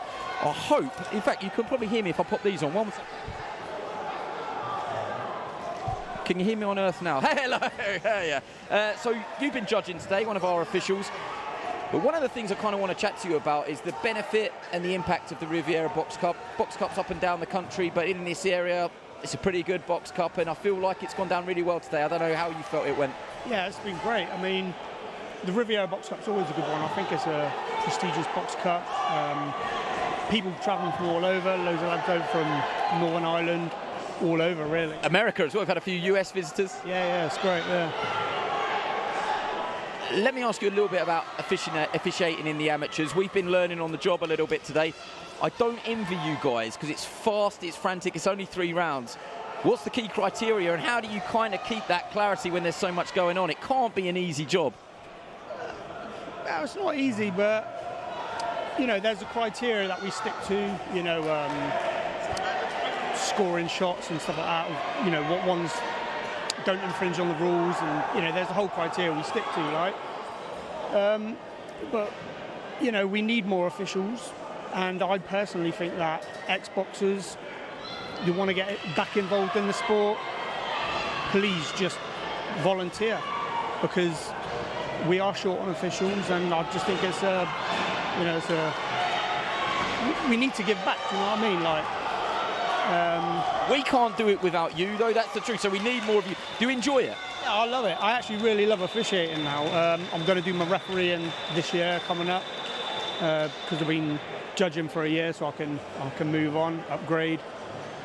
But yeah, like I say, we need officials, and I just hope this gives the spotlight for ex-boxers thinking, oh, you know, I won't mind doing that, getting involved. Yeah, I mean, how many times do we hear of ex-boxers that are looking for their next career path, don't want to leave the sport completely, don't quite know the choice? You would say, come join us down here because there's a lot of love to give and a lot of love to get from the amateur game. Yeah, it is all about the love of the amateur game, because, you know, you don't get paid. It is a volunteer-based thing, but it's so rewarding, you know. And it's like I say, it's giving back to something that gave so much to us when we were younger. And like I say, you can go into the pros and stuff like that and officiate in the pros and get paid, but this is where it starts. These are the next world champions. These are the next pros, and, you know, we just got to give back to them, you know. Yeah, we've been using the tagline, the champions of tomorrow today, and it is very, very true. A bit corny, but really, really true. It is. Hopefully we've showcased some of the stars of the future today. And the growth of these box cups, you know, there's a lot of box cups around. We've only done 2. We're trying to put a bit more into the grassroots. We've had a great time. Do you think that this, you know, they're going to continue to grow? Yeah, I think so, yeah. I mean, this box cup's just growing every year. You've got the Baranauskas Box Cup, which is coming up 2 weeks' time. That's a big event as well. Over 3 days, 3 rings, I'm pretty sure. You know, they're getting bigger and bigger, I think, and it's just great, isn't it? You know, getting kids the experience. I just think it's great. I agree and make every word that you've said correct. Thank you very much for giving up your time at the end of a long day, Adam. We appreciate it. Everybody that's followed us today, we're going to say goodbye now, so I hope that you've enjoyed everything. Matt, have you got any more to say? Do you want to say any more? Have you had a good time? I've had a great time. I'm more now. He who dares. He who dares. You know, this time next year, Matt, we'll be millionaires. That was brilliant. Thank you so much for joining us. If you've stayed with us all day, you deserve a medal yourself. Make sure you come and join us on Tuesday for the Toe to Toe podcast, which is every week, so subscribe and download. And for everybody that participated in the running, the organising and the broadcasting of the Riviera Box Cup, we thank you. It's been an absolute pleasure, and I wish you all the very best for the rest of your day. Thanks very much for joining us here on Sky Sports Boxing.